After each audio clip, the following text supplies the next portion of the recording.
Hi everyone and welcome to the ESL Premiership. Today we're going to be doing the UK Hado Championship, which is powered by Intel. Welcome. Hopefully you may know a bit about Hado previously, but if not, we're going to go through all the important information that you need to know. I'm going to talk a bit about the tournament itself today. Behind me you can see a bunch of players getting ready to play on this court.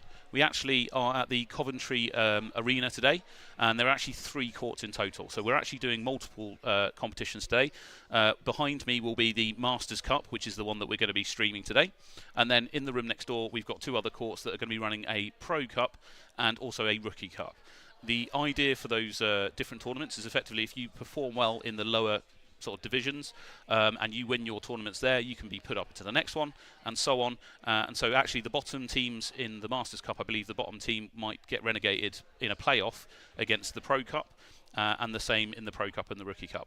So chances are the teams will stay pretty much as they are, but there is opportunity for basic teams from the lower leagues or lower rungs to come up to this one. Hado, it's probably worth you knowing a bit about what it is. So I believe we've got a video that we can, it's about 2 minutes long, that will show you the basics of what you need to know about the sport, and we can talk a bit more about it.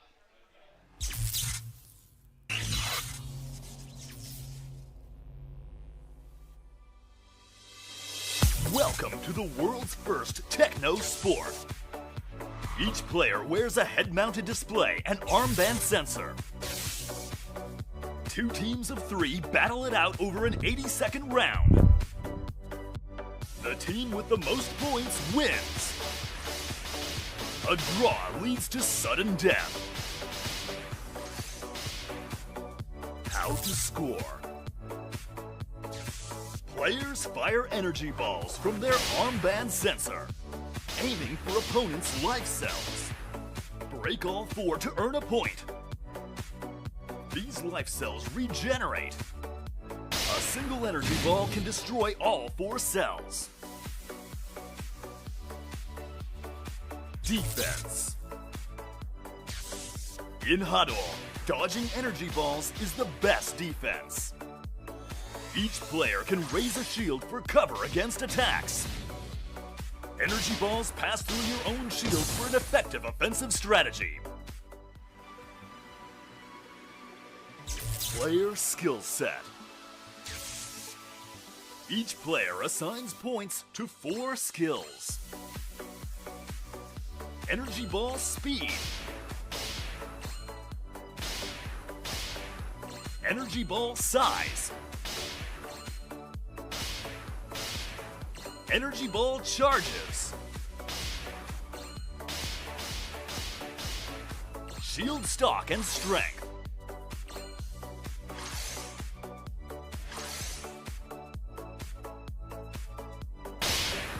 Teams can choose an offensive formation with no shields, or a defensive one with a large stock. There are a variety of strategic options, and teamwork is essential to win. You're now ready to hit the Hado court.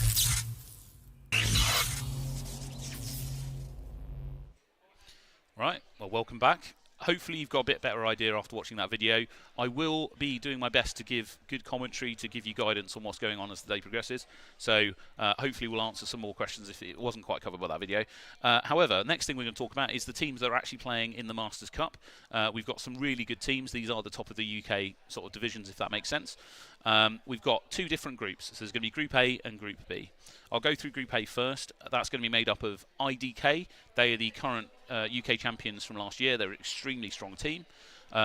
That being said, the last tournament we had that was actually Insomnia, we had some games taken off them by some other teams, so there is the potential for some change there.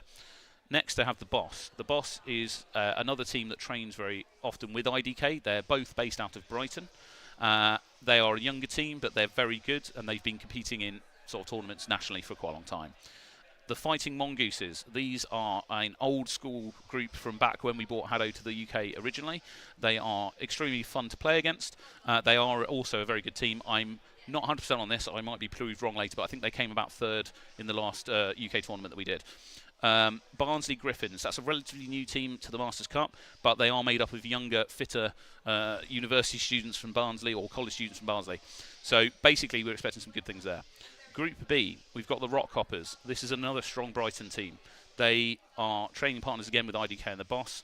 They historically were called Banana Soup, but decided to change the name. And the Rock Hoppers are a extremely good team. I'm expecting very good things out of them.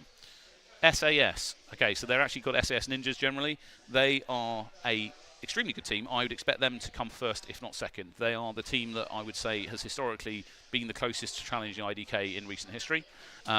I'm a big fan of their team. I mean, I'm a big fan of all the teams, but particularly IDK and SAS, I'm big fans of both of them. So whenever those guys play against each other, it's always quite tense for me. I'm not quite sure who I'm going to support. Universe A, they are the training partners of Fighting Mongooses. They're another quite a strong team that have been playing for quite a long time. They're very renowned for being very accurate and getting lots of knockouts.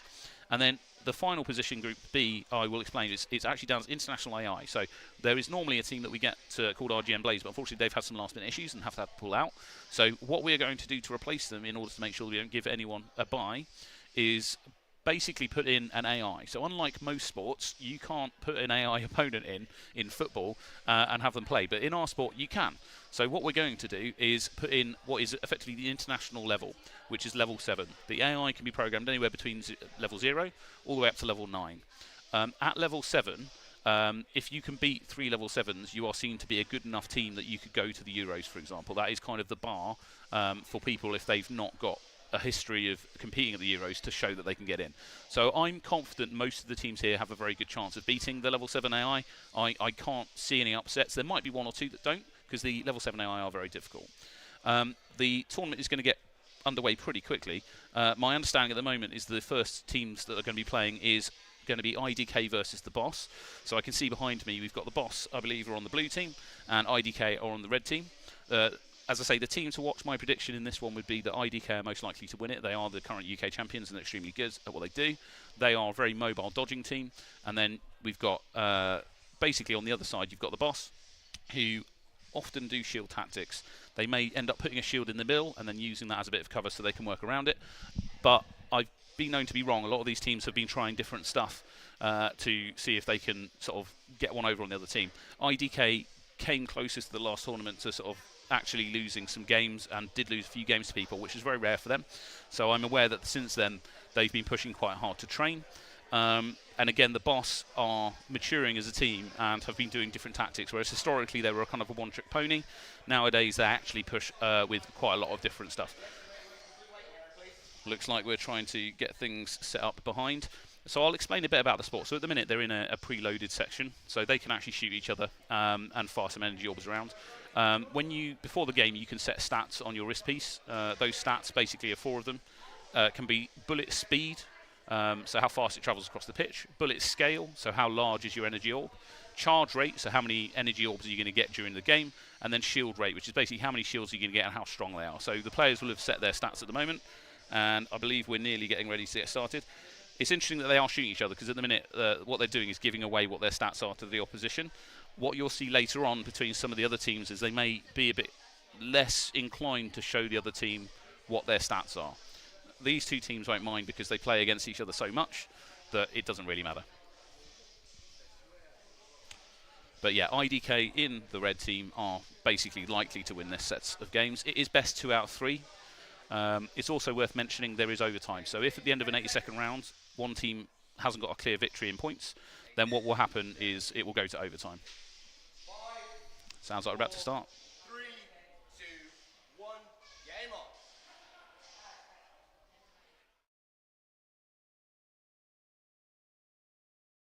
Kindly people have put their names in, which is great. So we've got Kalu at the back there. Paris at the front on IDK there on the red team is one of their most agile players. Him and his brother Milo, who's the back right, are the guys that will probably rotate to the front position. Obviously you've got a line there in the middle. They can't cross that line. If they do, the other team can still shoot them, but they can't shoot. This is a very low scoring game to start with. Only 1 point on the board after 20 seconds. There we go, it's 3. So as you can see there, they've got the floating markers in front of each of the players. They're made up of 4 segments. The aim here is to knock out all of those segments. 2 teammates from the blue team getting some knockouts there on IDK, which is very good. IDK are very tough to hit. I'll be honest, IDK at the moment looking nice relaxed. The boss is coming back, here we go. IDK I expect to step up their efforts here. There we go, getting some knockouts. But the boss is in it, and the interesting thing here is the boss is not using any shield tactics or anything like that, just going for a straight shootout, which is historically not their strength, but they seem to have gotten very good at it. And IDK at the moment do have the point lead, but 3 points is not a lot. Like, there is 3 points on the board at any point, because if there's 3 players on the opposite team, you can knock all 3 of them out. And once you've knocked one out, you can actually get a bit of a session going on where you can basically hit one, and then you all focused on the next person down the line. And what that means is you can actually get 3 points very quickly. That being said, IDK still here, acting nice and relaxed. You can see there at the end, they had 1 mark on each of their on their lives left. It actually makes it difficult to hit them. But that was a good game, and the boss actually playing really well there. Okay, we've got 6 knockouts coming out of Milo. So Milo on IDK is a very good shooter, and IDK will do everything they can to draw attention away from him so that he can get up to the front corner, maybe get a cross shot on you where you can't see it coming. And that's why he gets quite a lot of knockouts. Stats-wise there, we've got a lot of speed 4s coming out of the IDK. So as you can see there, they've got basically 6 points to distribute, so normally they'll have 1 in each stat. Yeah, they've gone for sort of speed 4. Now, what that means is they are going to find it easier to shoot a team that's dodging because their orb is travelling a bit faster. If you think as the average build is often 3-3-3-1, so any variation off that is someone trying to do something to give them an advantage in some way. In that case, the reason you have 4 speed is because you think the other team is going to be dodging a bit more, and it gives you an opportunity to hit them better. They've taken a 1 point out of their charge, so they've got 2 charge. That does mean they've got less shots. But it means, especially for Milo and Kalu, who are at the back, that extra speed will help with the fact that they're hanging near the back. And what that means is it frees Paris up at the front to dodge a lot and try and draw fire. Either way, that was a good game, and I just want to re-stress here, the boss played actually extremely well there, because trying to get knockouts on IDK is very difficult. They can dodge extremely well. The game effectively comes down to dodging and shooting. There are shielding elements as well. We're going to see some nice cutaway here, which is excellent. But basically, there is some dodging and shooting as well. And then there's tactics. So the key thing with this is you're going to have to run around quite a lot in the pitch, and you don't have a lot of space. It's effectively 6 meters sort of wide, and normally between sort of 10 meters wide. So effectively, you only got a 5 by 6 meter space, generally for you to run around in. You've got to do that without hitting your teammates. The way the technology works is using their head position to track their location. So you always want to be looking towards your opponent so you can see things coming. And if they move their head, that's how it knows to move that target. So if you look away, you could spin, for example, but the downside of that is that you can't then see the energy that's coming at you. So what that means is actually when you're moving around the area, you're generally facing forward. So people at the front find it very difficult to come backwards because they may run into their teammate. Okay, here we go. Second game. Again, I'm expecting IDK to win here, but we don't know. The boss have got a good chance given what they've just done in the last game. If they can get a point lead early on, that'll put the pressure on IDK. Okay, so we've got a charge 5 and charge 4 coming out of some people in the boss team. The reason that I've done that is just to absolutely pepper the area with shots, and it also means that if the IDK decide to do a shield strategy, they've got something they can use. Again, there you can see Paris getting to that front line. He just likes to get low in the corners, draw some shots, and will jump back up again to try and make it more difficult. By changing height like that, it means they actively have to look down in order to target in. But they are getting some knockouts. Here we go, the boss, 3-all. 40 seconds left, this is very close. If they can keep IDK nullified, they might take the game off them here. Look at Paris on the right, he's drawing lots of fire. Milo just got knocked out. I honestly don't know which way this is going to go. Milo's just upped his game at the front, trying to dodge as much as he can. There we go, IDK have started to pull it back.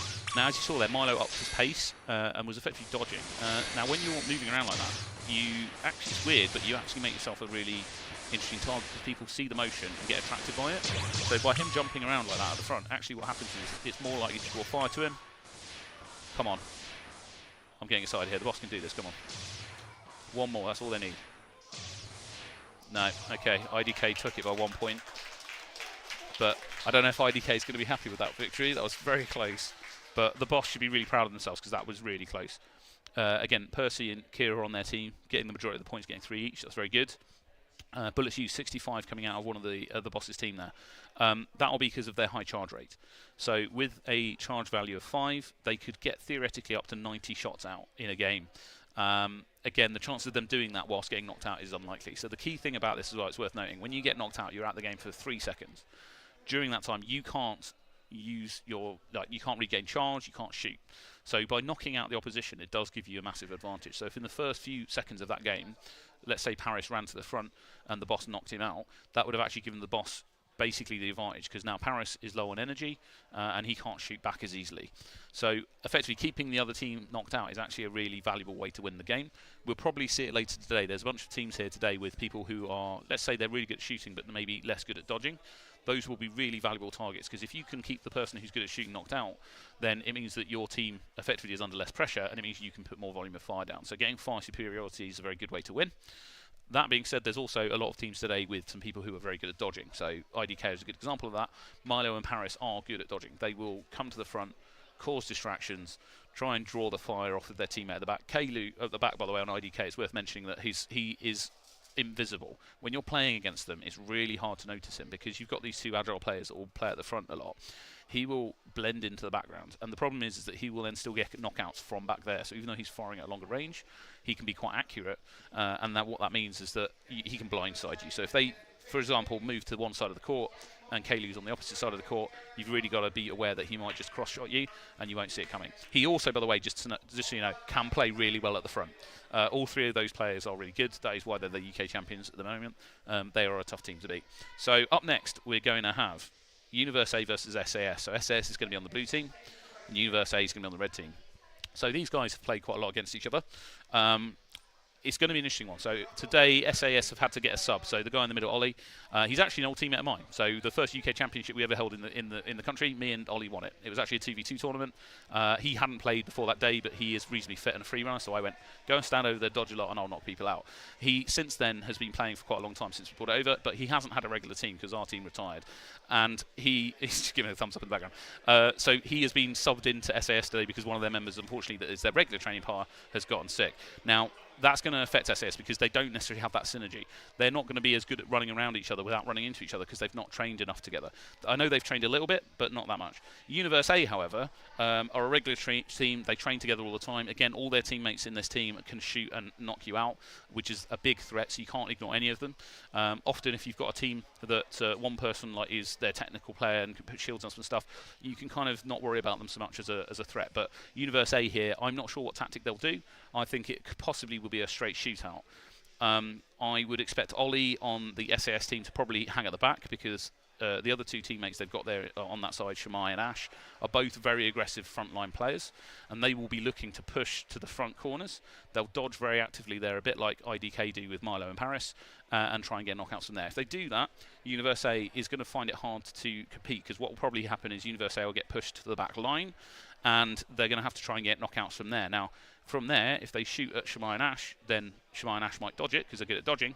If they shoot at Ollie, it's got a lot further to travel because it's got to travel across the pitch. So I'm not expecting a massive score coming out of Ollie today if he is in that position. He may still get some knockouts from there, but he's not going to be the high-scoring player. I'd expect the front two players will. But that being said, Universe A are also very good at shooting long distance, so there is a very high probability that they'll be able to get some knockouts on him if he isn't on his feet. So again, the players there, they're in a warm-up phase. You can see their SAS, they're shooting a bit. So generally, you don't necessarily want to give away your stats. They may log back out and log back in. So often what will happen is, at the start of the game, you press a button and say, yes, I'm happy, my stats are good. And if you're clever, you can log back out, change your stats after having shown the other team what your orb speed is, for example. So there could be shenanigans like that going on in the background. What you've got to watch for is if a player quickly, just before the game, presses this button on his arm, then that means they've changed it. Oh, so we're actually underway. I hadn't realised this has started. So here we go. We're actually 43 seconds in. That wasn't a warm-up. Okay, so here we go. We've got a shield tactic coming out of SAS. We've got 40 seconds left on the clock. We've got 7 points to 3. So far, SAS have got a dominant lead. Now, the thing is, if they're doing a shield strategy, one of their players will be less good at shooting, which is possibly Ollie. What that means is if they've used all those shields, it's on Universe A now to basically make those points back in the last 20 seconds of the game. Universe A have the potential to do that, but obviously SAS are doing their best to absolutely dodge here. There we go, some accurate fire coming out from SAS and getting some knockouts. Now, getting a point lead like this is very important. If you can get a good point lead like here, they're 14-6, chances are SS aren't going to lose in the last 7 seconds. There you go, getting a bit more relaxed towards the end. But again, to be fair, you can see what happened there at the start. Sorry we missed the very start. There was a bit of a miscommunication, I think, going on. But you can see there, Pyro and Shamai absolutely dominating on the shots of their team. I believe Ollie, which is down as player 4, was probably set to some kind of a shield build. We're going to reset around before we get to see it, but effectively when we get into the next game, I'll have a quick look at the start. I think they probably had Ollie on shield 5, which meant that they had 5 shields to use. And my expectation is they used all those 5 shields right at the start, got themselves a point lead, which would have put a pressure on Universe A and meant that effectively they could be more relaxed. I can see Shimai there, chap on the left of, behind me is this side, smiling. He seems happy. He is a player that will play better if he's relaxed. He is one of the better players in the UK. I believe that he will be potentially teaming up with some of the players from IDK to be part of the UK team in order to go international, but I'm not 1,000,000% on that because it's still up to grabs. But he is a very good player, but he plays best when relaxed. Nowadays, he's generally quite relaxed. Back when he started, if you put him under pressure, I know this from personal experience, you could get him to be stressed out and he'd play less well. So at the minute, seeing him relaxed is good. In fact, the entire of SAS will be quite happy after that, getting a nice points lead. Universe A, let's see what they can do to counter it. Now, they might try and do a shield tactic in return. So there you saw the shields going up in the middle. The way to counter that is 2 ways. One, to have shields of your own. And if they put a shield up here, you want to put up potentially a shield opposite it, and it blocks the line of fire. The shields are one way. If you put a shield up, you can shoot through it at the other team, and they can't shoot you. If, however, you've got a shield opposite it as well, then we're all good as well. And here we go. We'll see what happens. What you want to do is watch the arms of the players, and if you see one drop, that's them trying to raise a shield. Because to raise a shield, they need to bring their arm down to their side. Ollie's got his arm up, so he's shooting. But I'm not 100% if he's doing shields. Okay, there you go. So they've got 1 shield each on SAS, so there's no shields going out. It is a straight shootout. This is more into Universe A's favour. They will probably prefer a shootout. Now, there's some shouting going on behind me. What's actually going on is there's another player that's off the pitch that's trying to give advice to Universe A. It's actually sometimes easier to have the player off the pitch give shouts because they can see easily what's going on. They're not dodging. But here, you see Ollie actually coming forward into the middle. He's still doing some good dodging. That's good. There we go. Universe A trying to push up to the line. At this point, that's what they need to do. So basically, Bocky, they were trying to push up to the front right of their court, left on our screen, to try and get an angle, maybe do a cross shot on somebody, but they've not managed it. The volume of fire coming out of SAS is mainly because they're also getting knockouts, which means it's more problematic for Universe A to get some shots out. Again, someone's shouting that Ash is on 1, this is Pyro. Basically, that makes it easier to theoretically hit him because you've only got one part of his target. The downside of it is it actually is easier to dodge with only 1 part because your target is smaller. But this is dominating. Again, Ollie coming forward to the middle. That I did not expect. He's normally, I would have expected the other two to take the lead here, but obviously they're feeling confident and comfortable, which is good. It'll be nice to get him warmed up. That was well played. Again, BB coming out of Universe A getting 4 knockouts. That is good because there is no one on the SAS team that I would say is weak at dodging. If I had to give credit, I mean, Ollie is probably the least good at dodging on that team because he's a bit more out of practice than the other two. Pyro getting 7 knockouts there, that's amazing. 48 shots coming out of him. Player 4, that's Ollie, 40% actually, he's not bad as well. On the opposite team, so they took high charge. So because of the shield in the first game, Universe A decided to take charge 5 and 4. The reason for that is to break down those shields and go for basically overwhelm the shields. Unfortunately, SAS didn't take shields, so that charge is still useful because you can fire lots of shots out, but effectively it got nullified by the fact that they didn't actually use shields and they're good at dodging. Again, that was a good game to watch. The next up after these guys is going to be the Fighting Mongooses versus the Barnsley Griffins. I'll be honest, I have no clue who's going to win this one. I think the Fighting Mongooses stand the best chance if I had to put money on it. They are a very experienced team. There's some of their friends sat next to me, so I've got to be polite. But basically, they are an extremely experienced team. I expect them to do well here. I historically used to play. They were one of my rival teams back in the day when I used to compete, and they're lovely people. Barnsley Griffins is a bit more of a new team. They are a bit younger, a bit more inexperienced, haven't necessarily played as many Hado tournaments as the Mongooses have. Tactics-wise, this is an interesting one. It could go any which way. The Mongooses are extremely experienced and very good at using different tactics. They have a member of their team who is very good at doing shields. He's very good at doing what we call basically shield breaker, where he'll take charge to break down the shields. That being said, Barnsley, if I remember correctly, having seen them at a previous tournament, they are very good at teamwork, and I would expect them to have thought out some set plays. I'm not 100% by that because I'm not sure how many of these teammates are the original team that I saw last time. I know they've got some subs and things like that. But I would expect them to do some kind of a set play, potentially either a shield or something like that. But this one is going to be a close game. Literally either of these teams can make it. Alex is the one to watch, I believe, on the Mongooses. If you see his arm go from here down here, that means he's more likely to go in a shield. So your general position, you want your hand vertically upright. If you start bringing your arm off of upright, it means you won't be charging energy to shoot the other team as well. So what you can see in inexperienced teams is they'll get excited by dodging, and then their arm will slowly drop like this, or even go back like this. You've got to avoid that. You've got to keep your elbow in, keep your arm upright. Equally, if you want to do a shield, you have to bring your arm down by your side, and so what you'll often see is just before someone's doing a shield, they'll be dodging, arm down. That's the key that you're watching for from the opposite team to know that they're going to do a shield. What you want to do is if someone does drop their arm like that, is absolutely knock them out, because as they have to normally run forward because they'll want to put their shields at the front. Putting them at the back isn't that useful because you're trying to put a shooting position somewhere that's closest to the opposition. So if you see someone drop their arm, start running to the front line, try and get a knockout on them on the way up, because that way you've stopped them putting the shield up. You've effectively knocked them out of the game because they can't shoot at you while they're running forward because their arm's down. And the other one is by shooting at them, what you can often do is actually just get them to dodge, and it might move their arm off of down, at which point they lose their shield and they can't put it up. Again, if they do a shield tactic, you would expect up to 5 shields. That's the maximum they can put out. At a 5 charge value, it also means those shields are particularly strong. To get really technical about it, when you put a shield up, it has a certain amount of hit points behind the scenes, and effectively the longer it's up, the weaker it becomes. So if you leave a level 5 shield up, it does get weaker over time, but with a level 5 one, it will last for ages. If you put a normal level 1 shield up, which every player normally only has one of these if they haven't taken any points in it, that will not last long. That can take maybe 2 or 3 shots, and if you leave it for 10 seconds, it might even just disappear. So level 5 shields is the way you want to go if you want to do shields. It's very rare that people will go kind of middling on shields. It'll either be all in or not. Occasionally you'll see people do something like 3 points into shields. As I say, the general stat build for sort of average is 3-3-3-1, so any variation off that is somebody trying to adjust for something. Be it, you know, the other team's good at dodging, so you want a bit more speed to make it more difficult for them to dodge.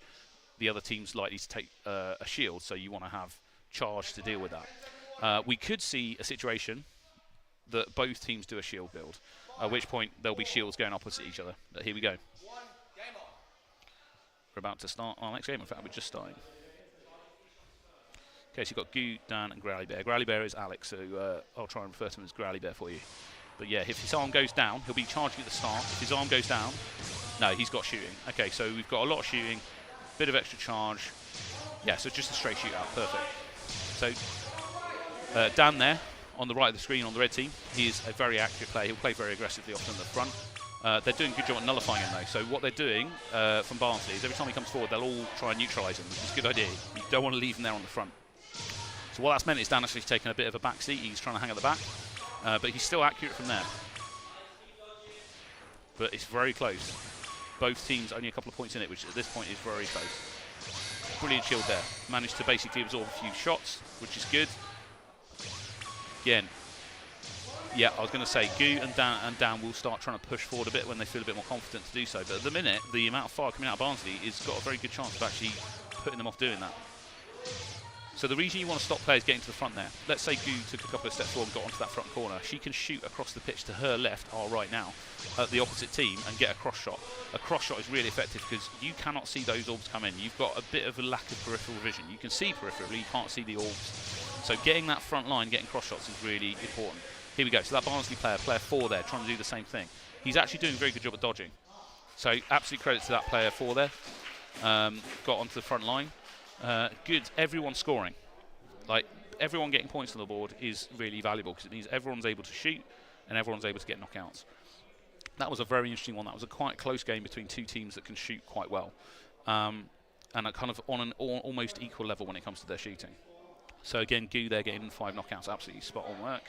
A lot of volume of fire coming out from Growly Bear. So again, he's not getting all the knockouts, but that's because he's hanging at the back. He's leaving those side areas open for his team. Dan taking charge 5 there in case they did a shield. Now, the downside of that is that he would find it more difficult to get knockouts, which might explain why he didn't get quite as many as he potentially historically would have. I mean, 5 and 5 is still pretty good with that stat line. The advantage of him having a high charge rate, though, is that he can absolutely fill the field with volume of fire, and that means that the people are going to have to move. And when you're getting shot at and moving, you're going to be less efficient at shooting back at the other team. So we'll see if they change anything up. So you can see there behind me that I'll get this wrong. These guys here, they're basically having a look at their wrist pieces. We've got another teammate going over, maybe giving some advice.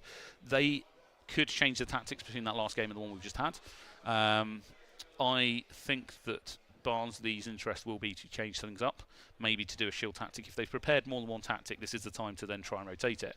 Now, I think that the Mongooses might stay the same because it worked for them, so it's in their interest to stay the same. And if the other team did do a shield build, Dan's got enough charge to help knock those shields down. You need, if the opposite team does a shield build, you need really good teamwork because you want to focus fire those shields and get them out of the way as quick as you can. The other advantage of that is if you focus fire those shields, whoever's stood behind them thinking they're in a perfectly safe space, all of a sudden isn't in a safe space and they get knocked out. So overwhelming shields with volume of fire is a really good effective tactic. The other advantage is that if you can do that quick enough, so let's say within the first 40 seconds you get rid of all 5 of their shields and you still have the point value lead, you're going to win because the other team have put loads of points into shields and are no longer getting any benefit from it. So when the shields do go up, if that happens, you want to be looking to try and maximise your scoring potential in that period of time. What you need to do is imagine you've got 40 seconds of shields. You need in that time to have got like a 5 to 10 point lead, and that means you can just go high dodging for the last sort of 40 seconds of the game and then win it. Again, we could go to overtime.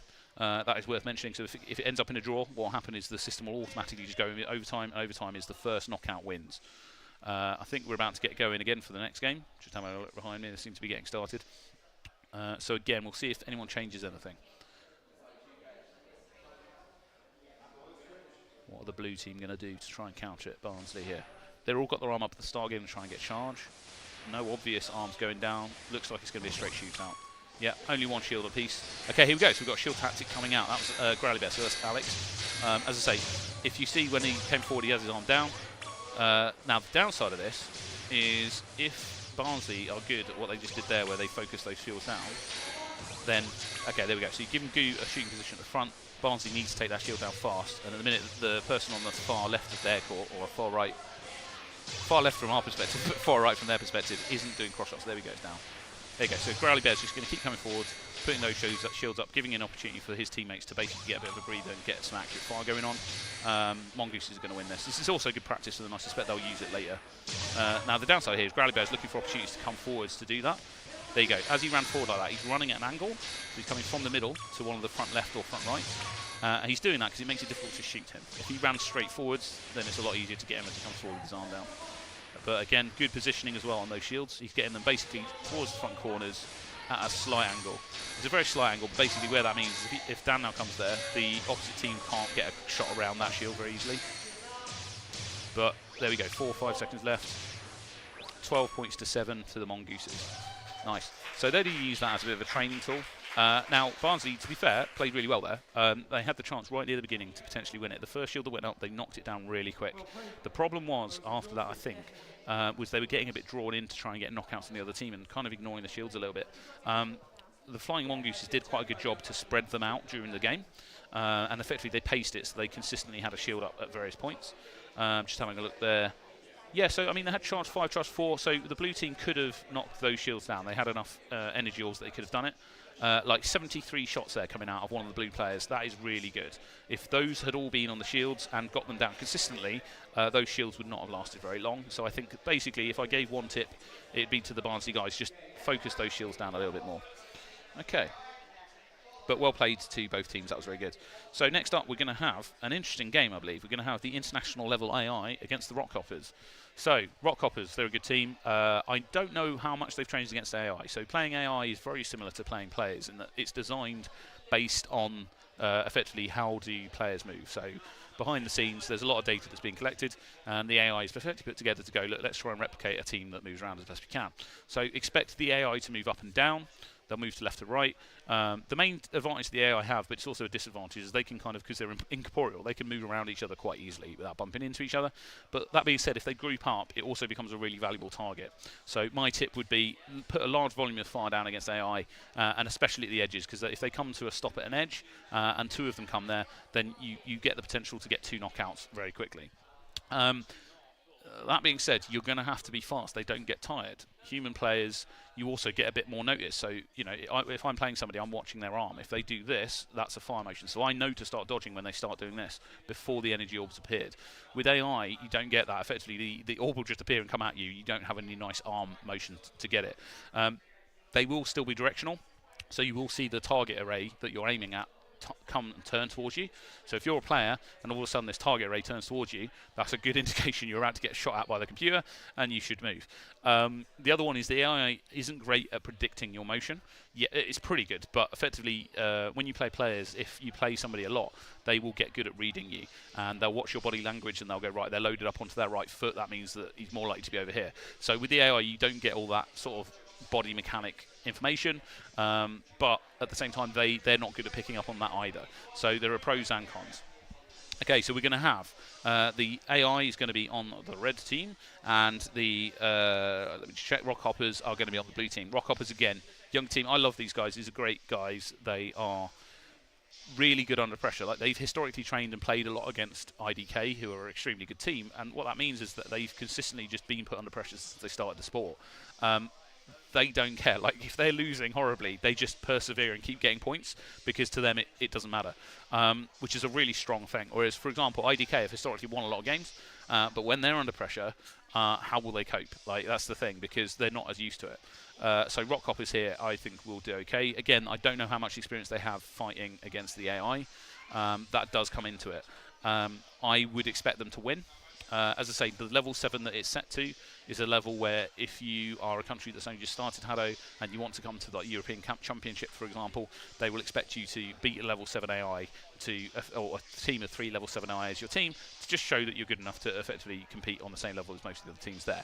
I would expect all the Masters teams longer term, if not this time, to be at that level anyway. So effectively they should be able to beat it. So again, it's worth noting there's a couple of cheeky things you can do here. So if you just noticed this side, this player's armband here. So as you can see, you can actually see a little bit what stats he's put into his armband. So when you're a player on the pitch, at the very start, you want to make sure you don't have your arm facing the opposition. Okay, because they'll see it. Here we go. So this is what the AI look like. You've got these 3 little green representations. Again, still got the targets. Same. They work exactly the same. You can set the stats on them. So these guys will probably be set to 3-3-3-1, I would imagine. If not, then they'll need to decide what they're going to be set them to and probably keep them the same. But effectively, yeah, this is going to be a straight shootout. Key thing, as I say, is keep the edges in mind, and you want to be shooting the AI, because where the AI is on the sort of right and left, those are good places to target. The AI will generally end up there a lot. That being said, they're intelligent enough that if you just pepper that area with shots, they're not going to run into it. So you're going to have to time it quite well. Again, the other thing is you're going to have to keep moving, because the AI they're relentless. You know, I think there's a Terminator after you, that's what's going on. Okay, here we go. So Emperor, Slender, and Swift. Hopefully Swift will be Swift and not get hit. Okay, there you go. So AI's moving around. As I say, they will have a tendency to stack up a bit. There you go, getting some work on the front player there. So this is tough. It's a mental battle, because you know these guys are going to be relentless. So you've got to keep up your relentlessness as well. Against a human team, there's a psychological element of you can see when they're tired and things, whereas these guys you just can't. 2-all, this is good.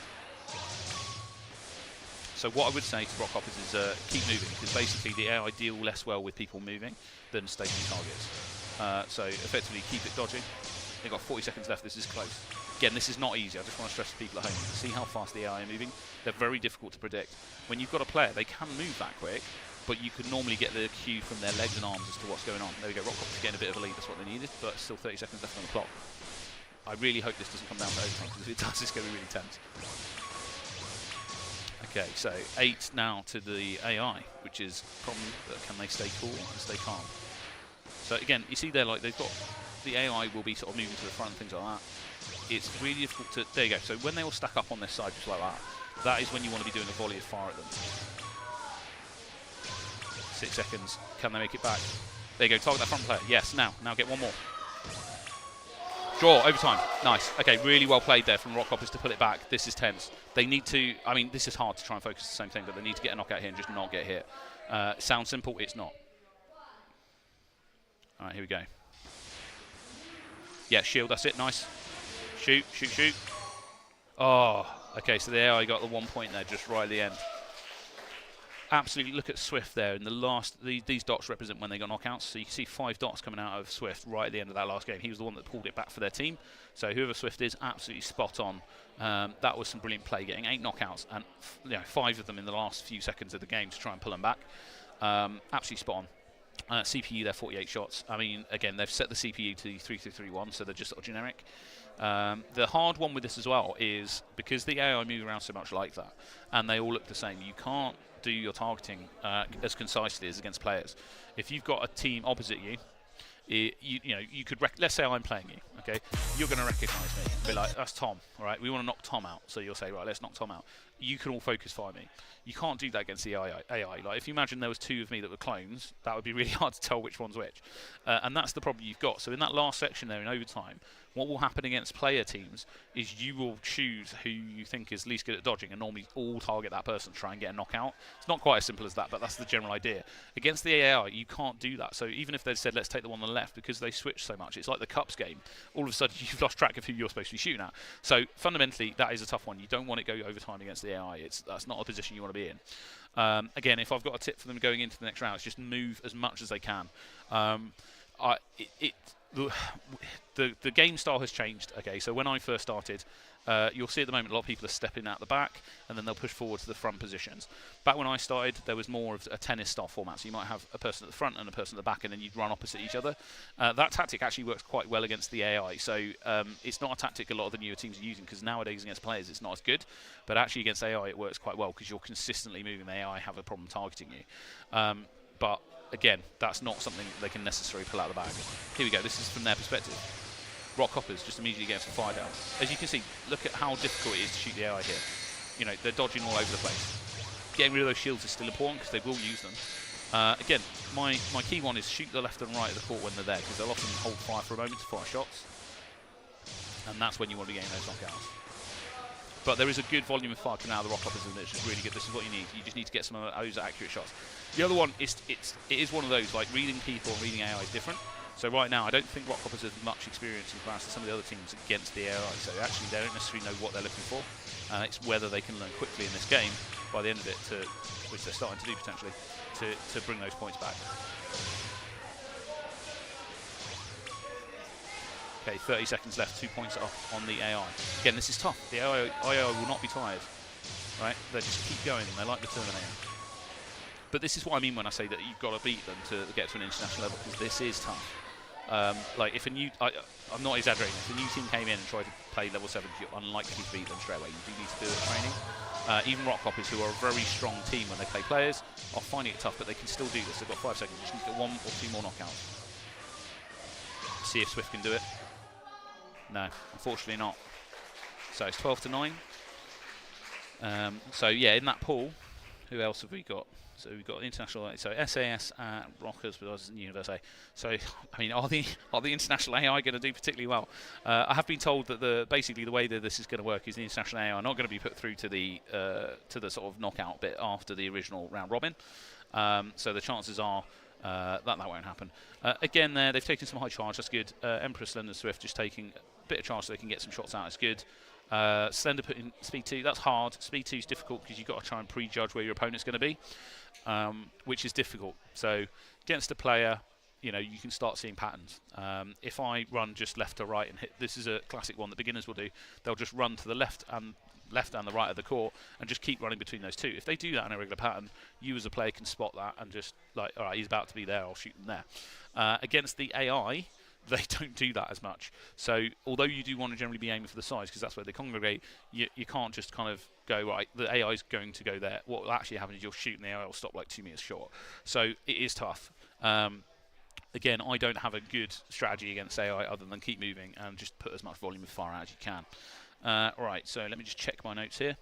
I believe that the next game we're going to have is going to be the Barnsley Griffins versus the Boss.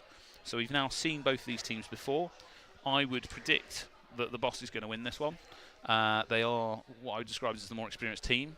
Again, given what we've seen already, I have a suspicion what will happen is there will be a straight shootout between these two teams.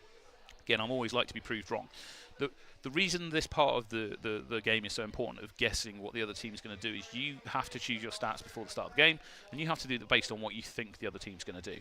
And if you get it massively wrong, you can go average and sort of average your stats to try and give you a bit of coverage. But if you do something massively wrong, you think, oh, they're going to take shields, let's all take charge, and then they don't take shields, you can put yourself in a really big downside. So part of the sport, part of the reason I'm always guessing what I think the other team's going to do is, as a player, that's what they're going to try and do as well.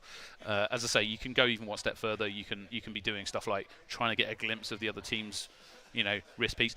One of the ones that I used to see, and I definitely obviously haven't done this, is going up and shaking hands with the opposition before the game so you can see what their armband's set at. Then teams got clever enough that what they do is set fake, stats, go and shake hands. The other team will be convinced that that's what they're going to do, and they'll change it quickly. So there's a lot of stuff you can do before the game to even try and get a head start.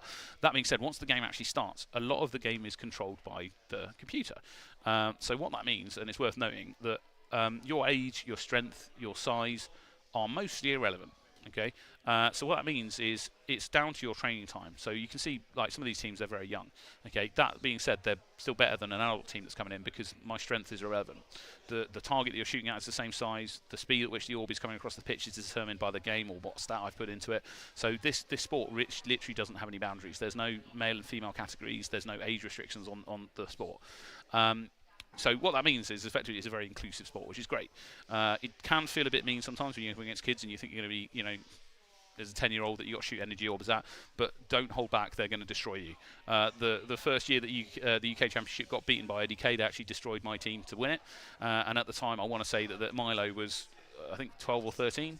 The first time we'd ever met them, first time we ever played them, we went over and said, how much have you played before? They said 2 weeks. That was wrong. They'd been playing for 6 months, and in the time that they played in 6 months, they played more than my team had ever played in the entire year beforehand. So the training time is what does it in this game. The teams that are going to win are the ones that are putting the effort in and training sensibly, learning those tactics, learning how to shoot accurately, all that sort of stuff. So, yes, let me just mark down where we are. So Barnsley versus the Boss. So the Boss is going to be on the blue team, so you can see them there. As I say, these guys are a younger team, but they're very experienced. They've been playing almost the entire time that the sport's been in the UK, and they're very competent. Again, they've been in a lot of UK championships and things like that. They've been doing tournaments the whole time they've been playing. Their front player there in the red t-shirt is a relatively new addition to their team. He is a very good player. I've played against him, went down to Brighton. He's very agile, good at dodging, good at shooting. So he is a good addition. I believe that they've got him and another person, so they do actually have a sub. Whereas, yeah, Barnsley, newer team, still good, but less experienced. Bear with me, I'm just listening in the background. I think we're about to start. Yeah, here we go. Straight away shots going in on the Barnsley team there, but nice dodging, nice movement. Now, the only downside I can see from the Barnsley team at the minute, you've got a couple of the players sort of stacking up one behind each other, and you try and want to avoid that. It's working out for them at the moment, but the downside, if you shoot at that front player and you miss, you might hit the back player. So what you want to generally try and avoid is a situation where someone can get a line between you and the person behind you. Now, that's generally on the person behind you because they can see where you are. But, okay, you can see here, Boss, like that dodging out of player 5 there is classic what I determine as like IDK style dodging. Right, they've been learning a lot from their teammates. Going down to your knees and basically still being able to move your head around is a really tough thing to do. You'll notice actually they've got knee pads on us because they'll be ready to slide on the floor or go to a knee if they need to. Barnsley again doing their best here to get some points back on. Again, that player 5 there, right? If he comes forward like that, you can't ignore him because he'll get some knockouts from the front line. But if you shoot all your shots at him and he's dodging like that, you're wasting those shots. You need to be shooting at the people at the back. So, again, don't ignore him, fire some shots to keep him moving, but you need to be trying to get knockouts on somebody else. Like, look at that, he just got a volley of fire, like maybe 8, 9, 10 shots coming at him, and only one of them eventually hit him. That's not a good exchange for that number of orbs going out. That being said, it's so tempting because he's nearer you, so theoretically it should be easier to hit you. So there we go. So player 2, right at the end there, did some good work. So he got to the front corner and was about to do a cross shot onto the Boss's front right-hand player. And that's what you want to be doing. If you're getting to the front and you're able to basically do cross shots onto the other team, that's sort of a big advantage. 68 shots coming out of one of the players on the red team. That's good. That means they'll have a high charge rate because you can't. I think if you have a charge of 3, you can't even do 68 shots in a round. So you can only do up to 60. So there we go. So yeah, charge rate of 5. So he was ready in case they did a shield tactic. However, the Boss didn't need to use a shield tactic. They just went for a straight shootout. Taking charge 5 and having somebody with it just in case they're going to do a shield tactic is a very common strategy, and it's a very good idea. It's better to do that than to take a shield counter if you are good at shooting. So effectively that player still can do something because they can fire just a massive volume of fire and keep people moving. In that particular game, what I would have done is got that player with the high charge rate to target the front players as they came forward to keep them moving, keep them dodging, make it difficult for them to shoot at you, And the other two players who have more assassin builds that are effectively good at knocking people out should be focused on getting knockouts. And the reason I say getting knockouts is because you can't say the best person to knock out is bloke at the back or lady on the left.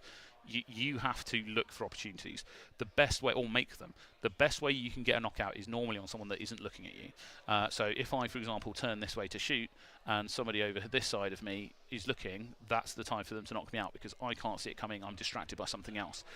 You do sometimes see 1v1 games happen because there's another format called a league format which we may put forward in the future where we change the game rules a little bit. But in 1v1s, even in a 1v1, what you want to try and do is distract your opponent to get him looking away or think that you're going one way so that he looks, and then get him when he's not paying attention, or you fire a shot and then run so he doesn't see the shot that you've just fired coming at him. So this game is all about looking for opportunities or making opportunities to get a shot on the other player. A lot of the time we talk about pressure. If the front player there, for example, on the boss's team, by coming to the front, he had all the pressure on him. He had all the people shooting at him, but he was fine with that pressure and he was dodging it. And during that time, he was still getting knockouts. He was still dodging, right, most of the stuff that's coming at him. And he's taken all of the pressure off the people behind him by doing that. And so by doing that, his other teammates can get knockouts easier. So what you want to do is keep a little bit of pressure up on him, but effectively shoot the people at the back. So yeah, don't ever leave anyone alone. If at any point you see somebody get to a front corner and get left unattended, IDK can sometimes do that. They'll have Milo or Paris, and people will get so fed up of trying to shoot Paris or Milo because they just can't hit them that they'll just leave them in the front corner. And when that happens, Paris and Milo will make themselves very small in the corner, do cross shots all day long and knock out everyone. Again, historically, that's how I like to play. I would get my team to distract people because I don't like running around, and then I would just shoot from front corner. But yeah, so up next, we're going to have the next game between the Boss and Barnsley. We've got a bit of a delay going on at the moment. I'm guessing we've got some kind of technical thing. Sometimes the systems need a bit of checking to sort out. But I think we're about to go. So the way the tech works is probably worth explaining. The headset is basically looking at the banner behind it for tracking. Okay, here we go. So again, will Barnsley do anything different? I think they'll probably go for a straight shootout. Okay, so we've got same sort of stats coming out from both teams. No major difference. There's a bit more charge rate coming out of the boss, I think, this time, if I remember the stats from last time, just in case there is any shields going up. But I'm guessing they didn't feel too under pressure from the perspective of having the number of shots they needed.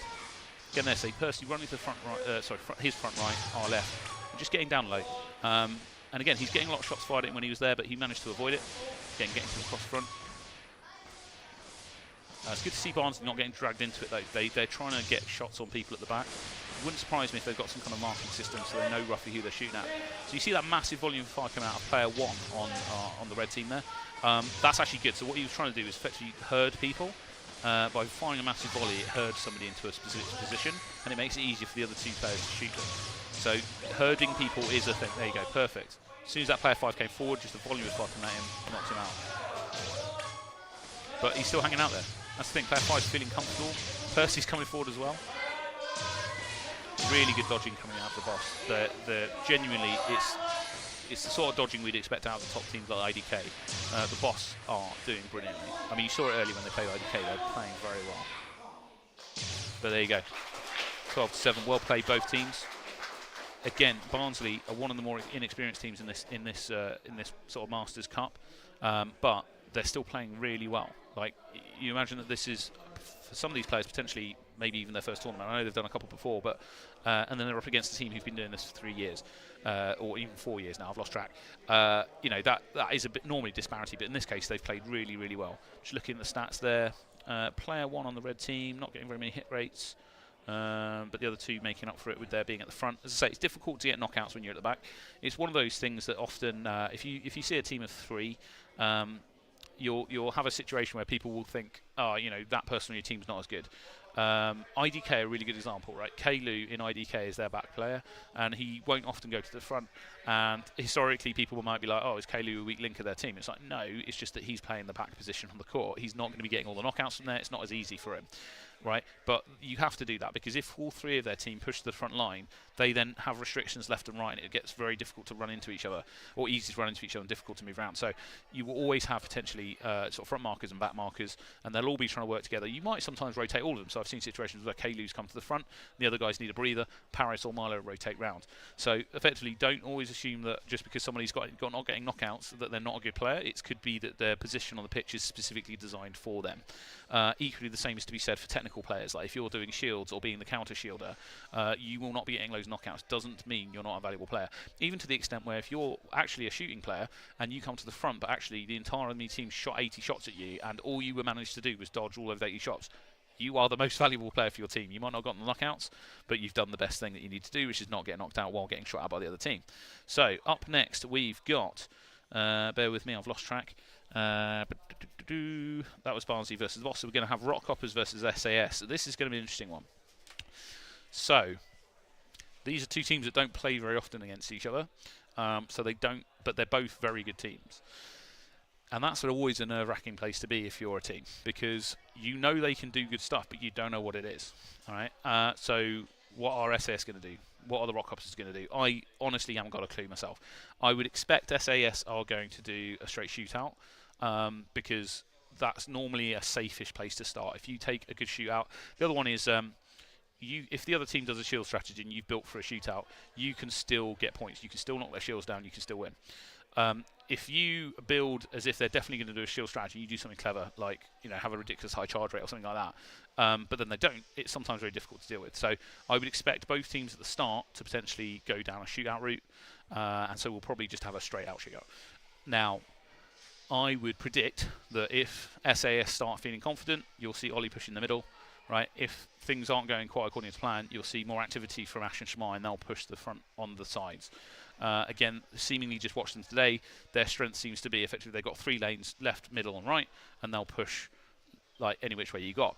Now, how do you counter that? If you're the Rock Hoppers, you want to be trying to beat one of those players. So let's say I'm lined up on the right-hand side of the court up against Ash, who's on the right-hand side of the blue team there. Right, I get in my eye on Ash, and I work out this is how he's going to be dodging.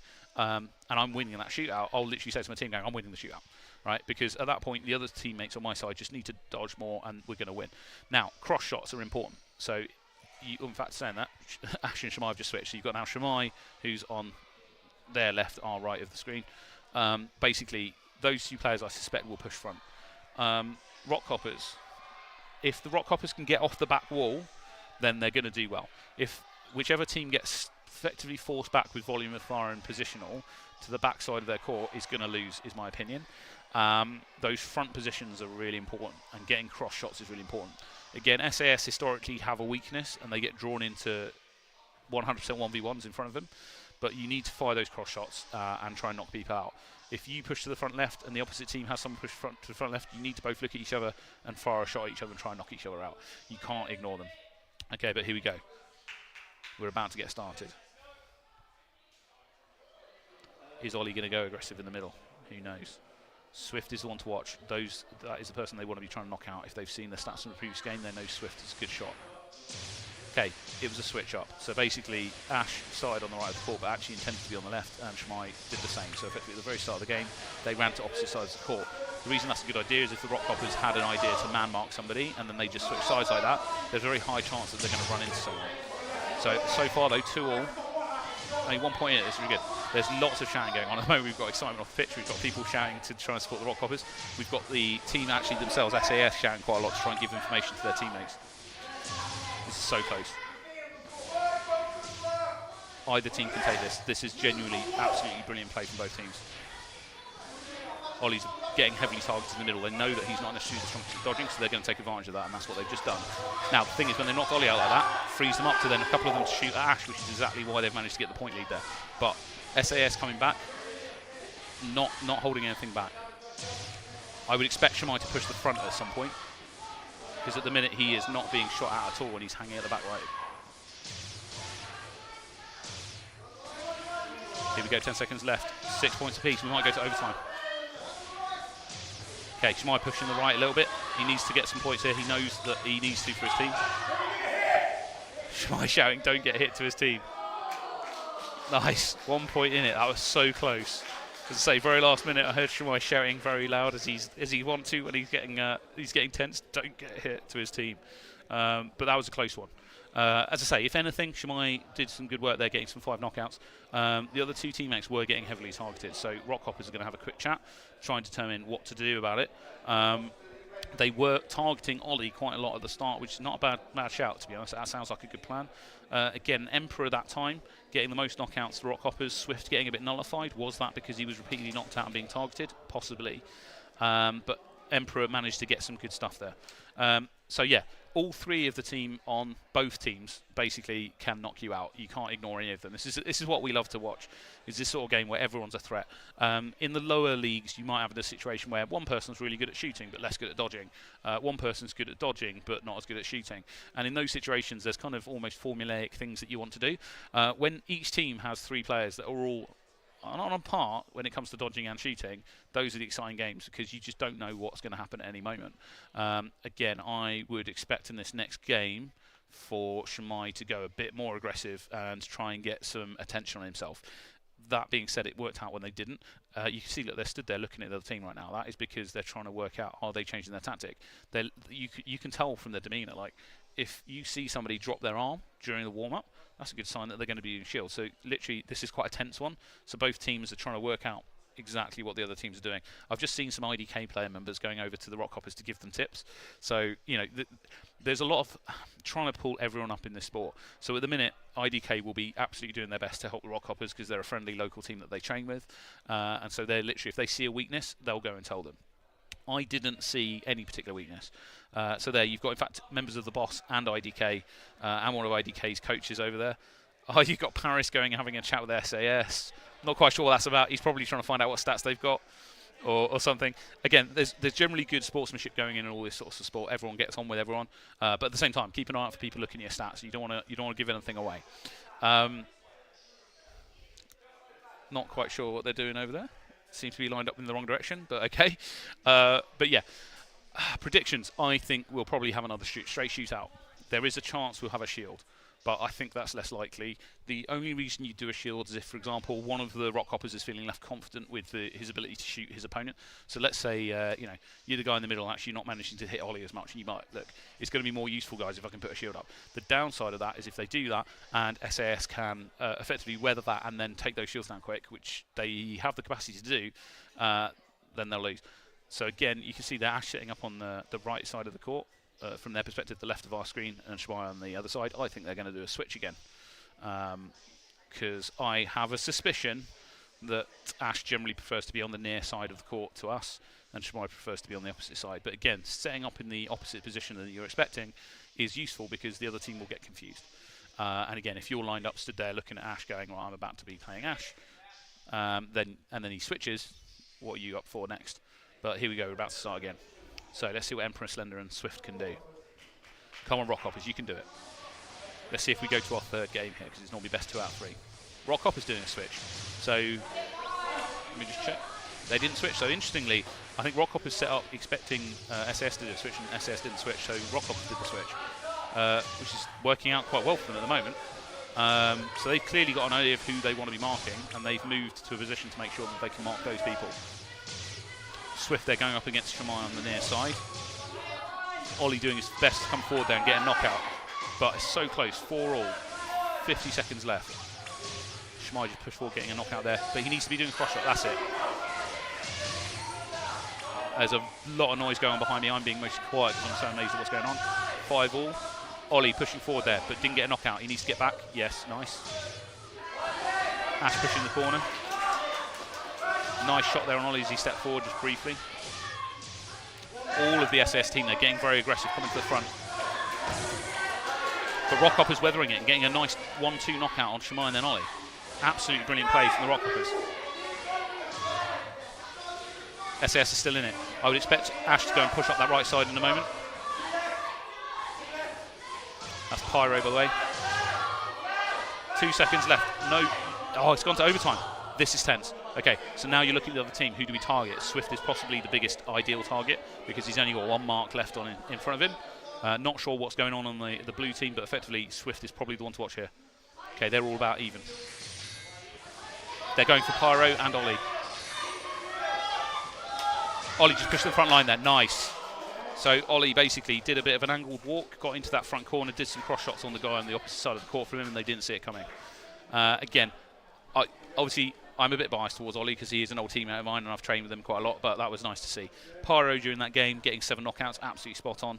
Emperor getting 51 shots. I mean, that was the most tense game that we've seen so far. It was absolutely brilliant. Absolute credit to both teams. Rockhoppers, as I say, they're a really strong team. I honestly didn't know going into that who was going to win, and it could have gone either way. So absolutely good work to both teams. SAS put under immense amounts of pressure, but effectively carrying through.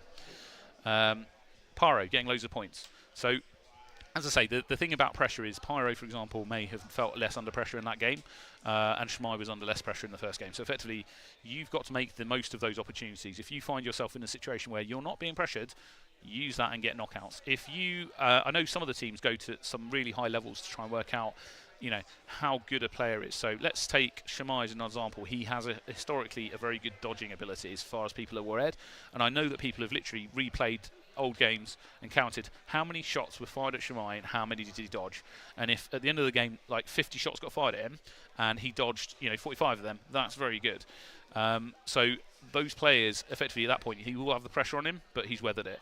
Now, if that happens and Shmai gets hammered like that, Ash needs to push forward, or Ollie needs to push forwards. Again, same on the Rockhoppers. All of those teammates in that were doing really well. Ollie's playing absolutely brilliantly today, which I'm glad to hear because he was a last-minute substitution, but he's doing the best for his team. It is worth mentioning he is one of the most experienced international players that we have in the UK. So he has played both in the first year when my team won it, played in Japan for the World Cup that year. He's also played in Istanbul in last year's Euros. So he's travelled around a bit, but at the same time he doesn't play regularly. He doesn't have a team that he regularly plays with anymore, so I know he comes down and trains with SAS a little bit, but it's good to see that he's got that synergy and they're not running into each other. It is really easy to run into your teammates. Again, if you basically trying to go right and you don't know that your teammates to your right, you're not looking at him, you will run full onto each other. So again, moving around the court in a way where you can communicate with your team and not hit each other is a good idea. So up next, after that very exciting match, we're going to have the Boss versus Fighting Mongooses. This is another very close one. Who, if I had to bet money on it, who would I bet on? Historically, I'd have said the Mongooses because they're an extremely good team. And I think historically, I'd have said that they were a better team than the Boss. That being said, the way I've seen the Boss playing today, the Boss could take it. Like, they played against IDK brilliantly earlier, and their dodging and all that sort of stuff has been on absolutely top form today. So it's, I think maybe I'm going to vote for the Boss. So we're going to have the Mongooses are going to be on the blue team, and we're going to have the Boss on the red team. So how's it going to go? I think it's going to be a straight shootout. I don't think we're going to see a shield. Again, Alex, which is the player, I've got to get this right, here at the back, there you go, is their technician role. So he'll often do shields and or things like that. So if you see his arm at the start go down, there's a good indication that he's going to do shields. Now, the timing of that is important. What most players historically used to do if they were a shielder is they'd immediately, as soon as the game starts, bring their arm down. Or even before the game started, they'll have their arm down to try and prepare to run a shield at the start. That changed, and the reason is that everyone started realising if you've got your arm down, you're giving it away to the opposition. So even if they're going to do a shield, what you'll often see is everyone starts their arm up. The other advantage is you can build up charge, so you can build up shots to fire, and you can build up to, I think it's 5 or 6 shots. So at the very start of the game, as a shielder, what you actually want to be doing is building up charge to have 5 or 6 shots, and then go to do a shield. And the reason that is if you put a shield up and you've got 5 or 6 shots in the bank, and the other team do a shield, you can straight away getting on knocking that shield down, because the shielder role not only is putting shields up for your team, but is normally responsible for trying to do the most amount of damage to the opposite team. So you'll normally have something like your stats being 1, 1, 3, 5, which means you've got basically really small orbs that are travelling really slow, but you've got charge 3, which means you can get some shots out, and you're not going to hit a player with those really small flowing orbs, but you will hit a shield. So fundamentally, if you see Alex at the start with his arm up for a prolonged period of time before he fires, chances are he's building up 5 shots and then he's going to go into a shield. If, however, he fires and it's anything bigger than this, then it means that it's a straight shootout. I'd say the Boss, I'm not quite sure what they're going to do, although I can see their stats from here, so there's not going to be any shields, let's put it that way, from the Boss. Okay, it's not a shield game, it's just a straight shootout. So let's see who can get the eye on the opposite team. So I think this probably plays a little bit into the Boss's favour at the minute because of the way they're dodging. but Goo and Dan and Alex are very good shots, so they might be able to work something out. Again, Goo there, trying not to get distracted. Yeah, but brilliant, managed to get the front player down on the Boss's team. Now the Boss is a younger team, they can get a bit stressed sometimes. So basically at the moment it's about trying to get that point lead, and then you got the pressure, but they're weathering it. Fighting Mongoose is down by 3 points. The Boss are on top form right now. Again, good changing of height, good movement. You can see though that the Mongooses are playing really well because they've managed to push basically the Boss back onto the back of the court. Dan getting knocked out there. The problem with this at the moment is if Goo or Dan or anyone from the Mongooses pushes forward, they're getting absolutely peppered. Lovely work there from Goo, just getting down low, doing some dodging, drawing a bunch of shots. Again, Dan's been forced back into that corner now on the back left, and Dan is a very good shot. Goo is doing a really good job of coming forward and getting to that front line. Dan isn't able to replicate it. So, again, the Boss nullifying Dan there. Dan is a very good player. He likes to play aggressively on the front line, so it seems that they will push back quite a lot. As I say, the Boss today are on absolutely top form. They are playing like IDK normally play, and that is doing really well for them. They've clearly been training quite a lot. As I say, historically, they were normally a one-trick pony. They had like a shield tactic that they'd use, but at the minute they're not doing it. They're just going for the straight shootout. Now, will there be a change? I think after that they will try and do shields. I don't know if it'll work out for them, is my concern. So I think that the Mongooses might try and put shields up, at which point Growly Bear will be coming forward to do shields. If they do that, don't think it's going to work out. And the reason is I believe the Boss have a high charge rate to deal with that. They will be used to playing IDK, who will vary sometimes and put shields up. So what they'll have done is practice a lot at targeting shields. So in my day, back in the day, it was a bit of a new thing to try and target shields now a lot, but basically what we used to do was, let's say a shield goes up on the left, we would all count to 3 seconds, and at the end of 3 seconds we would all unload onto that shield. And the reason for that is if I'm at max charge and I've been charging and I've got full energy, during that 3 seconds I can fire 1 or 2 shots out and I'll still be pretty much on full energy by the time I'm going to turn that shield. If my teammate, however, has no energy at all because they've just fired a volley, right, they will spend those 3 seconds gaining energy. It means by the time we turn around we can fire like 15 shots at it in the space of a few seconds. It's going to drop and the person behind them is going to get taken out. And it's really intimidating because you've just put a shield up thing, yeah, I'm going to be here for ages and I've got a nice shooting position, and then all of a sudden 3 seconds later your shield's gone, you're knocked out. And it means you can very rapidly get the shields down on a repeating basis.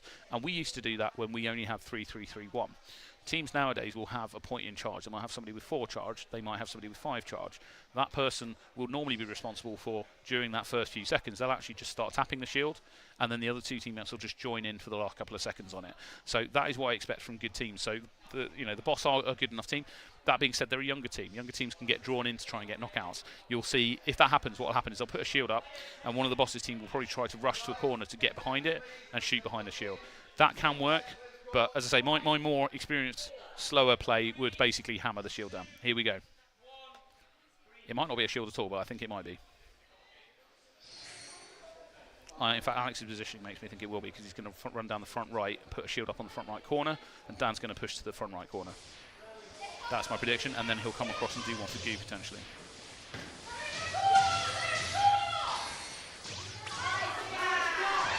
No shields, straight shootout. Okay, Dan going in the middle. Alex trying to get Growly Bear, they're trying to push down the side. Not a bad shot, just change it up a little bit, give them a slightly different target. Even that, just moving Dan and Alex round, could be enough to put the Boss off, but so far not. The other one is it makes them more valuable targets and draws attention away from Goo, and Goo is a very good shot. Nice work, Goo, trying to come down that line, getting some cross shots. That was really nice. Again, it's hard when she does that though, because she's getting absolutely peppered by the other team, basically making herself a target. Alex is doing the same though. He's trying to get up down that side and get some cross shots and do some shooting. The Boss is doing a really good job here. Again, it's really difficult for anyone to advance into the middle, because as soon as you advance, you're making yourself a really valuable target. There we go, Percy coming to the front. Percy is an absolutely brilliant player. Very new to the team, but he's very good at dodging. He's just hanging out there nearer the front, drawing as much fire as he can. Goo really needs to try and take him out with a cross shot, but she's too busy trying to dodge the shots coming from in front of her. Like, both teams are playing brilliantly here. Like when I say, oh, they should just get to the front and do a cross shot, it's not that simple. Like in that situation, Goo was doing an amazing job to actually get off the back line. The boss were doing such a good job at effectively targeting anyone that even stepped slightly forward. Even if you don't hit them and knock them out, you can basically put them off wanting to come forward and getting those knockouts, and that's exactly what happened. So it was a very static at the back game. Both teams trying to hang back and effectively make the most out of it. But yeah, absolutely well played from both teams. 59% accuracy coming out of Kira with 22 bullets used, so lower charge. So that's an assassin build. So effectively they've got a high speed, a middling scale, slightly lower charge rate. So that is good work from Kira, and they did get the most knockouts for the team. So they're doing exactly what they're supposed to do there, which is be a effectively assassin. Again, we talk about things like assassin builds and technician builds and things like that, but fundamentally they were built to snipe people, whereas everyone else is built in a situation where they're trying to effectively, get shots down. You can still knock people out either way, but assassins are a useful thing. Generally, with your assassins, you want to be in a situation where you're not the centre of attention. If you can end up in a situation where you're just stood there on a side and no one's paying attention to you, absolutely brilliant. So, who have we got next? There's just some camera work going on behind me, which is brilliant. Trying to get some stuff working. So we're going to have we just had the boss versus 5 Mongooses. So next we're going to have SAS versus International AI. All right, so I'm trying to put this in context. When my team was playing 3 level 7 AI, we could beat them. So Ollie has beaten level 7 AI before. SAS, all the team members on their team, can beat level 7 AI. Have they beaten level 7 AI whilst playing together? I'm not sure. So basically this could be problematic because they may end up running into each other. Now, what I would say is SAS, out of everyone, has had possibly the most experience at playing against AI, so they should know what to expect. But again, going back to what I said earlier, it's very intimidating playing AI. They're like the Terminator. They don't stop. They don't care how well you're doing. If you get a point lead, that's no benefit to you. When you're playing players, all that sort of stuff is really valuable. Against AI, it isn't. Again, you can't read their body mechanics. Is their arm up or down? You don't know. So effectively, you've got to try and keep moving and keep shooting. Now, the advantage that Ollie, Shamai, and Ash have on SAS is they are all good at shooting. And they have all played quite a lot of the AI before. So I would expect this is one of the teams that I expect to beat it. They might not. Hopefully they will. They definitely have the players to do it. I think what it's going to come down to is whether they've got the synergy to not run into each other. But we shall see what happens. What will happen after that? I mean, again, there won't be any crazy shield tactics or anything like that. It's not worth your time doing that against the AI. You can use them as a training tool. Like the AI basically were brought in because you want good training partners, and not every team is able to get up 2 teams. So, good example, Universe A and the Mongooses are training partners. They play against each other all the time, they can substitute for each other all the time, and it means that they've both pushed each other forwards. They've not had to use the AI that much. The downside to that is that they also know each other really well. So when they play each other in a tournament, they're currently in different pools in this tournament, but let's say they get through to the knockout rounds and they're against each other, they will know each other's strengths and weaknesses. So the same is said for IDK and people like the boss. They've been playing together for years. They know what to expect out of each other. They will have taken the strengths from each other and tried to push each other forwards. But that does mean when you come up against each other, the games can be a bit odd because you don't know who's going to win. AI are for teams like SAS. SAS doesn't often get time to train with other teams. They do a fair amount, but they also have a lot of training when they're just doing it on their own. So AI are really valuable to them at that point. They will play each other as well. And you can do things like put 1 person on each team, have 2 AI players with each team. And it gives you an opportunity to try different stuff out. But that being said, level 7 AI is tough. I don't want anyone thinking that it's easy. When we start, if you're a brand new beginner and we're at an event and you turn up, you'll probably be against level 1 AI. If we were to put it to level 2, you'd probably lose, which is a bit disheartening if it's your first time playing. That being said, within a couple of training sessions, you'll get to the point where you can beat level 2, level 3 AI. We've historically used the AI as a fitness program as well. So effectively, if you can play 7 games back to back with a 20-second break in between or a 30-40-second break in between, you end up doing about a 21-minute sort of workout that's a bit like a hit workout. And what you'll generally do is set the AI on the opposite team to a set level, and that'll be your resistance level. So historically, when I've used to do that, as a really good example, trying to do 7 games back to back against level 7 AI or level 7 or level 8 AI is a nightmare, because by the end of those 7 games, you're knackered, and the AI is going, "I'm a Terminator, I don't care." Obviously, today, the most they're going to play is 3 games. But that's still physically demanding. You've got to bear in mind, in those 80 seconds, you are squatting, jumping, kneeling, your motion across the pitch is the key thing that you need physicality for. I have historically played. I always try to work with teammates who are really good at the physicality, and I just hang at the back, or I can do stuff. But fundamentally, if you wanted to see me doing like leaps and bounds all over the place, that's unlikely to happen. But some of these players are really good. So Shimai is a really good example, and Ash. Their knees are amazing. Like they'll do stuff to basically get down low, and they'll be able to shoot from those positions. IDK are the same. IDK could shoot you from almost any position. The reason that's problematic when you play another team like that is you often will think, oh, that guy's just gone to a knee or gone prone or lying down looking up at me. Chances are they're not going to be able to get an accurate shot. So when a team like IDK or SAS or anyone else gets one of those accurate shots from the ground, it's really difficult to see it coming, and it's really difficult to predict it. So I think we're nearly set. So we've got the red team is going to be SAS, and then they're going to be going against the AI that's going to be on the blue team. So not too long, and then we're going to get started.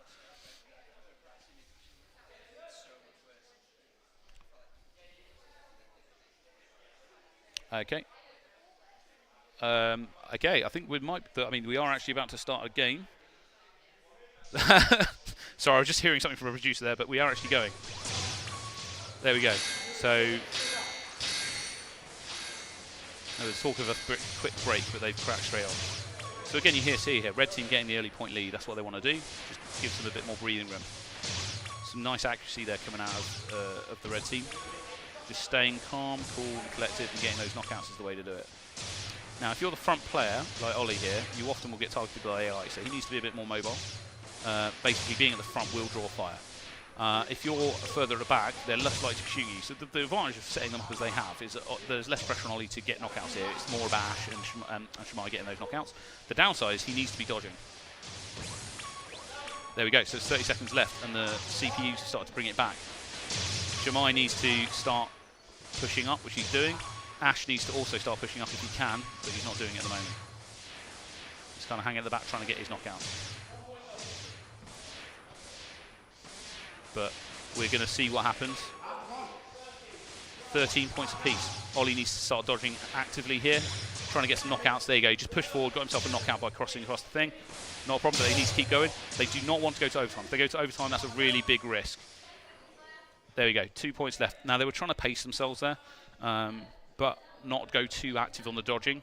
When you play against the AI, effectively accuracy and shooting is way more important than your ability to dodge effectively. If you can keep the AI down, you're going to do well. Pyro there getting 7 knockouts, 72 shots coming out from him. That's a lot. It means he had a higher charge rate. I would imagine he had a charge rate of 4. If he did, Pyro having 5. Speed 1, scale 3. So what he was doing was basically peppering where he thought the AI was going to be and creating a bit of a flak situation. That is not a bad shout, and it's done quite well. So there you go. Ash basically hanging at the back there, Pyro, just unloading absolutely loads of shots. Above 70 shots is a good indication that they've taken a high charge rate. Charge rate of 5. As I say, I think when we've done the maths on it, you can fire an absolute maximum of 90 shots in an 80-second round, and that is if you have charge rate 5. But to do that, you have to never get knocked out and be perfect on your charge and fire rate. So if you think in terms of efficiency, your ability to charge the whole time and fire accurately the whole time is the main sort of thing you want to work on at the start of this sport. Dodging is important, but the problem is that if you never focus on your shooting, it's really difficult to then bring that back. So if you're doing crazy dodging at the start and you've got you're doing a handstand or something, right, that's great. But if you can't hit anything, you're never going to win. So if you get into the sport, my pro tip is focus on working out how to shoot people first and then worry about your dodging second. What that will mean longer term is that you can effectively do stuff quite well. Now, looks like we're getting set to do the next game between these two teams. I'm aware that there's some also other bits going on around me. There's trying to get some cameras and various bits sorted out. So there is a possibility that we might take a break after this, but it's also possible that we'll just crack straight on. Who knows? That's what live events are about. So we've just got them trying to set level 7 IS. Bear with me. We just need a technician over there. Right, here we go. They're doing it. So we're just making sure that there's no shenanigans going on. So bear with me a minute. I'm just watching over my shoulder. So I used to do a lot of the technical stuff at the back end, so I'm just watching them in the back corner there, trying to make sure that they know what they're doing, which is all good. So, yeah, effectively, AI, they're tough, but as you saw there, if you can get the fire superiority, you're going to be okay. And don't panic. You just got to remain calm. Like, part of the reason there that they were being nice and calm about it is that effectively if they keep chill, keep the heart rate under control and stuff like that, they're going to play better. This is a sport where aggression doesn't help. Okay, if you go and play rugby, I would imagine that there's an advantage to having a bit of aggression when you want to tackle somebody because you're going to hit them harder, right? In this, the more calm you are, the better, because effectively you're clear-minded, you can see everything that's going on. On the heads-up display that they have effectively in front of them, there is a lot of information that you've got to pay attention to. You've got to watch out for orbs coming at you. There's information on there like, you know, what the score is, what the charge is doing on your energy orbs. You know, is there a charge bar for your arm being down? There's even a little emblem that tells you which life marker that you've still got in, because you can't see it, right? So it needs to tell you, oh, you've still got your bottom marker in, so you know when you're dodging not to dodge up, because that's you bringing your life marker up. So there's a lot of stuff on the heads-up display. So the calmer you are, the more you can take in everything on that, and the better player you're going to be. If you start getting frustrated or too focused and tunnel visioned on one element, so, you know, I'm going to shoot this AI on the right and I'm just all focused on that, you're going to miss a shot coming over here. You're not going to be efficient on your shooting because you're not watching your bars. So effectively, you've got to be a bit of a zen state to be able to play. So yeah, keep it nice and calm and under control. That being said, you can also get excited and try and win things, which is also good fun. So basically, if you see Shamai is a good example, he will get very motivated very quick sometimes. He'll start shouting stuff at his team like, don't get hit, like he did earlier, and then he'll just go full dodge mode on the front and often do quite well. That being said, Ash and Shamai are playing what I would describe as a bit more relaxed today. They historically would be very aggressive on those front two corners. It could be that they're saving energy or trying not to give away that they still have the capacity to do that later against IDK. As a good example, because they know they will need to do that against IDK later. Or it could just be that they're being a bit more relaxed and they're also doing it to try not to run into each other. Again, you can see they're there just warming up against the AI, trying to get themselves sorted. So again, technically, just to explain, you've got the headset. That'll see the banner. If you can actually see the banner, the red banner at the back there, it's got a pattern on it. It's using that like a giant QR marker. And so effectively by looking at it, the system knows where you are. Once you've locked in, it uses gyroscope in the headset, which will determine you know, what you're doing with your head. And then that communicates with the server somewhere. Just bear with me a minute. So I'm just checking I'm not getting hit by a ladder. It's all good. So yeah, basically, once you're locked in, game knows where you are, and it's your head position that's the most important. Right, looks like we're going. I'll be quickly just grabbing a quick drink of water in the background here, so bear with me. But so far, kind of what we expected from last time. No points yet. 15 seconds in. AI managed to get a bit of a point lead here. Now the other thing that's happening here is Ollie's not quite as far forward as he was last time, which means that not all the shots are coming at him, and so some of the shots are hitting the people behind him. But he's pushed forward slightly. He's doing quite a good job dodging there, which is good. But Shmai and Ash are doing their best to try and get some knockouts. I think in part Ash is not managing to get his volley fire onto the target where he wanted. What he's trying to do, I think, is cut the middle of the court in half with the amount of shots that he's firing to try and make it that he'll hit the AI on the way through. Whereas, you know, just the volume of fire is basically a bit of a shotgun approach. Ollie's just firing down the middle there to try and hit them on the way past, and then Shmai's trying to get stuff on the left-hand side when it's coming over there. So effectively, they've got that middle area covered with shots, and that's where they're hitting stuff when they're then getting onto that left-hand side like that. So there's basically almost a triangle of fire coming out of SAS, which is good. But it's still quite close, 10 seconds left. Again, they do not want it to go to overtime. That would be extremely bad. Ollie's doing an extremely good job in the middle of not getting hit. Shmai, they're getting, I think, a knockout with brought them forward. There you go, time up. I could hear Ash getting frustrated. I'm not sure if he just felt like he hit something, but didn't manage to hit it. But is what it is. So 10-9. SAS did beat the AI on level 7, but maybe not as decisively as they would have hoped. Again, it looked like quite a static game from their perspective. There's a lot of you know, focusing or shooting rather than dodging, which is an interesting thing because, as I say, their main skill historically would be dodging. That being said, they can still shoot, so, you know, it is what it is. Right, so let's have a look up next. Okay, so up next, this is going to be an interesting one. This is going to be IDK versus the Mongooses. Now, the reason I say it's going to be interesting is if the Mongooses can get on form, they've played before. They could force IDK to kind of kick it up a notch and activate, you know, full-on game mode. IDK will generally play quite relaxed. Again, they're trying to stay calm. They're still trying to stay under no pressure, right? If they start getting pressured, IDK will up their dodging game. One of them, be it Paris, Milo, or even Kalu, will push to the front and try and gain like basically the attention of everyone on the opposite team, and they'll still be trying to get knockouts as well. Sometimes you'll see Milo and Paris do it at the same time, and they'll both push to the front. I think in part they've moved away from that because it means that whoever the front player is or the front guard has more room to move. Mongooses, they've not done very well against the boss earlier, and the boss are theoretically playing in the same format as IDK, and are theoretically a slightly less good team. So the chances are IDK are going to win this.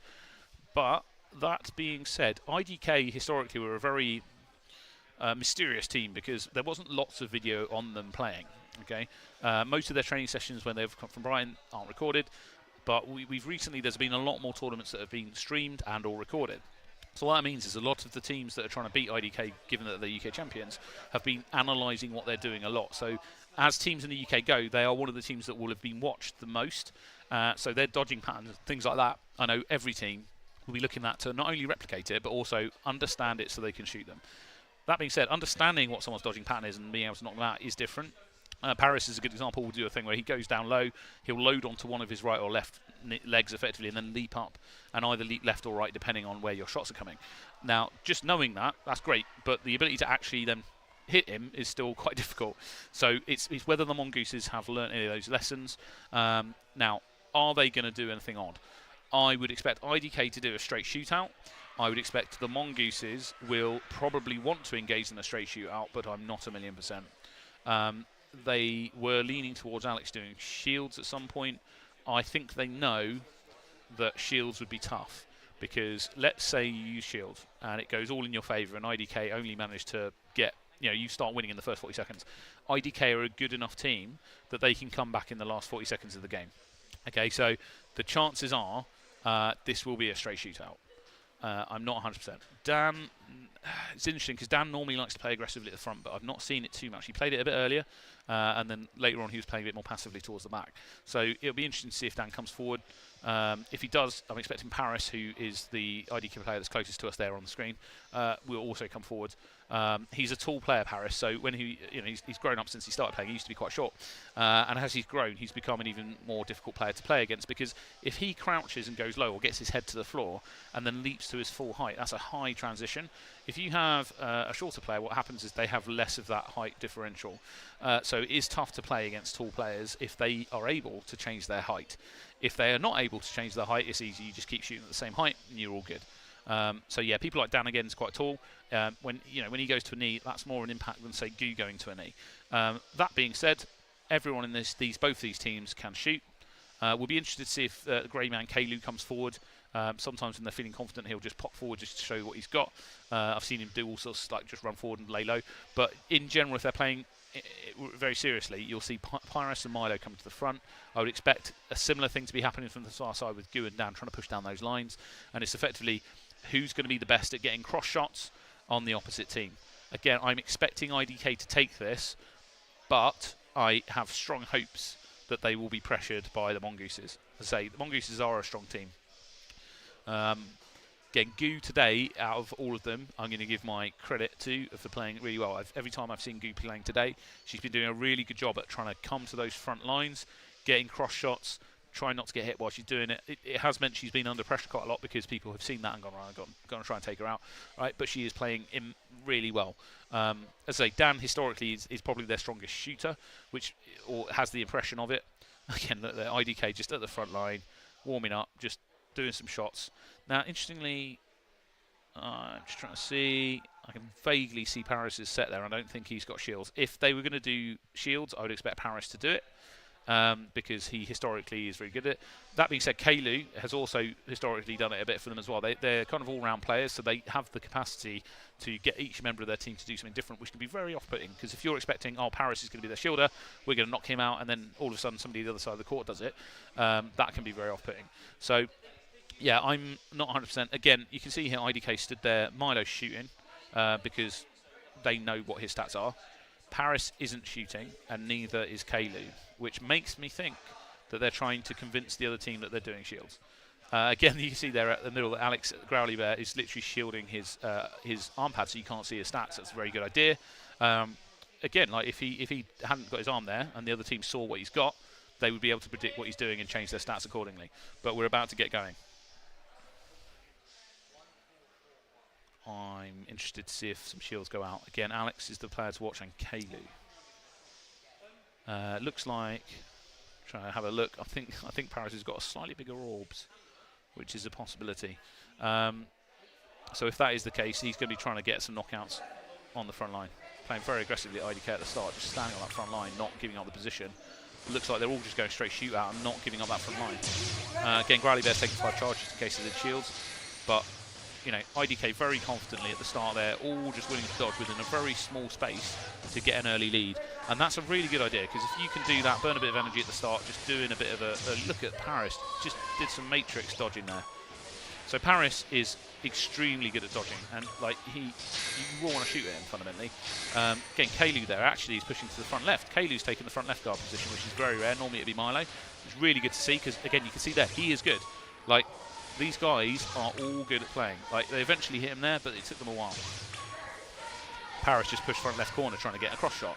Again, Milo coming forward. The thing against IDK, it's really difficult to tell who is going to do what. They all have the capacity to push to all the different parts of the court. None of them are afraid of any section of this court, which is really strong. Again, unfortunately, the Mongooses have been kind of held back. Here we go. Goo pushing forward, trying to get a bit of a shot, but not being able to stay there for too long. She knew that if she did, Paris was going to get a cross shot on her. So again, this is the problem with IDK. They can basically dominate the midfield, right? And even there, like, the volume of fire that just came out very sensibly when those two guys stacked together, Kalu and Paris, they still didn't manage to get the hit. There we go, Dan's coming forward. So, really well played there. I mean, Milo getting 7 knockouts, you cannot ignore him. Milo is one of the more accurate players on the IDK team. But Paris and Kalu, absolutely brilliant. Again, it was really nice to see Kalu taking the sort of effectively front left-hand position. As I say, historically, he's normally at the back, and people kind of ignore him. Like I historically said, he was their grey man, and his superpower was not being noticed. Nice that they're actually using him to not be noticed near the front, because he's also good there as well. Again, Goo taking speed 5 there to try and nullify effectively the dodging power on IDK, but it didn't work out. They're still able to dodge it. And Milo absolutely dominating with those 7-to-1 knockout kill death ratio, which is really good. Like, you're getting 7 knockouts and you only get knockout 1. It's really good. Key to that, at the very start, IDK feeling super confident. Okay, you do not start on the front line unless you're super confident. Now, interestingly, there's a small tactical thing that could have happened in that, but it'd be very unlikely, which is because at the start of the game you have no energy. So when you have your arm upright, you are trying to charge energy to shoot at the other team. If you have a higher charge rate, okay, you can fire quicker than they can. So in that game, Alex or Growly Bear actually had, I think, charge 5. If I was in his position at the start of that game and I'd had charge 5 and I'd seen IDK standing on the front line, I would have run to the front line as the game's starting and made sure to fire the first 2 shots at them. Okay, now that is intimidating. From IDK's perspective, to be shot at before you can fire back is hard. And so they may have backed up, and it allows you to grab that. It's a bit of a psychological game going on. Well, that being said, I have also had the fortune to play IDK previously, and I challenged Paris to stand on the front line and give me a 10-second head start. And he stood there, didn't move his feet, gave me a 10-second head start, and I didn't even hit him once by standing 1.5 meters in front of him. I just couldn't hit him. He could still dodge within that area. So that all being said, that would be what I would have tried. It may have failed because IDK are that good at dodging. So yeah, are they going to change anything? Don't know. Okay, so you've got Growly Bears pushed to the right again. If we base anything based on their position that they did previously, they'll probably just do the same tactic, but the Growly Bear / Alex will be trying to push down that right-hand side to try and help push them off that front line and get some shots. He could also do a shield, but I think at this point, if I'm being honest with Mongooses, they need to win the shootout, and the only way they're going to do that is all of them just focus on shooting out. Now, are IDK going to do anything different? I don't think so. Again, I can see some stats on arms there, but I'm not going to say anything until at least the game's about to start because I don't want to give anything too much away. But yeah, I would expect just a straight shootout. Again, Alex back there, just keeping his arms behind his back, not giving anything up. Could be that he's going to do a shield. Who knows? The thing is here, like you know, in international games, it's really important not to give anything away. Okay, so I know Paris, for example, I just saw in his armband, he's got charge 5, so he's got a high charge rate. So I think they were preparing for if there was a shield play coming out of, which there is. Goo's actually taking a shield, which is very rare. So Goo's going to try and put the shields up, but Paris and that know about that. And so they're going to be knocking them down. If they've got a double shield tactic, that is very interesting, if that is actually the case. They do. So they're going for a double shield with Dan shooting. We have not seen this, but this actually could do them quite well. So Dan needs to use those shields, and Goo and Alex need to keep them up for him. Like there. Dan needs to get behind that shield on the right and use it. Nice, nice. No, but they haven't got a point lead yet, and they've got 40 seconds left. So all he needs to do is get a knockout. That's good. Try and go for a cross shot on Milo. Really nice play. He got the knockout, but by that point, they'd already got 2 more knockouts than somebody else. Gu and Alex need to use those shields. They've got 30 seconds left. Dan's trying to use the right. The problem at this point is Kaylu, Paris, and Milo know that Dan is a threat. So whichever shield he's behind, that's the one that's going to get targeted. And they're going to make sure he doesn't have that cover. Right? 20 seconds left. They've still got 2 shields, though. They could use them. They could come back. Maybe not. There you go. They took Dan out. They knew that he was the threat. Again, Paris taking charge 5 is probably what won this for IDK. Had they not done that, he wouldn't have been able to get these shots out onto those shields and get them down as quick as they have. So actually, that was a really interesting, good idea from the Mongooses. And absolute credit to Paris and the other guys on this team for just keeping under control, taking those shields down. But that was genuinely not what I expected. We've not seen that tactic coming out hardly at all in a tournament, and in this very specific situation I think it actually was quite a good idea. It gave the Fighting Mongooses the best chance to win that game. Again, you can see there Paris firing 65 shots because he had charge 5. Again, Kaylu 3, Milo 2. So that was a lot of that. I mean, okay, Kaylu 61 shots with only charge 3, absolutely spot on. Okay, because your maximum is 60. Firing 51 shots whilst in a game against a team that's shooting at you is really, really good. Okay. So fundamentally, that was a really interesting game to watch. 2 shield tactics, not seen that in any recent tournaments anyway. To beat IDK with that, that's not a bad shout. Like, if you've got someone who's particularly good at your team at shooting, and you can get forward, always have a fighting position for them to fight from, where they can shoot at IDK. And as you saw there, IDK kept to the MAC because they couldn't take that middle ground because it was held up by shield. So actually, it was a really good way to dominate the field and try and hold them back. So well played there to Mongooses. I love to see it. Really good tactics. Love it. Right, next up. Okay, this one's going to be an interesting one. Universe A versus the International AI. Now, okay, Universe A are historically good at shooting. That is their strength. They historically have come close to beating IDK, like maybe a year ago or 2 years ago, because they just very good at picking up on how someone's going to dodge and knocking them out. Is that going to translate onto the AI? Yeah, possibly. If they can get their eye in on the AI, let's say, you know, at the start of the game, what I'm expecting to happen is the AI to be a close game for the first sort of 20 seconds. If they can just get their eye in, get a couple of knockouts, they're going to easily win. If, however, 40 seconds in, right, no one's scored anything and the AI gets a point, that's going to be really disheartening and it's going to be really tough to come back from. With AI, you want to start strong because you're going to get tired, right? You don't want to start weak and get better because fundamentally they're going to not get tired and you are. So it will be interesting to see what happens there. After this, I think we've got 2 more games or 2 more sets of matches, and then we're potentially going to be moving over to sort of the knockout rounds of the whole thing. So yeah, interesting stuff. As I say, after this one, I think we've got Barnsley Griffins versus IDK, and then after that, it's going to be Rock Hoppers versus Universe A. So Universe A do have 2 more games. They've got this one, and then they've got a sort of breather while the other game's going on, and then another game. So it is worth noting that they need to try and make sure they don't get too tired before they crack on. So I think what we're going to have is Universe A is going to be on the red team, and the AI is going to be on the blue team. So I think just bear with me a minute. We're having some technical issues. There's somebody fixing a camera just behind me on a ladder, which is, again, classic event stuff that's always going to happen. Hopefully you've enjoyed it so far. As again, this is great fun for me to do from a commentary perspective, so hopefully you are enjoying it. If you do have any questions on Hado, all that sort of stuff, feel free to go and check it out online, but effectively there are lots of guides there about how it works, how to play it. But again, the key thing, just to reiterate, knock out that marker with the 4 segments. As soon as that's all gone, that's 1 point for your team. That person's knocked out for 3 seconds and then they're back in. So effectively knock out the other team more than they knock out you. What we tend to find about this sport, which is very interesting, is people who play computer games will get the mechanics of this game very quickly and actually be very good to start with. Sporting people understand the dodging mechanic, but they're not necessarily as good at reading the heads-up display and getting the shots out. So fundamentally, this game is very open to anyone. You can come from a sporting background, very easily pick up the gaming element of it, and you can come from a gaming background, and effectively it effectively lures you in to doing a sport that is very active and you don't notice because you're so busy looking at the heads-up display and knocking people out that the fact you're running around and doing crazy stuff like squatting all the time doesn't even come into your mind. You will find yourself sweating. I will just point that out now. Like these guys are moving sort of 70, 80 meters in an 80-second period, but that's just left to right. It's not including their up and down, all that sort of stuff. Okay, here we go. So it looks like we're about to start. So again, blue team is going to be the AI, and red team is going to be the players. Here we go. So they need to get an early lead. If they can get a couple of points at the start, then they're going to be on for a winner. Again, it is about volume of fire a little bit. Okay, this is not good. So far, not as good as dodging as needs to be, and the volume of fire isn't going to be good enough because basically they're getting knocked out so much.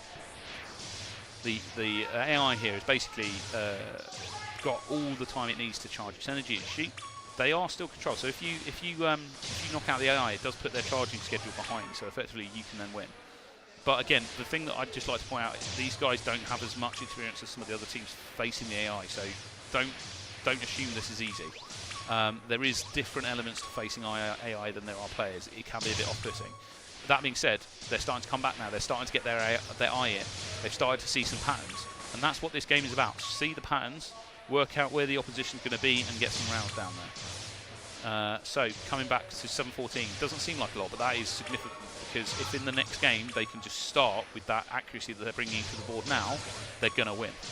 Okay, there you go, 10-18.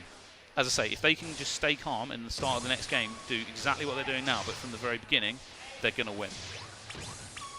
So this is kind of almost a training round. Again, disheartening if you are, on the red team, but Universe A can come back. Okay, so Bocky's just got her eye in, 7 knockouts. Emily getting 4, really good. BB, not as many, but don't worry about it. So fundamentally, what you need to do now is Bocky's clearly got their eye in. All right, so effectively, that is what is going to be the main thing. Bocky getting lots of knockouts near the start of the game and just staying calm and consistently doing that all the way through the next round. Again, those stats coming out of the CPE, 41% actually, all that sort of stuff. There's not a lot of dodging coming in for Universe A. They historically are dependent on their ability to knock people out.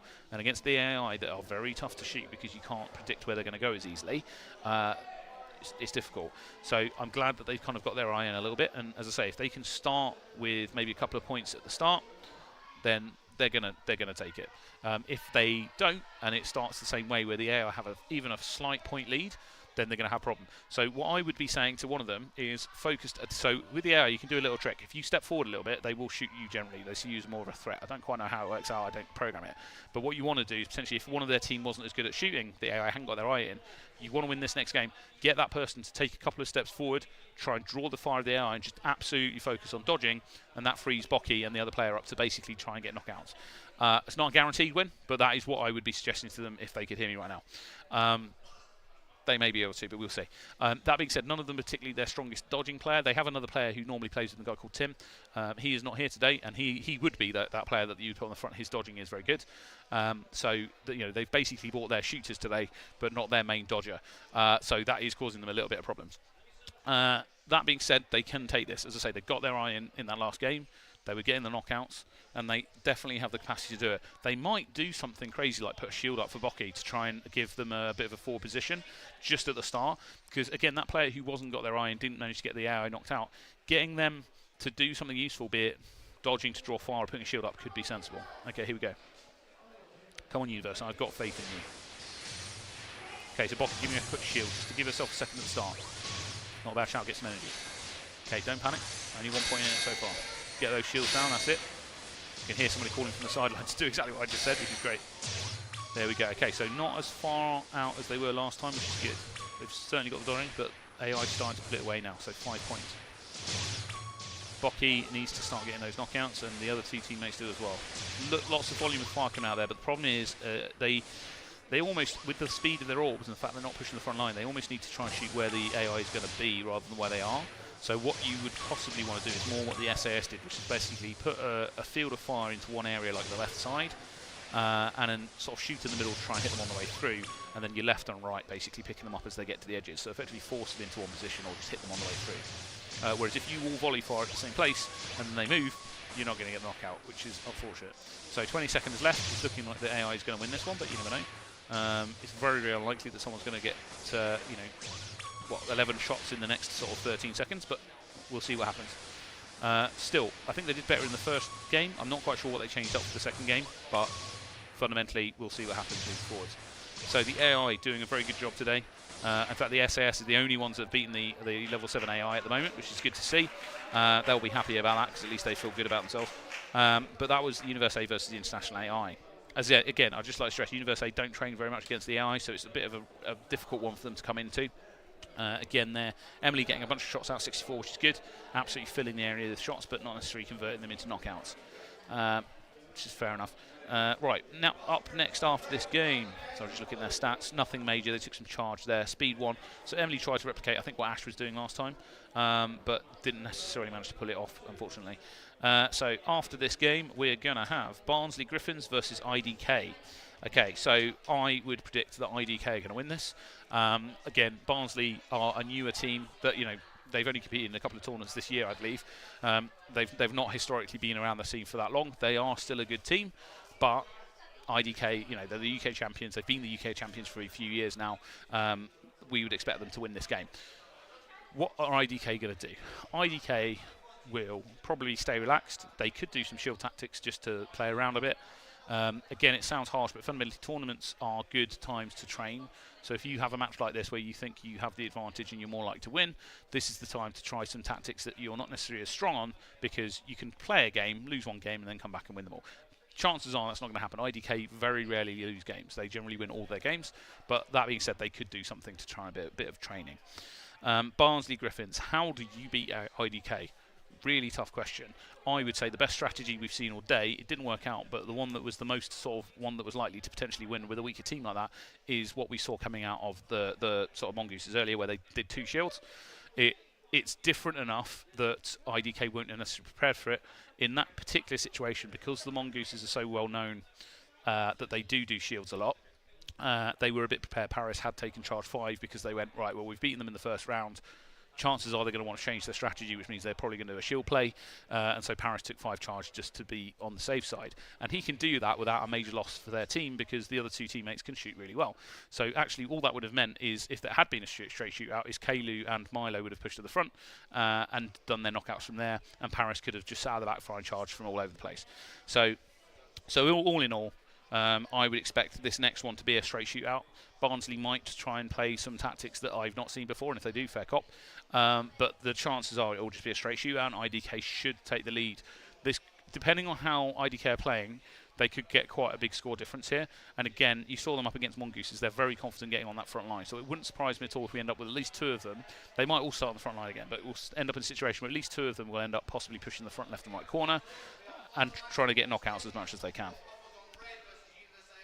Just hearing an announcement in the background there, so I am right. The next game after this will be Rockhoppers versus Universe A, and that'll be the end of the first sort of section of games. And then we're going to move through to the next part of the competition. The next part of the competition will be effectively the 2 pools, and whoever's winning in those 2 different pools getting taken through to a knockout kind of scenario, where we whittle them down until we've got a final, semi-final. We'll do the bottom levels as well because we need to know who sort of the lower ranked teams are, and then later on at some point we'll have the lower ranked teams playing someone from the Pro League, because the Pro League is currently going on next door, to see if there's any changes. But here we go. So IDK on blue and the Barnsley Griffins on red. Paris straight to the front there, doing a nice slide across the pitch, trying to draw fire. But he's done a shield. It's a shield strategy. Nice. IDK, as I said, feeling a bit more confident, just doing their shield strategy because they can. Now, the question is, did Barnsley take enough charge to get that down? I believe that historically they did, and they're doing a good job at taking those shields down. So Barnsley just needs to stay calm. Oh, look at that. Ethan and player 1, absolute credit to you from Barnsley, pushing the front line, not being afraid to try and take those angles. They need to be taking those shields down better. You can't leave Milo behind a shield like that. But still really good play from the Barnsley team. Like, they're not letting IDK just take the whole court, which is really, really strong. I mean, again, Ethan there on the right-hand side, absolutely spot-on dodging. Even if they're not going to win this, this is a really good bit of training for all of these guys involved. Again, Kalu coming to the front, doesn't very often get there, but he's doing it. Again, he's more than capable. Again, Paris using all those shields, getting them a nice staggered throughout the game. He's got another one still in reserve, so he's not too stressed.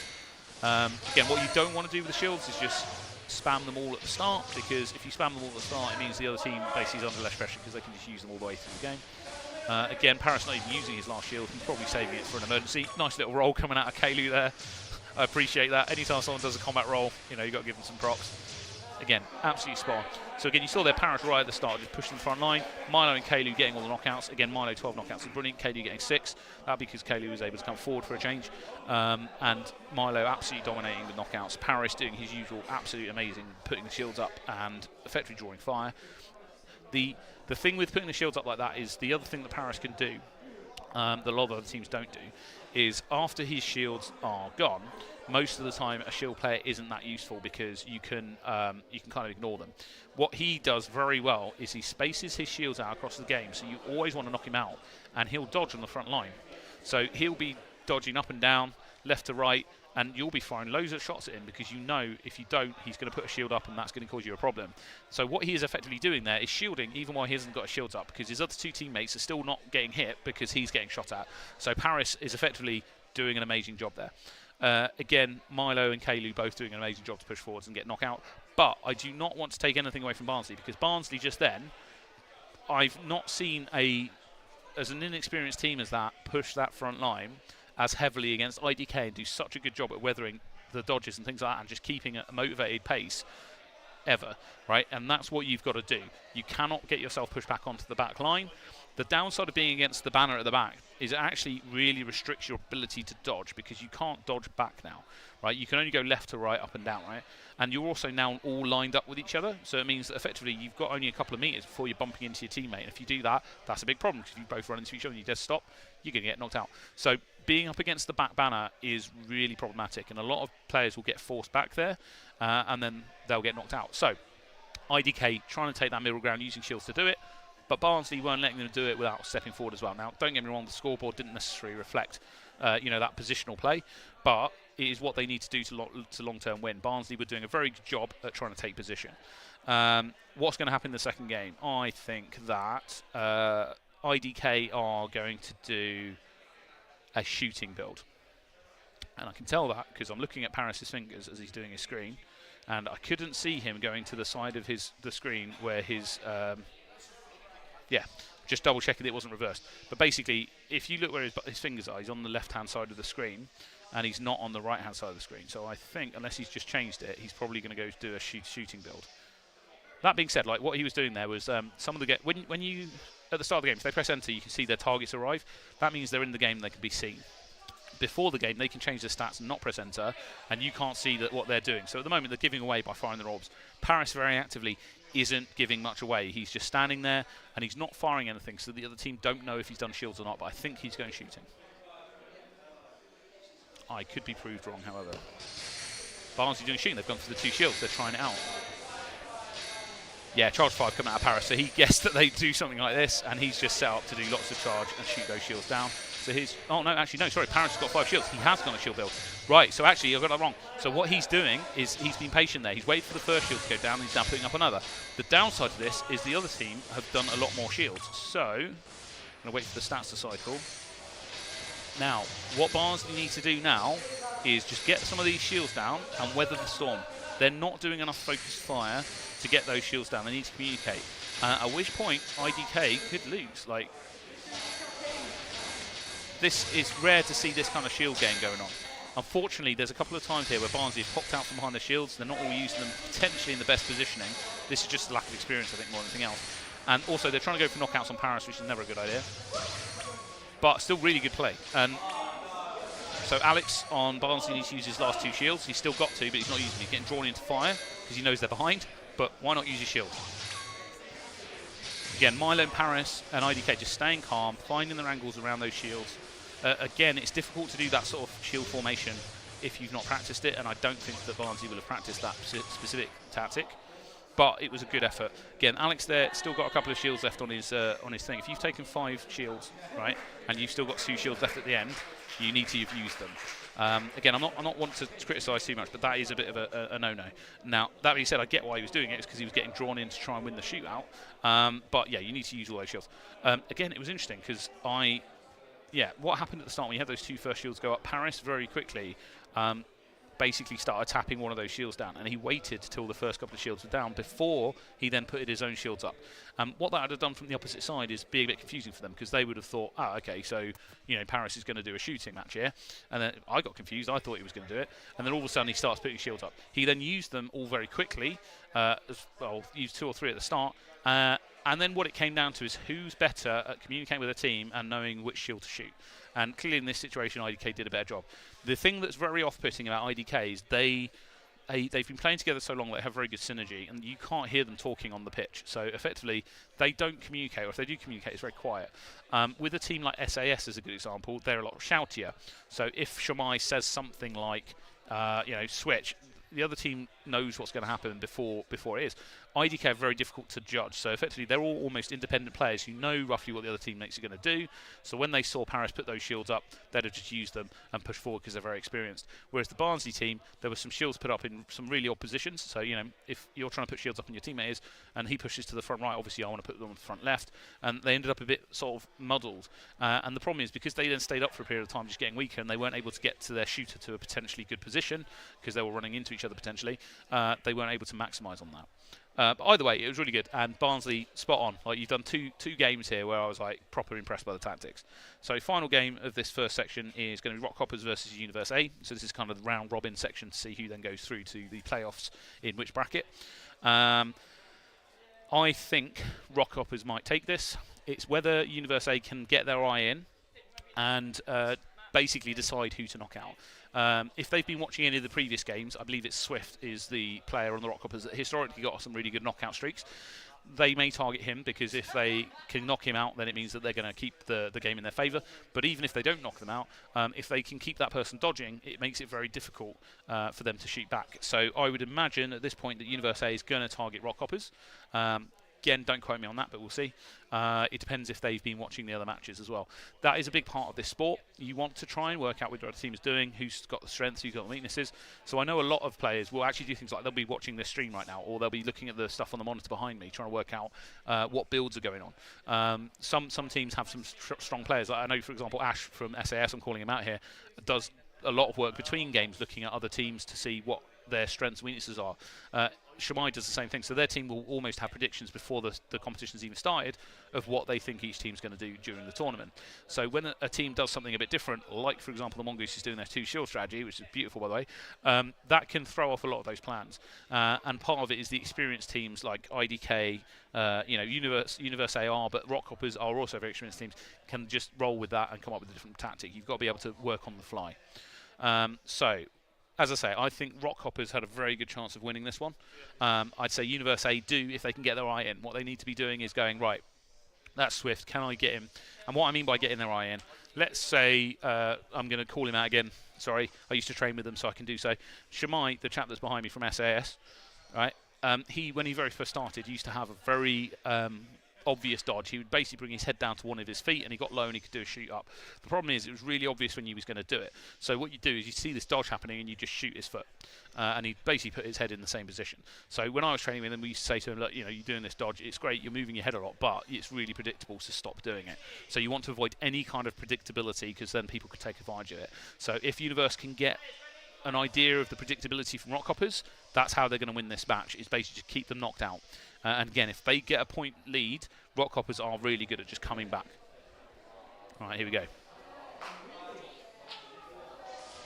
So Swift in the middle. He's the one you've got to watch out for being good at shooting. Okay, you've got a shield coming out from Becky. Interesting play. But Rock Hopper's doing a nice job at taking it down. It's up for about sort of 6 to 7 seconds. Okay, another one coming in. So interestingly, they're still hanging back. There we go. So the downside is Universe are putting that shield up, but none of them are then pushing forward to use it. So Rock Hoppers are just taking their time, being chill, taking it down. Nice bit of combined fire going into it. That being said, BB there, trying to push up to that front left corner, really good. Now, what I'd say is, now is the time to push up to that front left, because while that shield's up there, somebody should be behind that shield. BB should be able to push to the left. She's only going to got to deal with a one-on-one fight, and that's how they're getting some points now. Nice work from the Rock Hoppers to take it down, though. They're just staying nice and calm and under control. Okay, so Rockhopper's taking quite the lead here, but again, still good shields coming out from Becky. Becky at this point, what she wants to do is probably use the shield on the opposite side as well. They're trying to use it on the one side to basically allow Emily to do some shooting. But actually what you want to be doing is getting it in front of the other team as well. Again, try not to run into each other there. She's got her arm down, which means that she's become a target, and they know that, so they've been shooting at her, trying not to let her come forward and put that shield up, but she's managed to do it. Again, nice effort from Universe A. There was some good tactics coming out there. What I would say to Rockhoppers is really good job staying calm. This is what I mean by if you're an experienced team, you can just stay cool and calm and collected. Again, Swift there, he was the threat. He's the one that's managed to get 9 knockouts. So if you're going to target him.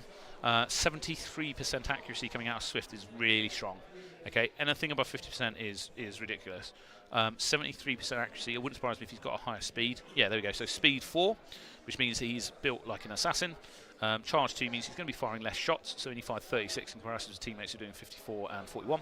But those were more accurate, and that's where the knockouts are coming from. So all the other stuff that's going on, right? The person on the left-hand side of the court up against, BB. They're just basically they're trying to get knockouts, but they're there as a distraction. Swift, who's in the middle there, is the one that's trying to get the knockout. So effectively, he's doing cross shots a little bit onto both sides. When those shields are coming down, he's the one that's going to try and get the knockout behind it. So depending on what Universe A want to do now, if they do another shield build, what they need to probably do is my suggestion would be use your shields in the first 40 seconds. They were trying to space it out across the whole thing there to give Emily a bit of a chance on the right, and BB was doing her best to dodge on the left. So if you want to do that again, that's brilliant, do that, but then you need to use those shields better. So, push slightly further forward, angle your front shield. So what you want to do is normally put your shield up as close to the front line as you can, but still on your side, but at a very slight angle, because if you keep it flat, the other team are able to come to your left-hand side and shoot behind it. So what you want to do is in the front corner at a slight angle, and it means that you're shielded from people who are on your left, but you're as far forward as you can be, which means it's going to be easier for you to shoot the opposition. So the positioning on their shields were actually pretty good, but then what needs to happen is the shielder, as soon as they put that up, get out of the way, get the shooter into that position and use that position for as long as it is there. What I would say is Rockhoppers could have done a better job at taking those shields down quicker. I think they didn't feel the need to because they weren't being used as effectively as they could be. So potentially they were just going, yeah, we'll take it down, we'll tap it down, but if someone goes behind it, I would expect that they will tap it down even faster. Again, Shemai's over there trying to help out to make sure the kit's working. Again, you can see the stuff before there, they're just using the banners, trying to get the set all marked up so they know where they are, and then we're going to be getting back underway. I think I just heard someone shout 10 seconds. We've still got one blue player that's logged out, so just going to log them in, and then we're going to be ready to go. So, what are Universe A going to do to try and turn the tables here? I think they might do the same. That is my prediction. Okay, here we go. Now remember, you've got to try and take Swift out. He is their best shot. Bocky's in the middle there. We'll see if she's going to do shields or not. Nope, looks like a shooting build. Charge 5. So they're taking charge 5 to try and deal with shields if they dealt with it, but they didn't. So I think what Bocky's going to try and do is like push people around and effectively just keep a bunch of shots in the middle to try and keep Swift moving, and that might limit the amount that he can shoot. So that's actually not a bad shout. So effectively I think you've got Bocky a little bit like marking Swift and just saying, look, keep him moving.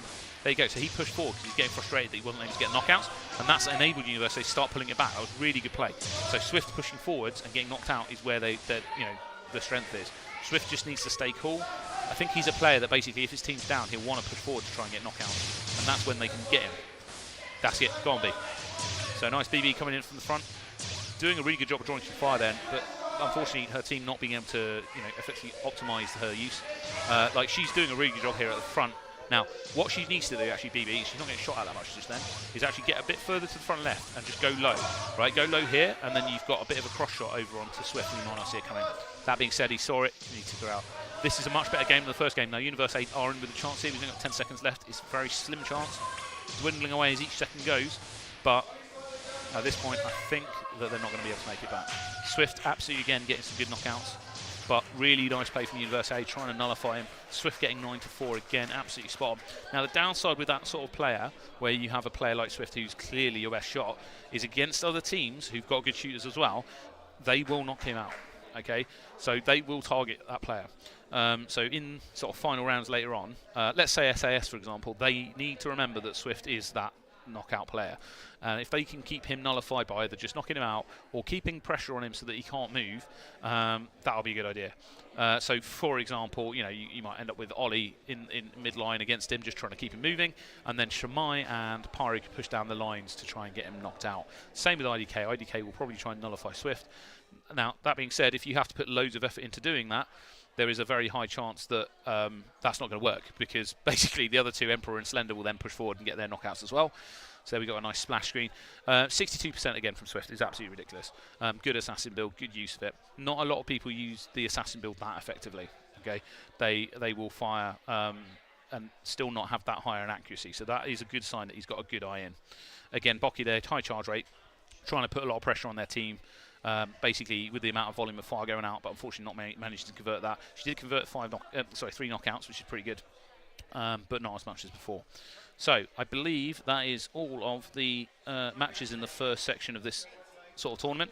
There will be some calculations that are either going on behind the scenes or have already happened to determine who is up next.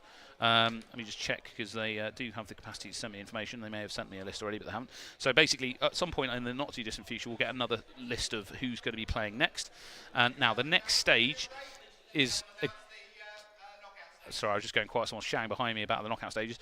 But basically, what we'll end up with is a situation where we'll be whittled down in 2 more groups. So effectively, there'll be 4 teams in the top group playing off to get final places, and then we'll have 4 teams in the lower group. I believe the lower group will probably have the AI in it, because I don't think they'll want to promote the AI to the top group.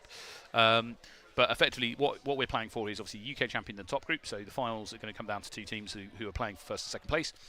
And then obviously in the bottom group, we're also playing for not to be the last, because if you're the bottom of that group, then you are going to have to go through potentially to a playoff against the guys coming out of the Pro League, and you do have the downside of potentially being relegated down to the Pro League. All the teams here in the Masters League today, I think, stand a good chance of staying up in the Masters, because even if you then go and play the winners of the Pro League, there's no guarantee that they're going to beat you. That being said, I saw some of the guys training for the Pro League earlier, and they're not terrible. Like, there's some good teams in there. So the top team coming out of the Pro League has a very strong chance of doing well against the bottom team in the Masters.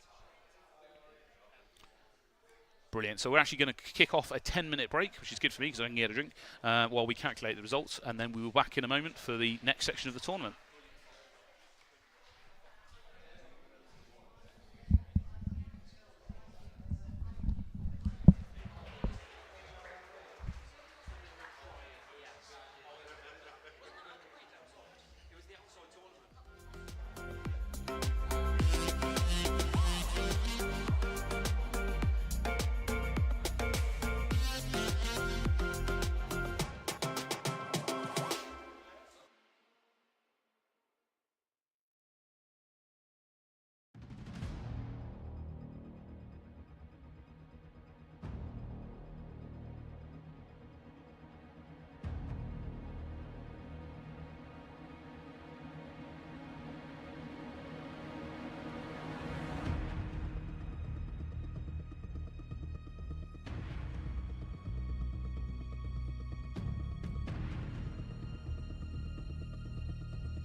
Hi everyone, and welcome back to the ESL Premiership, the UK Championship, or Hado Championship, powered by Intel. So we've had the initial sort of stages where we've had a nice round robin between the 8 competitors, or technically 7 and some AI, but we're going to count them as a competitor. Again, just to refresh, we're here at the Hado Arena in Coventry, which is great, and there's a pro tournament going on next door. So effectively this is the Masters Cup that we're streaming, which is the sort of top bracket, and then the Pro Cup is going on next door. So up next we're going to have basically some sort of, not so much knockout rounds, but effectively a set of almost, well, they're not quite semi-finals, these are quarter-finals, but we are going to try and play off so that we get a nice position of 1 to 8 on everyone. And obviously the main aim here is to come in first place, and that makes you the current UK champions for this year. But the other one is to try and avoid the 7th place, because with the AI in, whoever basically the bottom ranked human is, if you're in 8th place and you're a human team, that's fine. You then get to go and play off against the top team in the Pro League to hopefully not get relegated. So effectively there is something to play for, even if you're in the bottom sort of division here. You want to make sure you don't get knocked out. So next up is going to be, I believe, the Barnsley Griffins versus the AI. So it's actually a tough one for them to start with. They are up against the level 7 AI. Again, Barnsley I don't think have had that much experience at playing, especially the AI at this level.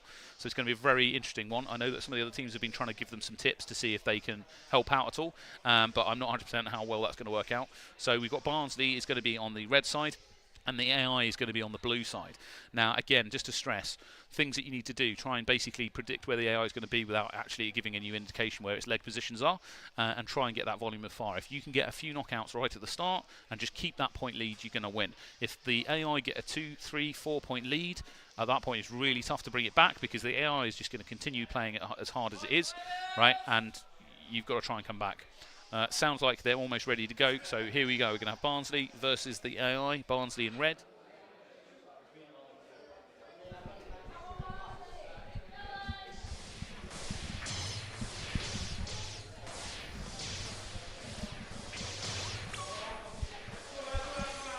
Okay, so here we go, 10 seconds in. AI is getting a point, but that's not that bad. Barnsley doing some good movement.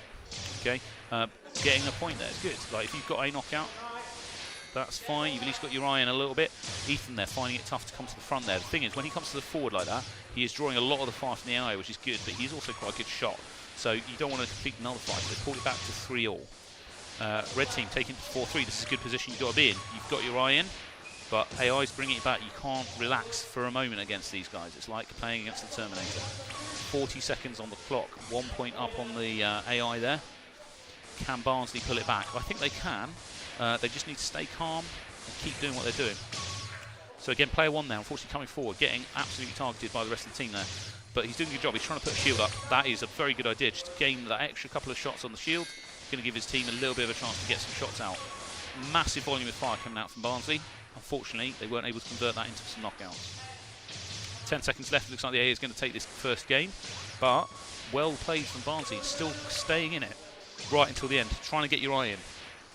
And that's the thing, like, basically they've not played a lot against the AI. This was sort of a trial by fire, I believe, especially not at this level of difficulty with level 7. Again, to reiterate to those people joining potentially late, the AI can play anywhere between level 0 and level 9, and they've put them at level 7, which is basically the international minimum requirement if you can beat a level 7 set of AI to sort of compete in the European Cup. That being said, if you've got a long-standing championship in your own country, then you don't need to do that. Okay, so 8 knockouts to one of the AI there. Okay, Ethan getting most of the knockouts for his team. What they need to do is try and free Ethan up to get those knockouts, be it someone just push forward, try and draw the fire of the AI. If they can draw the fire from the AI away from Ethan, then that's going to enable them to do a bit better. Effectively, what you want to do is take the pressure off Ethan whilst putting the pressure on yourself and focus more on dodging. Now, the downside of that is you're not necessarily going to get any knockouts, but if you're on the far side of the pitch from Ethan, drawing fire and enabling him to get those knockouts under less pressure, that's what's going to win them for your team. If Ethan comes under heavy pressure because he pushes to the front line, then at that point you've got to make the most of the fact that the AI is focused on him and get some knockouts for yourself. Are they going to be able to do that in the second game? Yes, I think that they can. They just need to stay focused. Barnsley is a really motivated team. Like, generally speaking, they go up against, they're seen as the underdog, if that makes sense. They're less experienced. So for them to effectively go up against these AI won't be that intimidating. Like, they're used to go up against tough opponents. Level 7 AI, although tough, is not that bad. Again, to those people joining late, the reason that there's an AI in this sort of playoff is that basically we've replaced a team that had to drop out last minute with an AI team, which is the advantage of this sport. We can do that. And what it means is one team didn't just get a bye. We didn't have a category of 3. So we had 4 teams in each one. Just one of them is an AI team. Again, to stress, level 7 AI, 3 of them, is very tough. They will consistently come after you, and they'll just keep hitting you, and they're like the Terminator. They don't give up. Right. Getting a bit confused here because I can see myself twice in the screen, but this way you get to see me twice. It's great. Okay, here we go. So Barnsley again up on the court. They're on the red team, and the AI is going to be on the blue team. I can just see the guys running the server at the back, getting themselves sorted. Probably going to kick off in the next 10 seconds or so. Now they need to get a point lead early on. If they can get a point lead early on, they're going to win. Got a shield coming out. Ethan's put a shield up. Okay, he's given himself a bit of a breather. Nice play from player 2 there. Just pushing to the front, trying to draw some fire. Just needs to keep dodging. Didn't manage it, but they managed to get the Ethan is literally under no pressure, which is great. So yeah, literally player 2 there doing a nice slide at the front, trying to draw far away from Ethan, and that worked. There we go. Red team's taking the lead. They can stay there. Brilliant. Now they're feeling a bit more confident. They can get their eye in, get those knockouts. Good work, Ethan. He's just calmly getting a knockout in front of him. The key with this is literally your kill to death rate needs to stay high. So if you are finding yourself getting knocked out, you need to dodge more. Trust your teammates to get those knockouts and do what you need to do to not get hit. Okay? It's that classic thing. You ever played Call of Duty or CSGO or something like that, and well, not so much CSGO, but Call of Duty, you're letting the team down, you're giving a load of kills to the other team you're feeding. Don't do that. Absolutely spot on here from Barnsley. Now bear in mind, some other really good teams are way more experienced than this and have struggled really hard against these AI. These Barnsley players are doing such a good job at just staying calm. They had one game where they lost to them, but they're just staying cool, learn the lessons they need to learn from that game, and are implementing them here. They can still lose. Remember, the AI is not tired at this point, and Barnsley players are. This could turn in the next 10 seconds very easily. Ethan is trying his best to get another knockout. He needs to not get knocked out himself, though. Although his teammates took a little bit of pressure off there by getting knocked out for him, which is really good. Excellent play there from Barnsley. Genuinely, really, really good. And as I say, that's if you can get your eye in, job's good. Ethan getting 8 knockouts. Player 1 there getting 4. That's really good work as well. Just so you know, the reason some people's names coming up and others people's aren't, there's a companion app for Hado on your phone that you can get that allows you to log in, and it logs in your name and it keeps your stats. So Ethan will have this recorded on his stats for now, forever. So one trick, if you do get that Hado Connect and you want to buff your stats a bit, make sure that you always log out before playing a team that's better than you. That way you can get a nice 100% win rate. But in this case, yeah, the other advantage is you can look at the team stats for the opposition if they've logged in as well. I mean, you can see the stats because they saved the stats, they just don't have players' names next to them. So thank you to those players logged in for that, because it means it's easier for me to tell you who they are. But equally, really well played there from Barnsley. Now, are they going to win the next one? Yes. Now they've got their eyes in, right, the chances are they are going to win this next game. They know what they need to do. It worked for them last time. Ethan at the very start put himself a shield up to get himself some charge. Meant that he was nice and cool under control. On the opposite side, his left, the other teammates pushed forward slightly, and you had a player basically do a nice slide across the front to draw fire from the AI, and it worked. Now, to that player who was dodging at the front, all I'd say is just do even better dodging. Worry less about shooting in that first few sections. If you can get the AI shooting at you, and Ethan or your other teammates getting some knockouts even better, and then later on, when Ethan's then pushing forward and becoming more targeted by the AI, that's the time to start getting your knockouts on the other side as well. So, but genuinely, really, really well played from Barnsley. Like, I can't floor you at all. As I say, we've had some really other strong teams not beat the level 7 AI at the moment, so well done. So up next, it will be them again. So it's best 2 out of 3. So we're going to have Barnsley against some AI again. I'm just looking at the guys running the server and wondering if we're going to get going. Bear with me, we're just adding the AI in as well, and then we're going to be going again. So again, there are people controlling the pitch off the court. That's the main advantage of this sport from a reffing perspective. A lot of it's taken charge by the game. There's a few little bits outside of that, but in general, the game runs it all for you. Right, here we go. Okay, same again, Ethan trying to do a thing. He was stood slightly further forward though, so you could get a couple of shots coming at him, but that doesn't matter. Now, if they can get these shields down from the AI, they're going to win. Just need to stay calm. Ethan trying to push forwards. Now, the only difference between that time and this time and last time was that effectively Ethan is being targeted because he's pushing forward. Now, the other team aren't doing as much as they did in the previous game to draw far away from him. Now, Ethan is a player that clearly feels that he needs to get knockouts for his team, so he's coming forward to try and do that. But by doing that against the AI, he's making himself more of a target. And at the moment, the other team rest of his team need to basically pull up the slack. which they're doing, and they're getting some knockouts, but maybe not as much as they need. 40 seconds left though, they can still do it. So at this point, what needs to happen is player 1 and player 2 need to push that front left corner, try and draw fire. Ethan pushing forward there and doing it all he can to basically like get the knockouts while still dodging, and he's doing a very good job. Like, this is good training for when he goes up against a team like IDK. Absolutely amazing work from Ethan. He's doing a brilliant job. The other teammates doing their best to support him. It's tough. He's been knocked out, and as soon as he gets knocked out, you can see there's a big change because the AI all of a sudden are shooting at his two teammates, and they've just got knockouts almost straight away. Okay, Ethan's having problems at the minute because he's not managing to shoot. Now, part of that is because he's charging to gone offline. You can see him getting frustrated there. What that was is his arm wasn't slightly up, wasn't quite upright. So if you go back to what I was saying earlier, he's under so much pressure there that whilst dodging, his arm position has moved away from the upright position that needs to be. What I have noticed is he's trying to hold his elbow in order to try and keep his arm as upright as he can, but even that wasn't helping him in that situation. And he was under so much pressure that his shots went off target. Or, sorry, he couldn't charge even. That is a thing that happens, especially when you're starting and you're new at the sport. It takes a bit of muscle memory to build up to the point where you can be just completely relaxed and always get all those shots off. But again, you know, look at that, 6 knockouts to Ethan, despite the fact he was pushing the front line, and he actually had a positive kill to death ratio. So absolute credit to him. In that particular round, he was the star player of his team. Again, I don't want to take anything away from his other two teammates, but just if they'd have played the same way they had in the second game, they'd have beaten them. So overall, you know, Barnsley Griffins have not done well against the AI. So next up is going to be, I believe, the Fighting Mongooses versus Universe A. So now, again, to stress, this section we're on here is basically the 5 to 8 playoff section. So these guys are basically playing off to try and not be the lowest in their bracket, so they don't have to go through and fight a relegation match against somebody coming from the Pro League. Fighting Mongooses Universe A. This is going to be interesting. They will both be hoping that basically whoever goes through against you know, Barnsley next time, that the other team wins, because they are training partners. Fighting Mongooses and Universe A have been playing together since day one. They actually are almost interchangeable. If they come to a tournament and one of their teammates is ill, they'll often switch out teammates from the other team to help them. So they are good friends. So for them to go up against each other is interesting. Who's going to win out of the team? I think Fighting Mongooses has the slightly stronger team today, based on their performance, so I would expect Fighting Mongooses to win. Now, that being said, Universe A then will have to go through and play off, I believe, against Barnsley, and Fighting Mongooses will go off to play against the AI, potentially. Now, that Universe A versus Barnsley game, if it does end up like that, we'll end up in a situation where they're playing off to not be the team that has to play the relegation match. The hope, I would imagine, most of the teams are having today is that Barnsley will end up there, because Barnsley is one of the newer teams into the Masters League. However, based on how they just played that, they have a good chance to beat the Fighting Mongooses and Universe A. So it's a tough one. Fighting Mongooses, Universe A, who's going to win out of those two? Fighting Mongooses.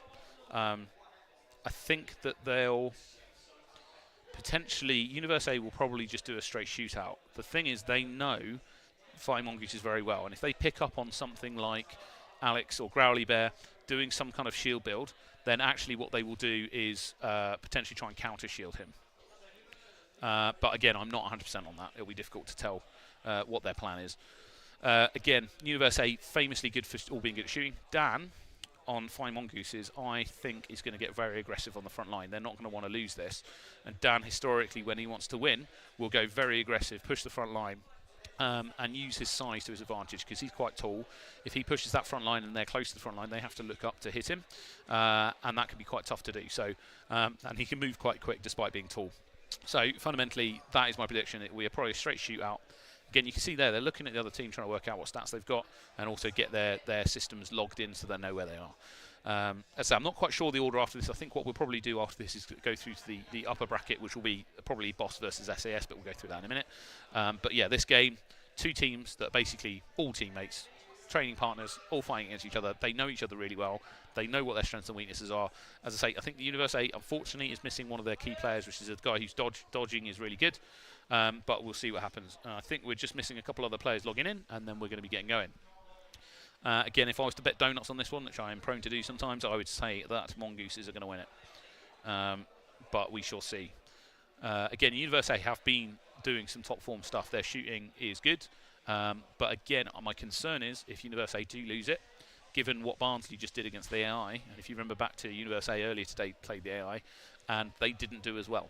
So there is a chance if you use that as a gauge, that Barnsley, if that went through, could beat Universe A, at which point it'd be Universe A playing off to try not to get knocked out of the Masters Cup, which they'd be very keen not to do. Most of the people in the Masters Cup have been playing in the Masters Cup, or the main top bracket, for the majority of the time Hado's been in the country, and they'll want to stay there. But that's part of the competition. If they get knocked out, they get knocked out. Okay, here we go. Looks like we're about to start. So Universe A on blue, fighting Mongooses are going to be on red. Okay, here we go. 80 seconds on the clock. So if we see any shield tactics coming out, I expect it to come out of Growly Bear. No shields either side, it's going to be a straight shootout. Both teams have taken a bunch of charge, so there's going to be orbs all over the place. This is because they weren't sure whether the other team's going to be doing shields or not. So they've basically all taken charge 4 and 5, so there's going to be lots of shots. Again, this is going to come down to who is the best shot, who can keep the best positioning on the court, all that sort of stuff. Emily doing some good movement there to try and get some cross shots over onto Dan, because they know they want to keep him knocked out, but you can't ignore Goo on this near side.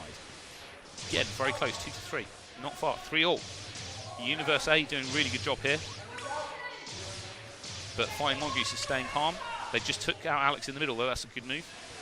Goo's low, she's only got one marker left on her. This is such a close game, 5-all, 30 seconds left. Again, 6-all.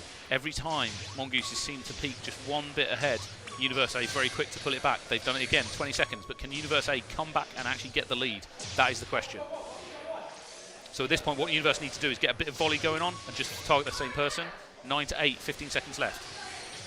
Massive volley coming out. They didn't convert it into a knockout, unfortunately. 10 seconds, Universe can still do this. 2 points still on the board, they can make it. 3 points, I think Mongooses are going to take it at this point, but that was such a close game. Really well played to both teams. Okay, interesting stats coming out there. So player 3, which is, I think, Dan, not getting many knockouts. He only got 1, which is rare. I would imagine he was being put under immense amounts of pressure and lots of volley of fire coming at him, which is possibly why he was able to do less shots. Goo moving 60 metres is nice. Growly Bear actually getting the majority of the knockouts for his team. This is the thing about Alex, which is Growly Bear. I've said this historically, he's a very well-rounded player, and he can do shields, he can do all that sort of stuff. He can also shoot and dodge and stuff really well as well. So he is one of those people that's just dependable in whichever position you put him in.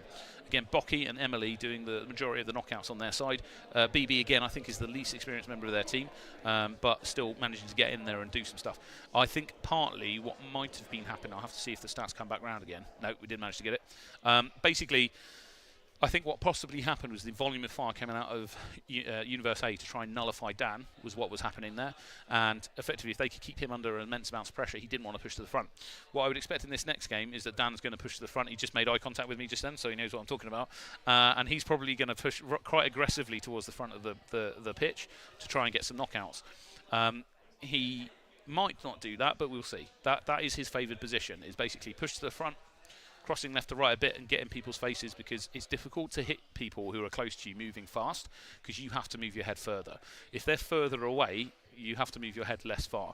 So that's part of the reason why coming to the front is good, but what you have to have is the ability to then move around in that location.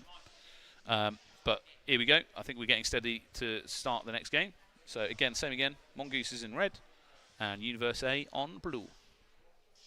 We're still missing one blue player. So there we go. I think we're good to go. When I say missing, what I basically mean by that is they haven't logged into the game yet. And I can see it on the server over to my side. So they're normally just some kind of technical issue. But here we go. Red team versus blue team. Universe A versus Mongooses. I kind of, just for the dramatic effect, want Universe A to pull this back here. I genuinely don't have a favourite between these two teams. They're both lovely people. Okay, so again, some volume of fire coming out. Nothing majorly changed. Slightly less charge on the Mongooses team because they realised that the other team's not doing shields. This means they're going to be able to potentially get more knockouts. But the volume of fire coming out of Universe A is still making it very difficult for people to move. But there you go, Dan's moving to the front, Hugh's moving to the front. They'll be more confident there. But there you go, look at Dan. Like, he's basically stood near the front, getting some shots off, still not being able to be knocked out, and they're kind of leaving him alone a bit, which is not ideal. Like, some shots going at him, but it's taking quite a long time to get him out. That being said, Universe A only 1 point behind. Really close. Can they pull it back? Really good work there from BB, just pushing to the front, being a bit aggressive, trying to push people back. Again, not able to convert that into a knockout, and Dan just really calmly, no, got a knockout, nice cross shot coming in from Emily or Bocky. That was brilliant. When Dan's on the front there, what you want is actually Emily to be shooting across at him.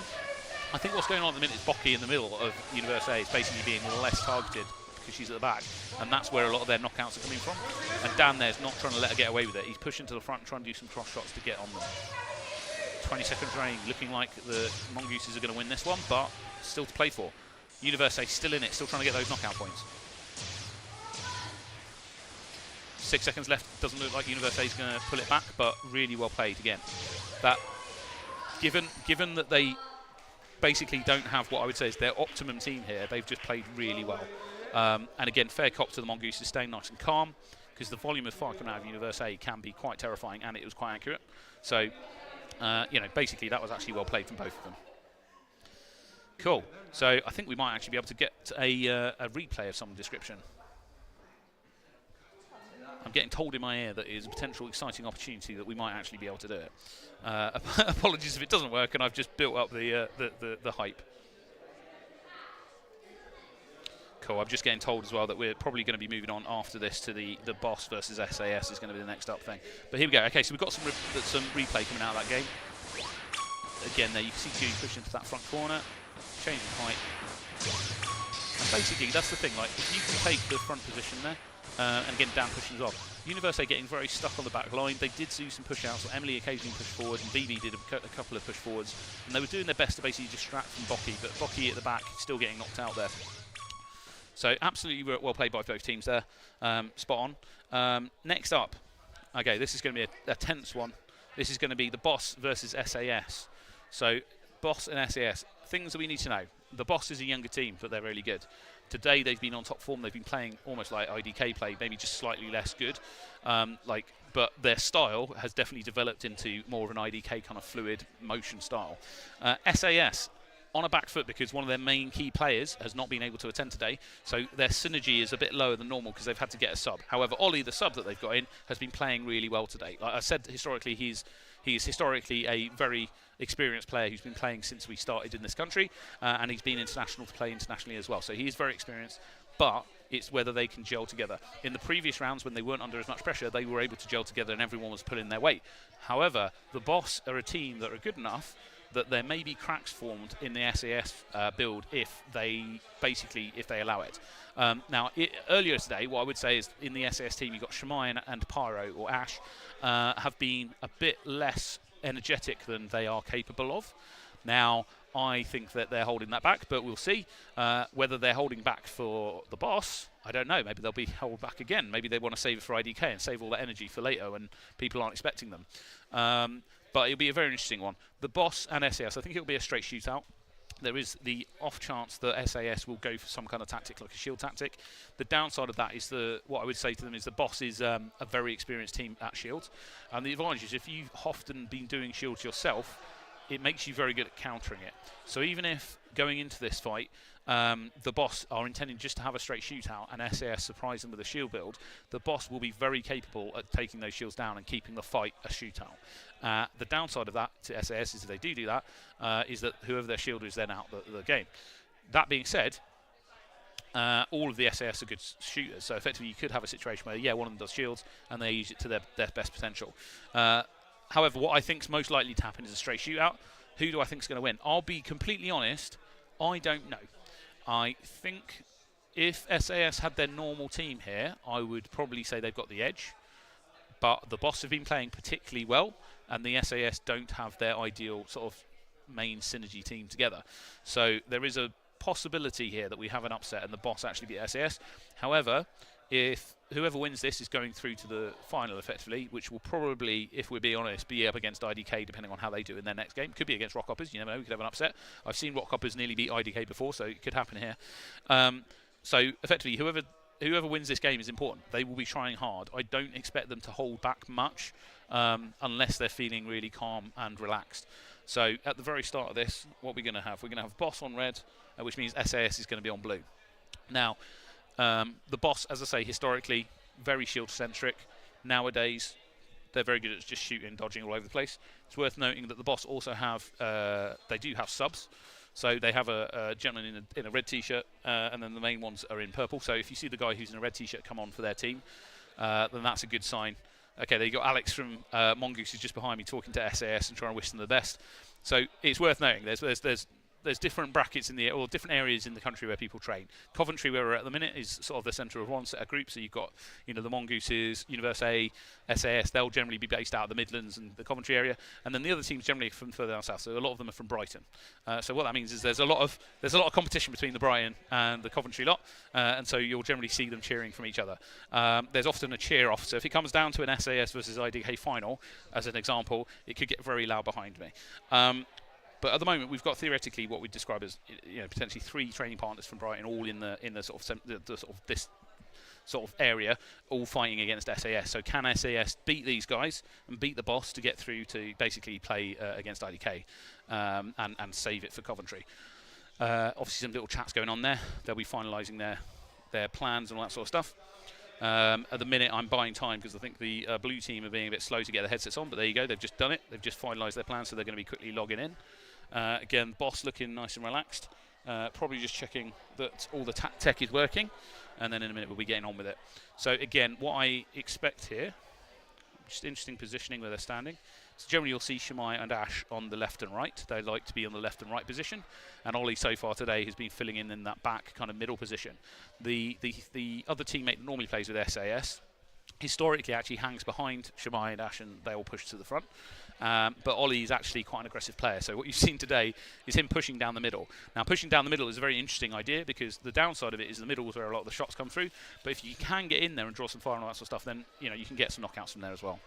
The boss, again, I think will be very mobile. They've got one of their team who's extremely good at being mobile that I suspect he'll push to the front very near the beginning of the game and try and draw fire. You could look at them there. They're all trying to work out what the other teams have. No one's shooting any shots at each other. They're playing their cards close to the vest. At the last European Cup we had last year, it was really obvious because what would happen is everyone walked onto the pitch and just stood there looking at each other and not firing anything at all because they didn't want to give anything away. And then there was a moment where they had to fire a shot just for a technical reason, and they'd wait till everyone was logged in, fire a shot, and then get on with the game. Whereas today, there's definitely an element of people not wanting to give away what they have.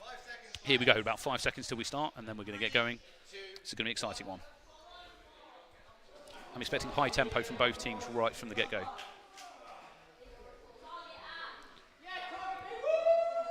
Ash trying to get, literally you can hear Ash screaming from behind me. They did a quick switch.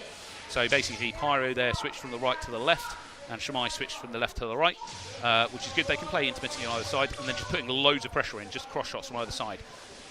We've got a technical issue. Apparently there's some kind of issue with one player's dropped off the field, but basically the general rules are if you're having a tech issue, you either have to stay on and sort it out, or once the refs realise it, they might do a restart. But otherwise, okay, we're doing a restart. Sounds like there was some kind of an issue on the red side. The red player immediately ran off the pitch to let the technical guys know that there was a problem, which is exactly spot on. By getting off the pitch, what he also does is make himself not a target for the opposite team because they can't shoot him when he's firing off the pitch. So basically, it's very rare that it happens. But if it does happen, try and let them know as fast as you can and just keep dodging. Because if it is deemed that there wasn't a technical issue and it was due to human error, like, for example, your arm position wasn't quite right or whatever, which can happen, not normally at this level, but it can happen, then effectively it's tough. Like, the game will play out. And if you're stood in the middle of the pitch going, it's not working, you're a fair target. So fundamentally, now, SAS probably won't be too happy about that because they just did a switch, but they might have gained some information, but they also gave away some information. Okay, so we're switching sets.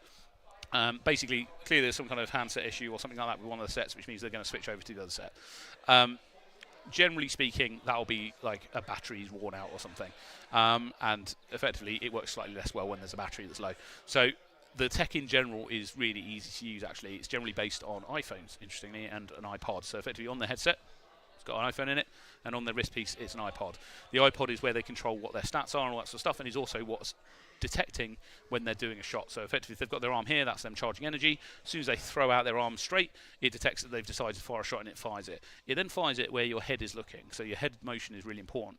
If I look down at the ground like that, I'm not going to hit anyone. I've got to keep my head facing towards the target. But yeah, SAS probably won't be happy about that because they came out the gate very high energy, and they probably did that to try and intimidate the boss. And now that the boss know that that's what's going to happen, they're probably not going to be as surprised and as intimidated. But we'll see if SAS change anything. They might do another switch. They might not. But yeah, part of it is psychological, especially against younger opponents like the boss. The boss are not one to get tilted, but they have, you know, they've trained against some really good people. But there is an element of if you can get in their head and be like, right, we're knocking you out, you start to feel, oh God, I need to do something, and actually that's where you start making mistakes. So going back to Ethan from Barnsley, he was in a moment where he felt he had to push forward to get points for his team against the AI, but that meant that he got targeted more by the AI. Now he weathered it and he was able to dodge, so he just one-man armied it, right? But that doesn't always work. Whereas in a team like this, if you're on SAS, for example, and the boss take a lead on you, and I'm Ash on the left-hand side, I might be like, oh, I need to push forward to get a point. If you don't do that with a plan in place, what basically is going to happen is the other team's going to target you and knock you out. So you've got to not react too badly to the score. So I think that's what SAS was going for. It was a bit of an overwhelm right at the start of the boss to try and intimidate them, maybe put them on the back foot. But the technical issue has saved the day from the boss's perspective, and they might now be a bit more calm.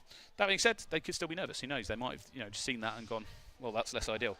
So we shall see. But again, it will be SAS on blue and the boss on red. I can just see them still getting set up in the background. It doesn't take too long to log into the game, but in this case, they're just changing headsets and handsets, and the other bits will go back in. After this game, we're going to have IDK versus Rockhoppers. I won't talk too much about that until after this game, but IDK and Rockhoppers is going to be an interesting game. Historically, the Rockhoppers have come very close to being IDK. That being said, I think IDK have put a lot of training in since then, so that is less likely.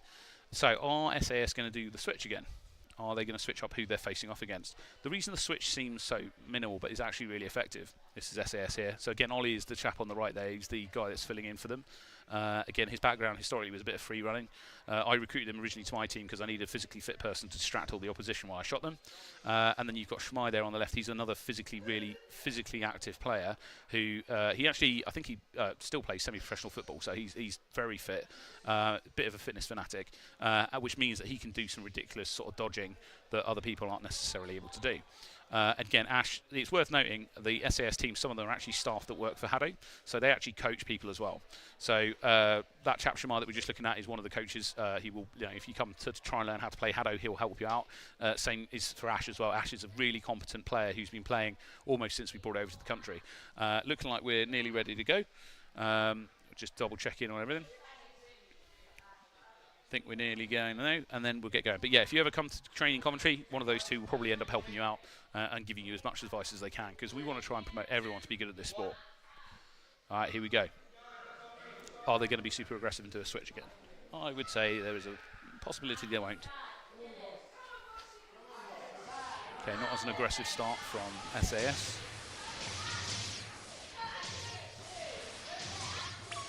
Okay, so I can hear side support shouting to target Ash, which is Pyro, and basically saying like, keep him out, don't let him get knockouts on you. But that's fine, because Shmai and Ollie can push forward a bit. So Boss is doing a good job here. Ash doing his best there. Look, Pyro just drew like 6 or 7 shots at him, not getting hit. Shmai needs to be pushing forward at this point if he can, which he knows. So he will look for those opportunities. Ash/Pyro is doing such a good job at like avoiding getting hit, but it's 4 points. 5 points now to the red team, 1 point behind on SAS. They just got to remain calm and try and pull it back. So at this point, Shmai needs to push to that front, which he's doing, and try and get those cross shots. Cross shots are key at the moment because he's in a 1v1 against the guy in front of him, but he's not doing cross shots onto the guy in the middle, which is what they need to be doing at this point. Ollie's doing his absolute best to shoot at everyone, which is a very good idea. Nice. Now Pyro's having a very hard time coming forwards because they are focusing so much, but now Shmai's managed to start drawing some of the fire, which means Pyro's under less pressure. Pyro getting hit there. 10 seconds, 7-all. The boss taking a lead. Taking even more of a lead, 2 points in it. SAS needs to go full aggression at this point if they're going to try and win. They just need 1 more point to draw it. No. Really well played there from the boss. Staying cool. That was such a close game. And the thing with that is like that is just shows a bit of mental preparedness, right? Basically staying cool under pressure. What I would say to SAS, basically, they had a situation where Pyro was being massively targeted at the start, which meant that he was doing a good job of weathering it, but there needed to be a bit more synergy between his teammates to then push forward onto their side to either get the pressure off him or to take advantage of it. But it's tough. Like, fundamentally, whoever steps forward on either side is going to again get targeted heavily by the opposite team. Now, are they going to change much? This is going to be an interesting one. I think if we see any changes coming out of the SAS team, that they'll do a switch. So they'll try and switch who is in front of who. So at the moment, Shmai was kind of in a 1v1 against one of the opposite team from the boss, and he kind of got drawn into that shootout and wasn't winning that shootout. So if they do a switch, what we'll find is either the boss will do a switch to counter it, or they'll just deal with whoever's in front of them. And again, really good fire coming out of the boss. Whoever stepped forward or concentrated fire going on to one person or another. So at the start, Pyro just coming on a heavy fire, which means that he couldn't fire back accurately, and there was a good chance that they get knocked out. But then at the same time, if someone else did step forward, they were doing a good job of quickly firing at them as well. So basically, across the board, boss, really good work there. SAS coming out a bit less energetic than the game before, but you know, it could be anyone's game. Again, SAS there having a bit of a chat. Either team could win this next game, fundamentally. IDK, they're coming across because they're trying to talk to the boss to talk to them. You've got a boss player standing right in front of them there, trying to work out what's going on as well. You know, it's a bit difficult when you're stood opposite your other team and trying not to give away to them what you're doing when you're about 3 meters from them. But here we go. So what I'd expect here, Shamai needs to up his pace. He is capable of getting on that front line, dodging absolutely manically, but he historically wasn't doing that today. Just bear with me a minute. Oh, okay, cool. So I've just been given a message that the after-school club that Ash and Shamai have been training. Historically, I did a bit of training, just to remind you as well. But basically, they've been training by Ash and Shamai, have just taken second place in the Pro League, was it? Wow, okay. So basically, an after-school club just came second in the Pro League. And that goes back to what I was saying about the fact that this sport is about how much training you put in. It's not about your age. These kids have been coming regularly after school to train, getting expert coaching from some people who really know what they're talking about, and it means that they're going up against adult teams and beating them. So absolute credit to them. Well done, boys. That was awesome. Right, so we're going back now. We're going to have SAS versus the boss. Who's going to win? I hope SAS up their tempo, but if they don't, the problem here is that if they up their tempo, there's a very good chance of them running into each other because Ollie, as I say, in the middle, isn't being historically training with them enough that they've got all that synergy lined up. But I think we're mostly good to go. Just looking over my shoulder. And so in a moment, we'll be getting started. Again, I think there might be a switch from SAS. I think at the start, they'll switch very quickly, or Shamai will push really fast. And here we go. But come on, boss, can you do it? Ollie trying to push down the middle, just getting nullified straight away because he took a step forwards. Lovely work from boss there. Player 2 just absolutely bossing it, running to the front, playing like an IDK member to just dodge, drawing so much fire out of SAS it's very difficult to hit. But Pyro's pushing forward there on the left-hand side, not wanting them to take the front corner of the pitch. Shamai also pushing to the right. The problem is at the moment, the boss are doing a really good job of focusing whoever it is that pushes pushing forward first, and so effectively both Shamai and Ash feeling like they're getting pushed back. All of SAS now trying to push forwards, but that's really tough to do. The boss are doing a really good job here, and they're all doing a bit of focus fire. So the person in the middle there is sort of switching left and right and helping whichever person's on his side to hit either Shamai or Pyro, which is working, but SAS are coming back, 5-all, 30 seconds left. Pyro doing a good job, he's got his eye in, but he got knocked out. And it's a quick 1-2, because as soon as he's out, they can focus completely on Shamai on the far side there, and then back. Focus fire coming out of the boss is really good, and effectively they're able to switch from one person to the next really effectively. 10 seconds left. Shamai doing a bit of moves at the front there to try and draw from fire, but can they pull it back? Only 2 points. They can still do it. 1 point. Good work, Ollie, for dodging that. That was a brilliant work. All they need is 1 more point. Get that guy on the right. Get that guy on the right. Nice. Really well played from the boss player, number 1. Right at the end there, under immense amount of pressure. He only had 1 marker left, and effectively SAS were all trying to target him. Don't know if you can hear in the background, but everyone's very happy here. That was quite a good match. Absolute credit to them. Like, that was a really interesting tactical shootout with both teams basically doing their absolute best to try and do maximum crossfire and things like that. Boss, what he seemed to do was that basically you had the middle player was doing such a good job at switching to assist his friends to hitting the left and the right player that effectively it made really awkward for anyone to push forwards. And then once they got one of those knockouts, the boss were really good at then switching immediately onto the next player down the line, at which point you've got 3 people shooting you or 2 people shooting you at every one time. Whereas SAS was very much more maybe going through the straight shootout with the occasional shot going across the pitch. But that was brilliant work. 65 metres moved by player 4 on the blue team there. It's quite a lot. Again, some really good work coming out. Used bullets, 45. That's a low number. That's just generally a sign that everyone's taking a bit of charge. Here we go. Got a bit of a replay here. Pyro getting knocked out on the sort of blue side there. Again, look at the difference. Basically, when the boss get a knockout, they're really quick to then do a volley on the next player down the line. So they're consistently keeping 1 or 2 people knocked out with like a volley of fire. Whereas the opposite isn't necessarily true. When SAS were able to get a knockout on one of the players, they weren't necessarily able to, either because they didn't have the charge to do it, or to then immediately switch over. I'd say it's a charge thing there, because if you look there, they've got charge 2, 2, 3. So what that means is they had a less volume of fire going out. Okay, so you are unable to follow up your volley of shots immediately onto another player, whereas the charge rate on the Boss's side, 4 and 3, basically means that whoever's got the 4 there can really quickly follow up with shots onto the next person. So yeah, I mean, good work, Boss, absolutely spot on. Well played. Obviously SAS aren't going to be too happy about that, but we'll see what happens. So what that means is Boss is moving through. So up next we're going to have IDK versus the Rockhoppers. So next game, IDK versus Rockhoppers. What do we think is going to happen? IDK are probably going to win it. But the Rockhoppers are an extremely good team that, as I say, historically have come very close to beating IDK. So I don't think IDK are going to go easy. I think IDK are going to stay relaxed, but fundamentally there could be a situation in this game where they up their tempo a lot. Now, the only thing I would say is SAS historically have been a team that when they've done against IDK have done the same thing, but I don't think they're going to get to play them now because depending if IDK go through this, we're not going to have it. On the unlikely event that Rockhoppers beat IDK, there is a possibility that we'll have a playoff between SAS and IDK, but I don't think that's going to happen. So what that means is Rockhoppers are probably going to want to do a straight shootout against IDK. That being said, I know that they've done shields against them historically. It's whether they think that that's going to be successful or not. My theory is that it won't. They could try and copy the tactic that other people have used today, where they use 2 shields, because we know that they've got one player, Swift, who's a particularly good shot. So you know, you could put 2 shields up and just consistently try and keep them alive, and that could frustrate IDK.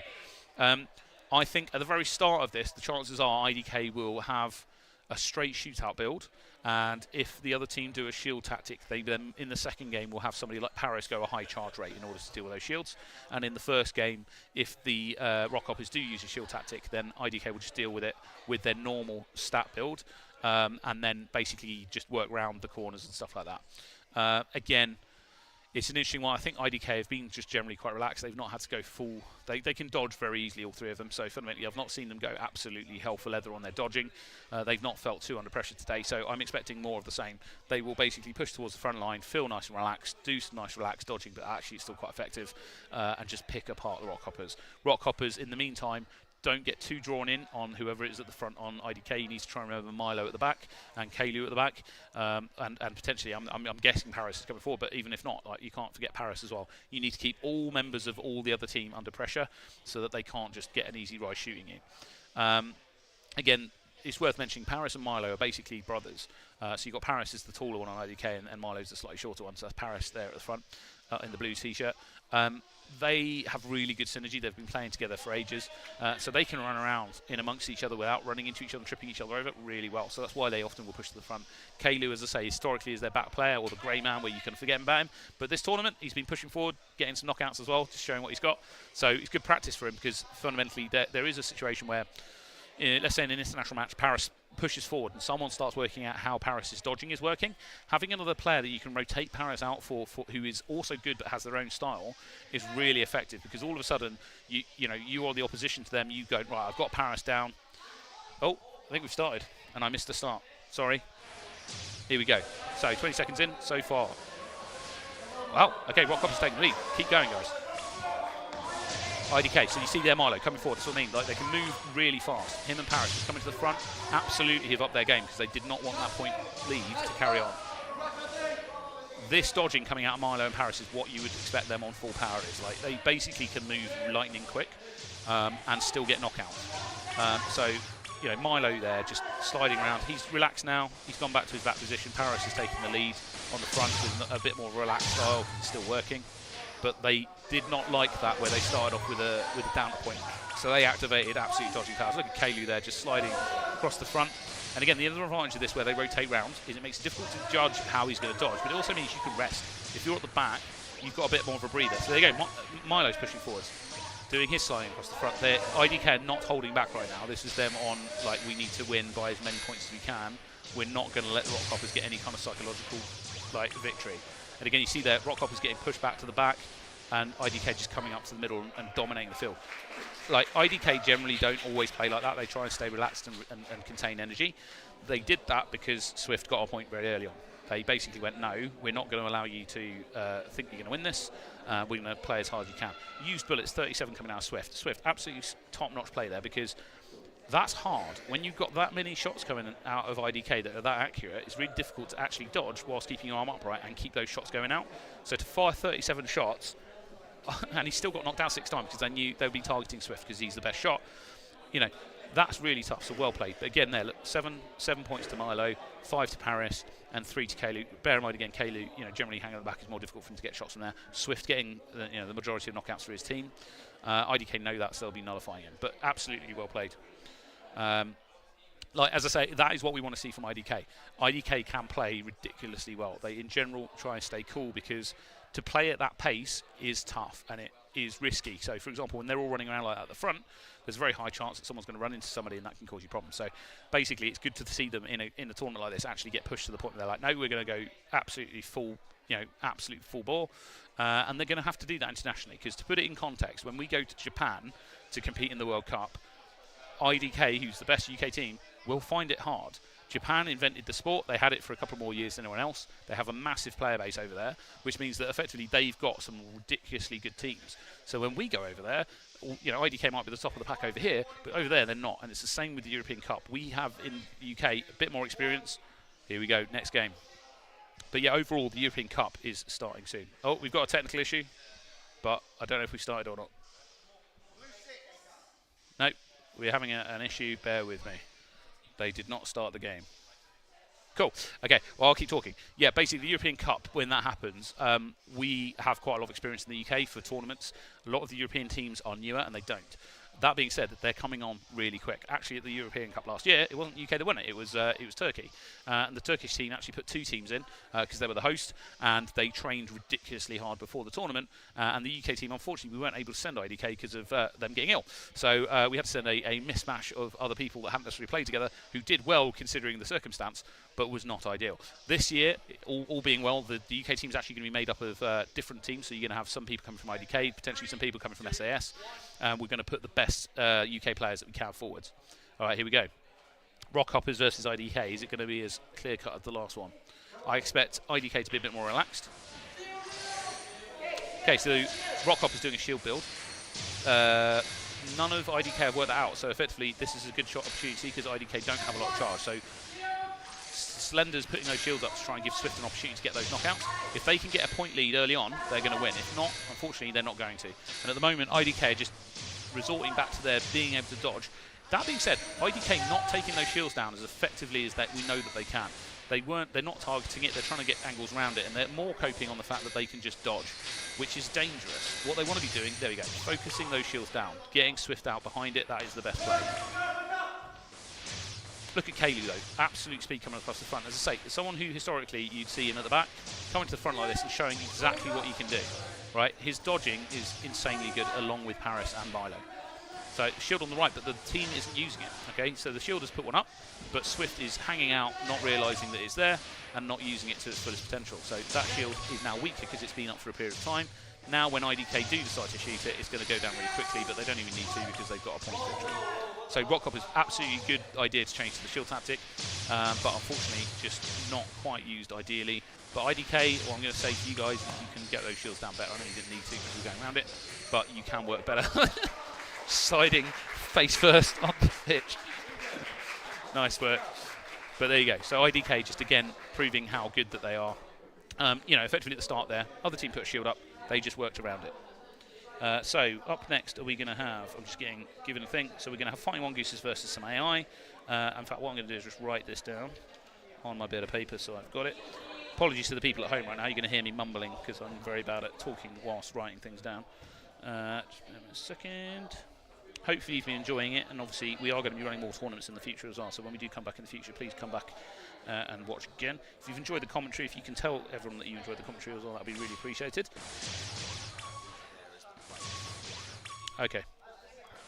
So, here we go, got some replays going off, thank you very much for putting that up. So you've got IDK there, just absolutely dominating, showing what they've got. Again, look at their movement. Like, if they get to that front line, they'll do things like slide around. They've got knee pads on, so they can do knee slides. They're actually wearing relatively low friction trousers, so that they can effectively slide along the floor better than normal. Again, looking at these stats, everyone on IDK getting knockouts in that game, 2, 2, 3.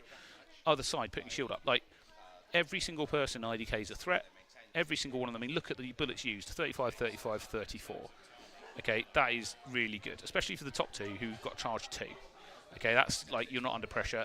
Like they're almost all equally good as each other, which makes them a really tough team to deal with because they're all very good. Again, Rock Hoppers, please don't take this the wrong way, but you played brilliantly as well. Putting that shield up, really good idea. Unfortunately, there was a couple of points later on where the communication fell apart a little bit and Swift wasn't getting behind those shields because I probably didn't know they were there. I mean, by that point, the chances of you winning were lower, but fundamentally try and get those to use them as best we can. So, what I've got on my bit of paper is that the next up is we're going to have the Fighting Mongooses versus the AI, just to see how they do against the AI. And then we're going to have Universe A versus the Barnsley Griffins. Now, that is the game for the playoff. So effectively, if you are Universe A in that game, you want to be winning it. And if you are the Barnsley Griffins, you also want to be winning that. I mean, everyone wants to win every game, but you know what I mean. SAS versus Rock Hoppers is kind of basically for third, fourth position. And then we've got Boss versus IDK for first and second. I would expect that match, if I'm being honest, to go to IDK. But the Boss have been playing genuinely really, really well today. So I'm really hoping that they can take some games off IDK. IDK are dominating, but that's not to say the Boss can't take it back. Now, they, again, train together. They basically play together quite a lot, so they do know each other's sort of strengths and weaknesses.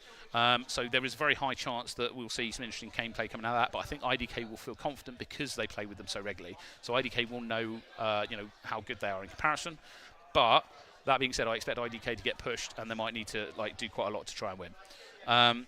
Anyway, the next game, Fighting Mongooses versus the AI. Fighting Mongooses can 100% beat the AI. They have the shooting capacity to do it. Gu and Dan and Alex can all shoot quite well. I also know that they've trained against the AI a reasonable amount in comparison to a lot of the other teams here, so I'm expecting them to do reasonably well. I can see them getting warmed up in the background over there. But yeah, again, this is for my maths, I believe, for the fifth and sixth position. So we might have an AI finishing in the 6th or 5th position, depending on how this goes. And then obviously the games after that will be for the playoff position, who's going to go and play somebody from the Pro League for the playoff position there. I'm saying a lot, I've just realised that. Apologies to the people at home if you've been having to put up with that all the time. So, who's everyone's favourite team? It's a difficult one. Part of the advantage of this sport is so far most of the teams will try and support each other. As I say, there is a bit of a division in Brighton and Coventry, but at the same time, if there's a Coventry team, for example, doing well, then everyone will train everyone else. IDK are a really good example. As UK champions, they are generally quite good for trying to spread information, and that's what the sport needs. To get better in the UK, we need every team to push each other higher, because the aim is long-term to win abroad.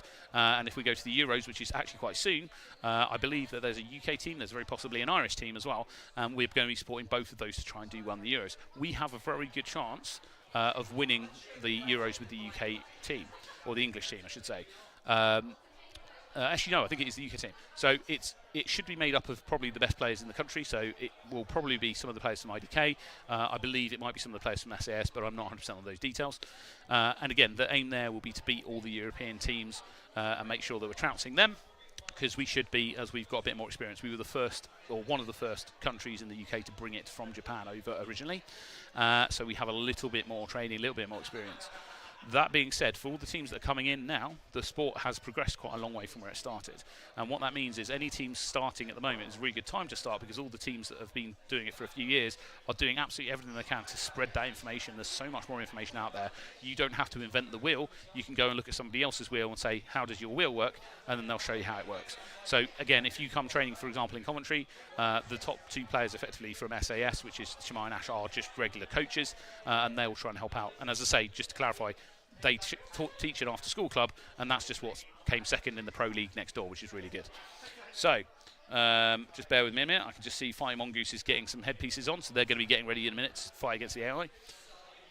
Reminders for the AI. The AI do not give you any clues, and they're like the Terminator, they don't get tired. So you need to get a points lead early on. If you can get a points lead early on, it puts the AI very behind, because they can't cope with the fact that you have a point, basically that their energy loss is more because they can't charge because they're knocked out for 3 seconds, and that means that you actually might beat them. If the AI get like a 4-point lead at the start, it's very difficult to come back from that, because they're going to keep playing at that same consistent level. There's not going to be a moment that they flag, whereas with players, sometimes they could make a mistake, or they'll get tired towards the end of the game and you can bring it back, or psychologically they get worn out, whatever. Whereas the AI just consistently will keep coming at you. So it's a mind game here to keep focused. It's part of the reason they're actually so good for training purposes, because you just have to be playing your best the whole time that you play them. When you go up against players, if you're up against a team that's not as good, then you could relax a bit, or you can rotate your front player to mean that you've got a bit of a breathing room at the back. Whereas against AI, it's sometimes very difficult to do that. The key here will be if they can get their eye in, and as I say, one of them might end up stepping forward slightly to draw a fire from the AI, and then the other teams the other teammates need to make sure that they effectively compensate and get the knockouts while that's happening. So if you are not getting shot at against the AI, make sure you shoot some people. Here we go. We've got the nice Hado Arena Coventry signage here. As I say, the building we're in is a very new build. I think this is the first major event they've actually run in it. It's incredibly nice. It's got 3 courts, which is great for today because we're running basically a big tournament where we've got what's going on the stream, which is the Masters Cup. Then next door we've got the Pro Cup, and then we've got the Rookie Cup as well. So effectively, if you've never played before, come along to the tournament and jump in a Rookie Cup. You'll enjoy it. You need literally almost no experience in order to play this game. In order to be good, you probably want to train a little bit. So then if you've trained a bit more, you might end up coming back and getting into the Pro League. And effectively, if you do well in the Pro League, you can then come through to the Masters and play against like UK champions and things like that. That being said, you might go down to Brighton if you're anywhere based near there. You might be able to pop into where the UK champions train, and if they're there that day, you can play with them as well. So effectively, the sport is fun. We're trying to convince as many people as we can to play it, because fundamentally, the more people that play it, the more fun everyone's having, the more likely you are to get a good pool of players together to then actually go through and win internationally. It is worth mentioning this is a worldwide sport. As I say, the World Cup historically has been held in Japan, and the European Cup last year was the first European Cup they held in Istanbul. But given that sort of 4 years ago we brought it over to the UK, and we were one of the first teams in Europe to have a European Cup 4 years later, or 3 years later even, with I think it was 16 countries or something represented from Europe, was pretty good. I historically used to play and was good, but nowadays I'm nowhere near as good as a lot of these teams. Some of these guys take this very seriously and will train on a regular basis. All right, here we go. So we've got 5 Mongooses in red. AI is going to be on blue. So remember, AI is set to level 7. It ranges between 0 and 9. 7 is very tough. Okay, remember, you want to get an early lead if you can. AI using some shields there, give yourself some breathing room. Once those 3 shields are down there, you've got a bit more of a free reign, because that is all the shields coming out of the AI team. You can see the AI there, they've got a few hits on them, but not any knockouts yet. It's actually quite difficult to hit sometimes when there's only 1 bit of left, but they've managed to do it. So Mongooses have managed to get a knockout there. In fact 2, so we've only got 1 point in it. They're starting to get their eye in, which is good. Again, you ideally want to try and get a full knockout with 1 shot if you can, because it means that you don't have to worry about the fact that it's only got 1 segment left. Mongooses doing quite a good job there, just trying not to let the AI get too much of a lead. If anything, they need to move a little bit more, because the AI do not deal with movement very well. But they're trying to do nice, consistent movement, which the AI find difficult to hit, but actually means that they can shoot quite accurately. So effectively against AI, though, they're not good at predicting where you're going to end up. So if you can keep moving in a consistent kind of motion, even if it's in a smallish area, you do stand quite a good chance of winning. Here we go, 10-all. This is their chance. They need to turn it around. You do not want to go to overtime with AI. 10 seconds left. Can they pull it back?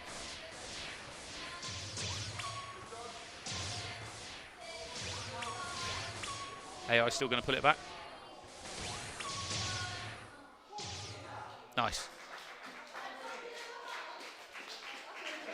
So there we go, 14 to 11. 5 Mongooses got 11. AI got 14. Now, what can they do to improve? Not a lot. So the only problem they've got at the moment is when I play against the AI, I will always try and have a player whose job it is to try and draw the fire, because the AI is very good at targeting whoever's at the front. So if they push forward slightly with one of their players that's slightly better at dodging, and took it in turns, what they'd actually find is that that person draws the fire and it frees up the other 2 to shoot. That being said, where they are all lined up at the back, the AI is basically shooting a mixture of all of them, which is why you can see there they basically all got knocked out almost an equal amount of times. Whereas what you kind of want to do, I would suggest, is have one person on dodging / drawing fire duty, and then somebody you can shoot. Now, that being said, like Dan, for example, is a good example of someone who can run across the front, actually probably do quite a good job of not getting hit, whilst actually at the same time getting some knockouts. But if you don't have that energy, you don't think you can keep that all the time, maybe rotate him. What will they do to do different? I'm not entirely sure. They could do. I don't think they'll do a shield build. I think it's more likely they'll just continue to try and have a straight shootout and do their absolute best to try and knock out the opposition. Either way, I think we're nearly ready to get going again. Just waiting for a second for them to all log in, and then we'll get back underway with the AI versus the Fighting Mongooses round 2. I think the tech guys are just checking there to make sure that everyone's logged in before we get going. Again, just to clarify, the AI is being set to level 7. That is the international sort of level of AI that is deemed to be how good you need to be in order to compete like the European Cup, for example. So this is not easy stuff.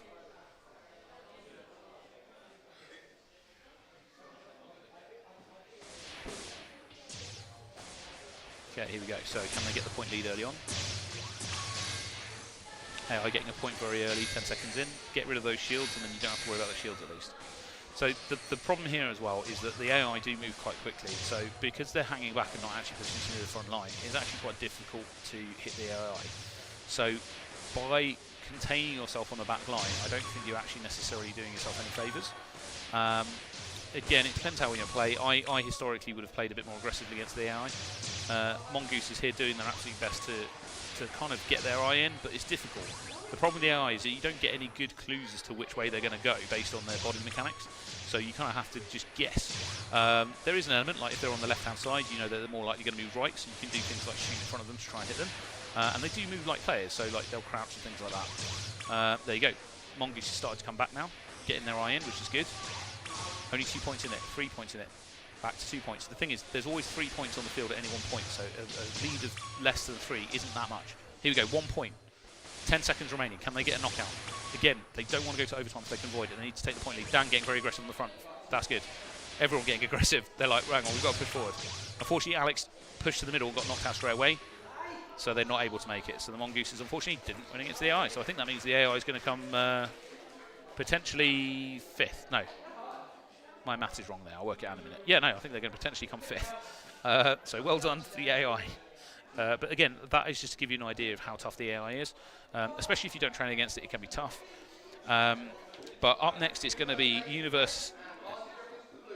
Yeah, it's going to be Universe A versus Barnsley Griffins. Now, who do we think is going to win on this one? I honestly don't know. Universe A versus Barnsley Griffins. Again, looking at the stats there, Fire Mongoose is doing all right. Universe A, oh, here we go. There's a replay from the previous game we just had.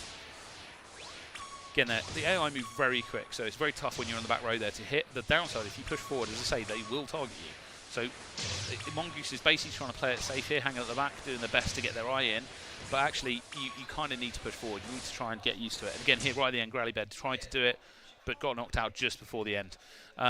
Again, good accuracy coming out of their entire team. Like 30% is kind of good. Lots of shots coming out. Just unfortunately weren't able to convert it into a win. Again, Goo getting 4 knockouts, Dan getting 4 knockouts. That's kind of what you expect because they're both the sort of best shots, and also they're generally the ones that will push the front left and the front right, which is kind of the best position to be in because you can get cross shots on things. And again, Alex trying to push down the middle there, but not managing to get his knockouts that he wanted. So, up next, I think that is it. We're not going to see any more AI, so that's the AI out the way. So next up, Universe A and Barnsley Griffins. Universe A, Barnsley Griffins. Let's see what's going to happen. I think Universe A might take it because they're the more experienced team, but Barnsley Griffins have been playing absolutely amazing. And actually, if you look at just the fact that the Barnsley Griffins, how well they played against the AI in comparison to how Universe A played, there's something to be said that Barnsley Griffins actually might beat them. So we shall see what happens. Just bear with me a minute. I'm just waiting to see if Universe A is going to come onto the pitch. And then we're going to get going again. So, again, just to reiterate, if anyone's come in late, the aim of the game here is 80 seconds on the clock. How many times can you knock out the opposite team? Okay, so you're going to have to shoot at them, hit the nice circle that's in front that's got 4 segments, and knock out all 4 segments. What I was saying earlier when you find the AI is if you only have 1 segment left in, that's actually tough to shoot at because it's a smaller target. And so actually, sometimes having one of your life markers left in is actually quite a good thing to have. I've seen it historically where IDK have managed to kind of almost dodge enough that they've knocked off a bunch of their petals but only left like one bit at the bottom, and then all 3 of them can survive with only one segment for like half the game. So basically you want to try and get one-shot knockouts by hitting them straight in the middle and get one shot straight knockout everyone all at once.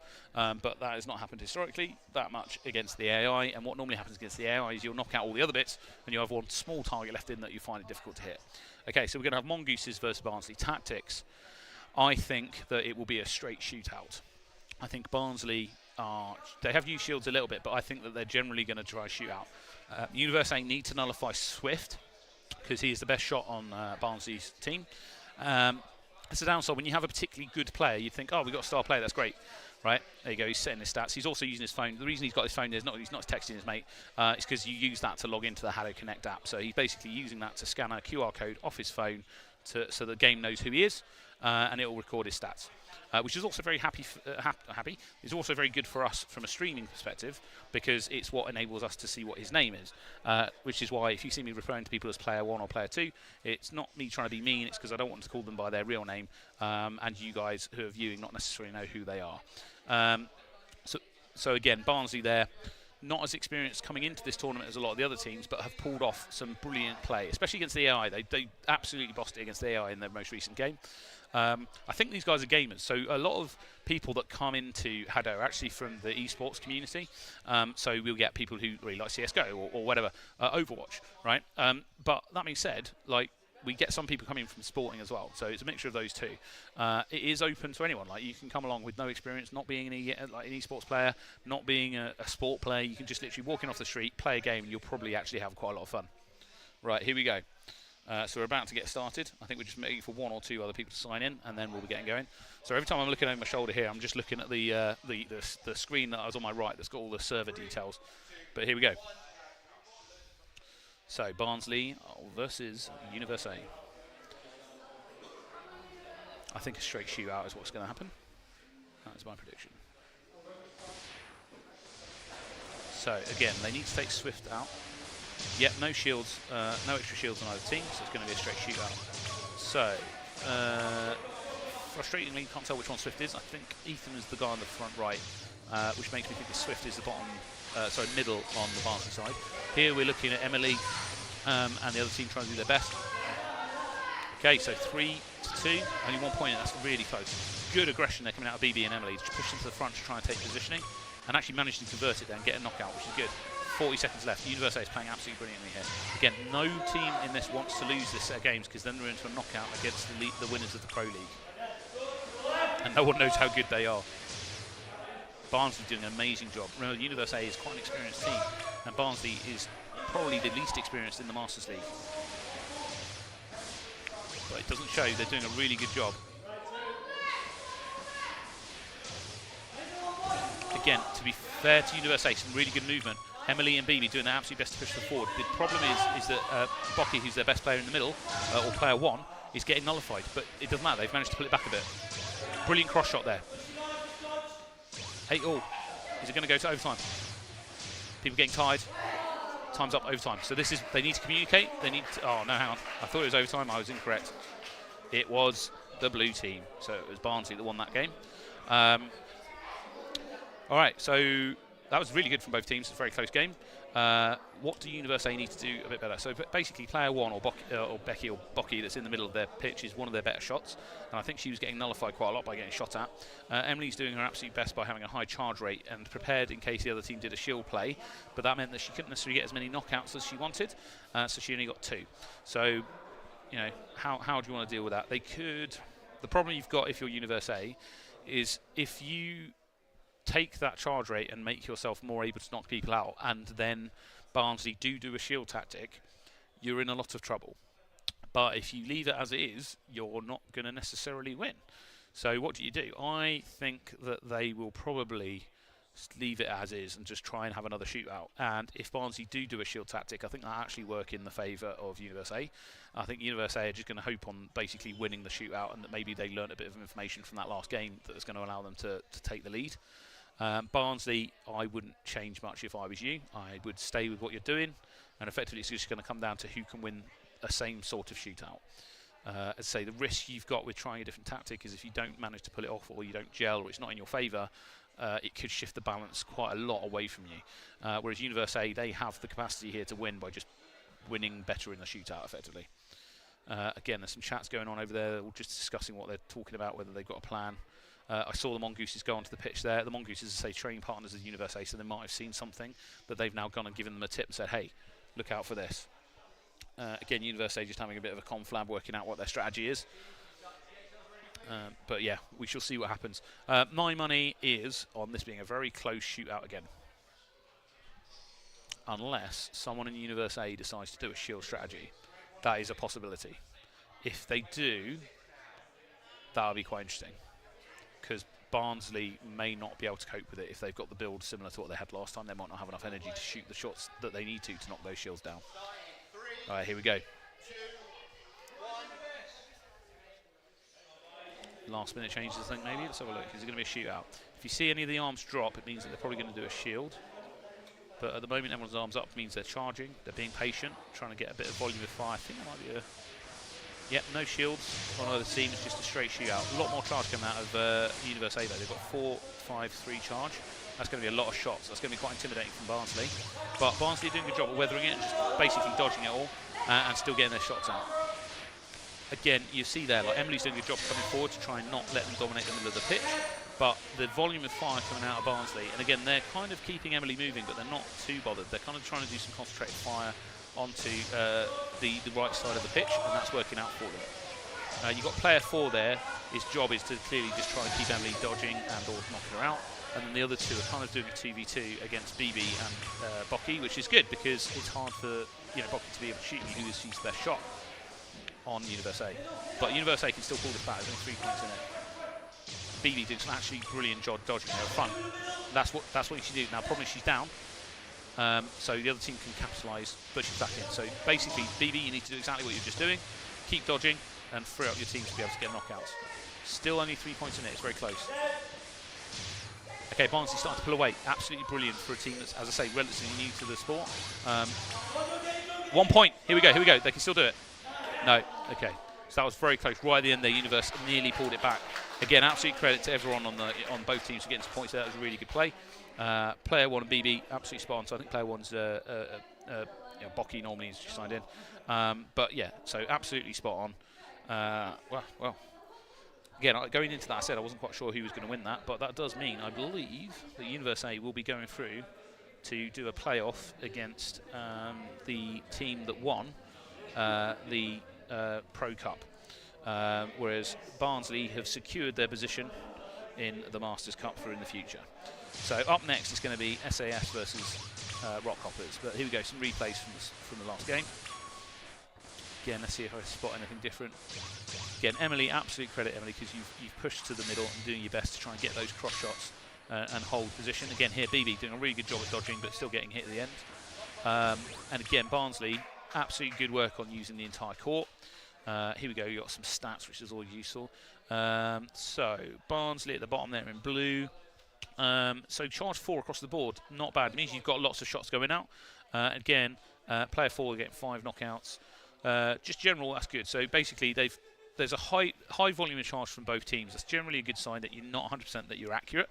So what you're going to do is make up for your accuracy by volume of fire, and just try and get loads of shots on the target, and one of them's going to hit. And it does make it hard. Like you've got to pick your way through if you're dodging to try and avoid getting hit by all this stuff. Which is where changing height is essential. Which is why if you watch IDK and all those sorts of teams with their high mobility, they will do stuff like baseball slide across the front of the pitch in order to avoid it. But yeah, so the key takeaway from that is Universe A is going to go into a playoff against whoever it is coming out of the pro teams that I'm not quite sure who it is yet. I'll try and find that out in a minute. But SAS versus Rockhoppers up next. So Rockhoppers SAS. SAS should win it. If they don't, they're going to be deeply disappointed.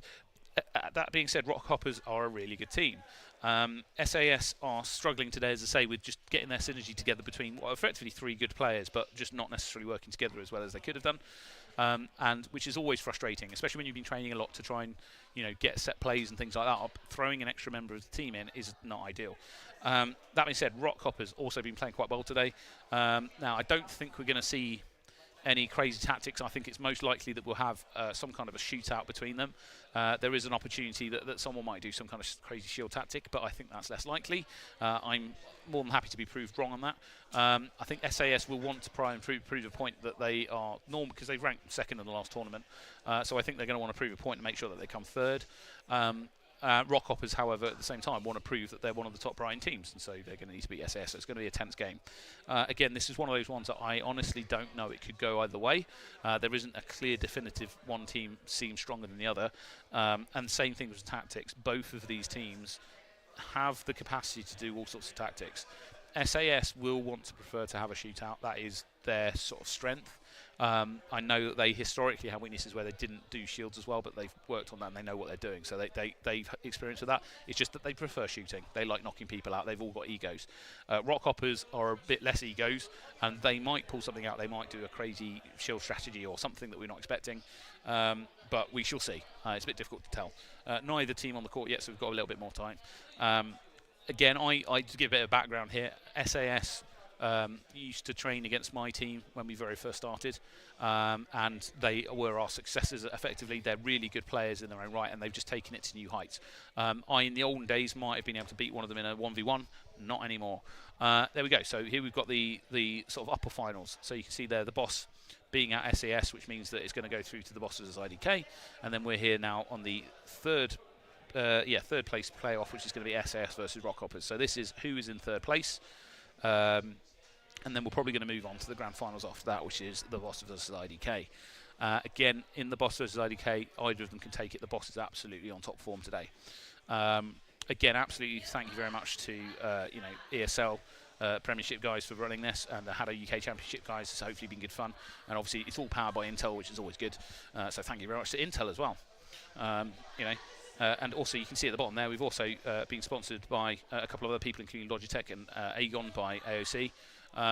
So cheers to all those people. Hopefully the viewers at home have been enjoying it and actually understand what's going on with Hado. If not, feel free to ask us questions. And then in the future, I can potentially come back to you next tournament and go, here's the answer to your question. But in general, yeah, main aim, knock the other team out more than they knock you out. All right, so it looks like we're getting lined up. We've got the teams having a couple of chats opposite each other. Again, this is one of those games, could go either way. Rock Hoppers are just so good under pressure. Like, if SAS start winning, the Rock Hoppers will not give up. They will keep fighting till the very end. So we could end up in a situation where it's one of those back and forth games. Equally, if one team just gets an early lead, it's very hard to pull back from that. That's a psychological downside. But to stress again, you're knocking the other team out. So if there's three of them, you've always got 3 points on the board, unless you've knocked one of them out, at which point you've got two, but you've got the advantage of one of them not being there. All right, so I think we're nearly good to go. We've got SAS having a bit of a look. No one's firing anything from the SAS side, so they're trying to work out what the Rock Hoppers have. As I say, if you see a team very passively standing at the start with their arms crossed, what they're doing is covering their wristbands so the other team can't see what their stats are, and they're also not shooting in the warm-up phase in order to the other team can't tell what they've got. That's generally because you do not want to give any information to the other team. In the lower leagues, like the Rookie League and stuff, what you will see people doing is trying to bait the other team before the game even starts to go, oh, what have you got? They'll shoot at you. And if you shoot at them and you're good enough, you can literally see the orb and go, right, that person's got 3-3-3-1. That person's got 5 shields. So effectively, don't give away what you've got before the start of the game. All right, but we're about to get going. Okay, Rock Hoppers versus SAS. SAS are on red, Rock Hoppers are on blue. Let's see if SAS can pull anything out. Say they should theoretically be the stronger team here, but Rock Hoppers are playing really well. Rock Hoppers straight away getting a shot on Ollie in the middle. Really nice work. Again, Ollie's doing quite a good job of trying to move. Swift getting a knockout onto SAS very quickly. Paro getting knocked out. Really good work here coming out of the Rock Hoppers. Absolutely spot on play. Now, what I would expect is Shamai to start pushing down the left-hand side, but he's not. He's generally hanging a bit further back. Paro doing his best to push down that right-hand side, and it's starting to work. Ollie doing his best to dodge in the middle. He's doing a good job. 3-all. Unfortunately, what's happening there? Shamai's just pushed forward when he's got a bit of lack of pressure, but he's not converting into knockouts. So at the minute, the majority of the pressure is going onto Ollie and Pyro, and Shamai isn't doing an amazing job at effectively using that front position. That being said, look there. When the pressure switched over to Shmai, Pyro was straight away to the front line and trying to get knockouts, and is still there. But Rockhopper's doing a really good job here. They're kind of doing focus fire on one person at a time. Pyro there getting some brilliant cross shots onto somebody when they're not paying attention.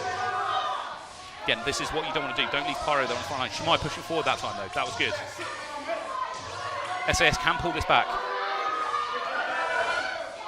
Good aggression from everyone. 1 point, can they do it? No, not quite, but that was a really good push at the end there. So at the end there, that's what they needed to do earlier on. So what happened was you got the Rockhoppers were generally hanging quite far back, right? Pyro and SAS and all of the members of the SAS were taking it in turns to kind of push to the front. The problem when you take it in turns like that is if you're getting focused on the left-hand side, you really, really want your teammate on the opposite side of the court to the right of you to push the front line as well. Otherwise, you get focused by the other team, and if your teammates haven't pushed forward and make the most of it, it's tough. That being said, Rockhoppers were doing a really good job at kind of focus their fire on either the left or the right, and anyone who stepped forward to try and keep them back, which is exactly what you need to do. Swift getting 4 knockouts is a good sign that he was being targeted by SAS. We've seen Swift getting many more knockouts than that previously, which would imply to me that he was either getting targeted or he was finding it tough to read the dodges coming out of SAS. Again, I'm not giving too much away here because we're quite near the end of the tournament, but Ollie is the least good dodger on SAS. Like fundamentally, he's not been playing the game as much, and Pyro and Shmai are really good at dodging.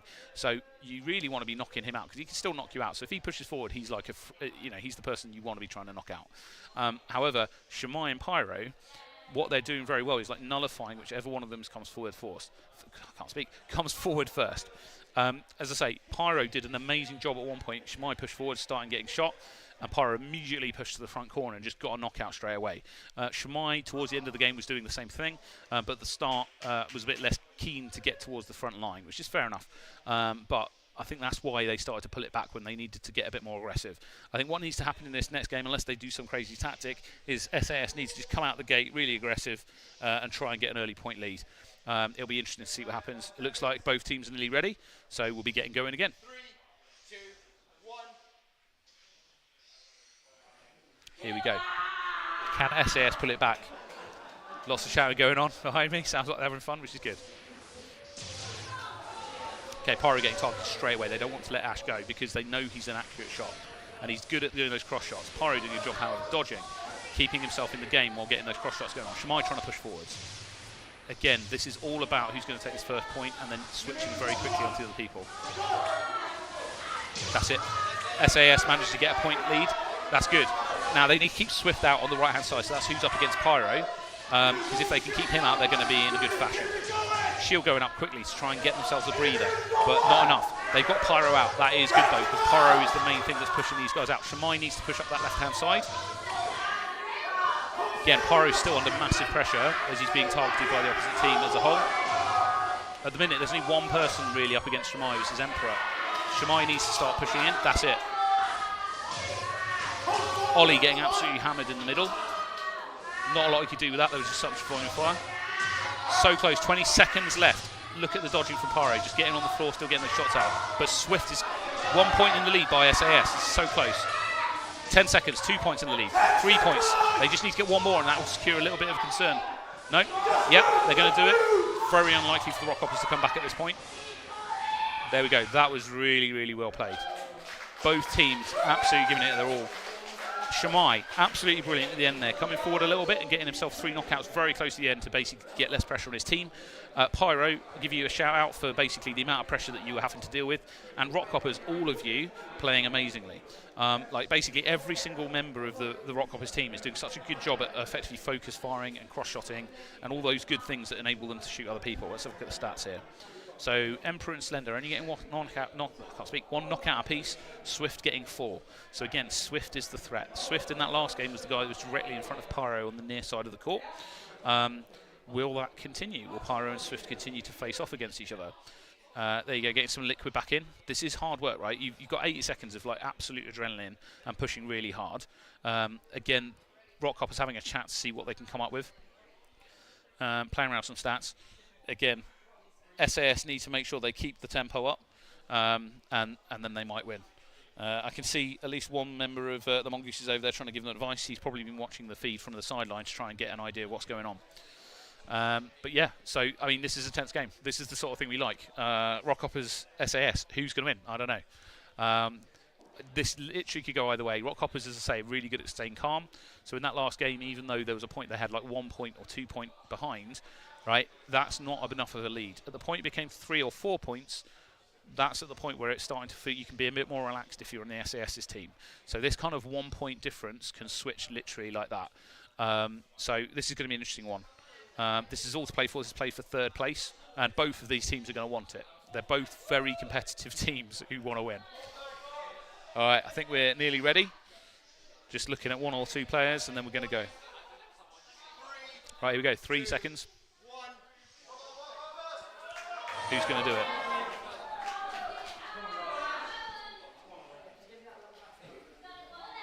Okay, Shimai needs to go aggressive on SAS's team. I'll always be a bit more critical to SAS because I've trained with them. Ollie getting knocked down in the start middle.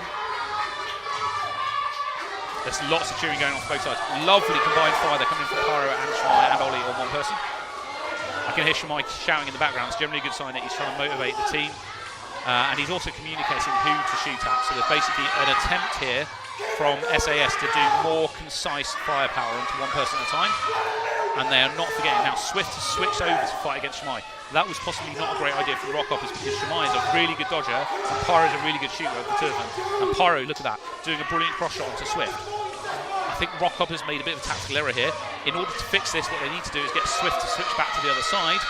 But they're not going to do it. Emperor doing his best to come forward there to try and draw far away from Swift. Ollie is doing an absolutely amazing job with lots of fire coming at him, and he's just dodging it all.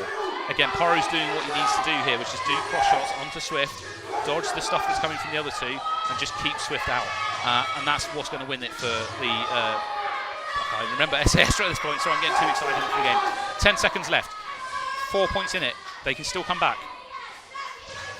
Pyro's tired, you can see him at the back there, just getting a bit more chill, but he's not getting shot at. Absolutely brilliant play from SAS there. As I say, if there was a very slight mistake, it would be that they switched Swift over to try and deal with Shimai, which I get because you want to try and knock him out and stop him from getting the points, but there you can see Pyro just coming up with 6 knockouts because the pressure got taken off. It got put onto Shimai, who I would say is probably better at dodging, and Pyro is really good at doing cross shots. That's his main strength. It's one of the things that you know, he is better than Shimai.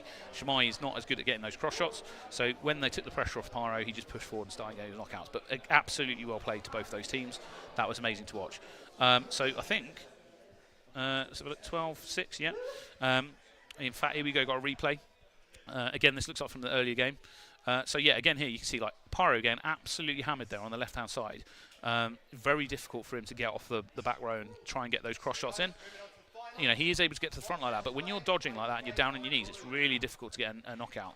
So then the later game, the reason it worked out so well was because Shimai and Swift went 1v1, pretty much, and at that point Pyro was able to just get knockouts from the side onto Swift, basically, rather than having to have a straight-out shootout with him and the person in the middle. So absolutely well played to both teams. Genuinely brilliant to watch. We always like games like that. And again, I don't know if you could hear during the game, but the crowd behind me was getting a bit intense, cheering for both sides. So it looks like SAS will have come 3rd, and Rockhoppers will have come 4th. Again there, we've got some nice stats from the game. That was the last game, so 6 knockouts going out to Pyro there. Again, look at that, speed 4 across the board on SAS's side. They wanted extra speed to enable them to counter the dodging that was coming out of the other side, and they got it. And the other advantage of that is if you're doing a cross shot, it does have to travel a bit further than if you're in a straight up 1v1. So effectively Pyro, with a bit more speed, they're able to shoot across the pitch and hit the opposite left-hand corner and get a knockout. So next up is going to be, I believe, the final, which is going to be IDK versus Boss. Just give me a moment to look behind me. So yeah, they're getting set up in the background. This is going to be an interesting one. As I say, the Boss is on absolutely form today. The Boss is a team that historically, as I say, they often would use shields, but today they've been moving away from that the longer they've been competing, and they're now moving toward what effectively a more IDK style format where they're front guards and doing a very good shootout. What I expect to see in this one is IDK doing what they do well, which is effectively a lot of rotation of whoever it is at the front. So this tournament is the first tournament where they have also massively included Kalu into that rotation. And that's Ash behind me. Actually saying that, 2 seconds. Ash, where's he gone? No, he's gone. I was going to grab him over for a talk, but he's disappeared. But yeah, no, what IDK are going to be doing is that sort of thing where they're going to rotate. Kalu, as I say, is a brilliant player, but historically he's not been able to show it because he generally would prioritise with Paris and Milo being at the front. That may not happen now. We might have a situation where actually they get Kalu involved as well. The boss, they have one or two of their players that are particularly good at the front, so I'd expect that those two players are going to push forwards. Do you want to come and sit down? Yes, please, sir. Good man. Let's grab the thing. Here we go. Grab a headset. This is Ash. Hello, hello, hello. There's the camera. That's where everyone is. Good evening. Yeah, okay, cool. Thanks for joining me. Ash, you're in SAS, right? I am indeed. How are you enjoying the tournament? Oh my, oh my, oh my. Oh yeah, genuinely, really loving it. Yep. It's difficult. The opponents, they've really stepped it up this time. Obviously, it's the UK Championships. It's the biggest event of the year. Everyone is giving it more than 110%. Yep. And it's caught us off guard a little bit. I was about to say, I've already told the audience that you unfortunately had a bit of a downside because one of your main players was not able to attend, and so Ollie's very kindly jumped in as a sub. Yes. How did that go for you? Because last-minute substitutions are a bit difficult with synergy sometimes. Yes. I mean, we understand, obviously, it's one of your old Yeah. teammates. So, yeah, we know that he has the capacity to get in, get it done. And we're like, Ollie, we need you to do this, and he just achieves that objective for us, which allows me and Shamai to step it up, be a bit more aggressive, and get the points. And he's sort of been a very helpful supporting role. Okay, so my point in that last game, just to go over it a little bit, was Yeah. that in the very last game, they switched Swift onto the opposite side from you, and you very actively were cross-shotting him. Is that what your game plan was? Yes. When they did the switch, if that makes sense. Not for when they did the switch. Okay. No. I was going to do that regardless. Yeah. So usually when you play, it depends on who you're up against, but usually you shoot the person in front of you. The person on the other side of the court never looks at you. So I thought if I take a few steps forward, just look across, bang, one shot, I instant killed him. Which puts us into a 3v2 battle, and it gives us the upper foot. He was also their best player on their team from a shooting perspective, so actually that worked out really well. I was saying that the mistake they made in that last game was switching him to the opposite side, because when he was against you, it was a bit more difficult for you to cross-shot. 100%. And then when he switched on to Shmai, who is fundamentally a bit better at dodging than you are, 100%. it made it easier for you. So I think that's why Rock Hoppers lost that last game, was because of that switch they did. Not saying anyone didn't play very well. Right, who do you think is going to win about IDK and the boss? I mean, you can be honest. Yes, it is semi-obvious in the sense that IDK are going to win. However, the boss absolutely They've been destroyed playing us. really well, yeah. So they could. It's going to be close. I was about to say, the boss have played absolutely amazingly this tournament. They've been playing almost like a mini IDK. Right, here we go. Oh, look at that. Paris being right on the front line, being aggressive as usual. They're saying that, the boss, though, push forwards. They've actually pushed IDK back to the back, which is very interesting, and he's not getting knocked out, which is a good sign. Oh, Boss taking a lead. yes. Now, are IDK going to let them do it? Or are IDK going to kick off into a high gear in a minute? There you go, Kalu coming forward. We've seen him coming forward a lot more this tournament than historically. Yes, historically he was a backline player, now he's more aggressive front line, Yeah. and it's a necessity. But again, even that, like, you can look at IDK, they're just staying calm, they're actually rotating whoever the front player is. That being said, Boss managed to get people out. 3-all, this is close. This is impressive. In a minute, I'm expecting Milo to run forward because he's going to want to get some knockouts. But IDK looking nice and relaxed, trying to just keep calm. The Boss playing really well here, though.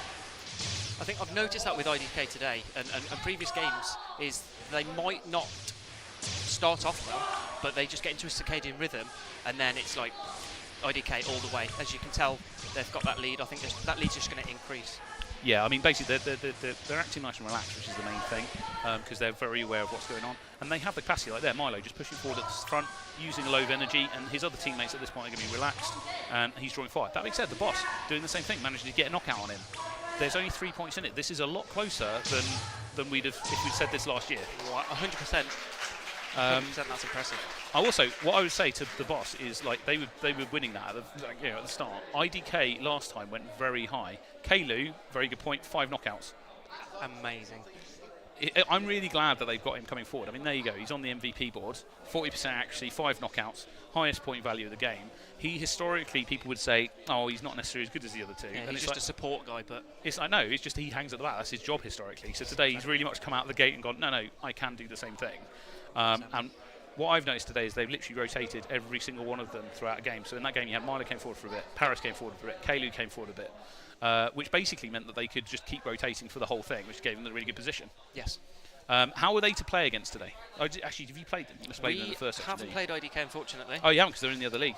No, we Upsetting. were looking forward to being in this game. Yeah, in the yeah, yeah. finals. We were meant to be, but as you know, Is what it coming is. back to the boss who've just played, are playing again now. Yeah. They absolutely destroyed us. Yeah. And so, rightly so. Whatever they did something well. I'm going to have to rewatch these games, understand what went wrong per se, or what we can improve on next time. Did you feel confident going into that?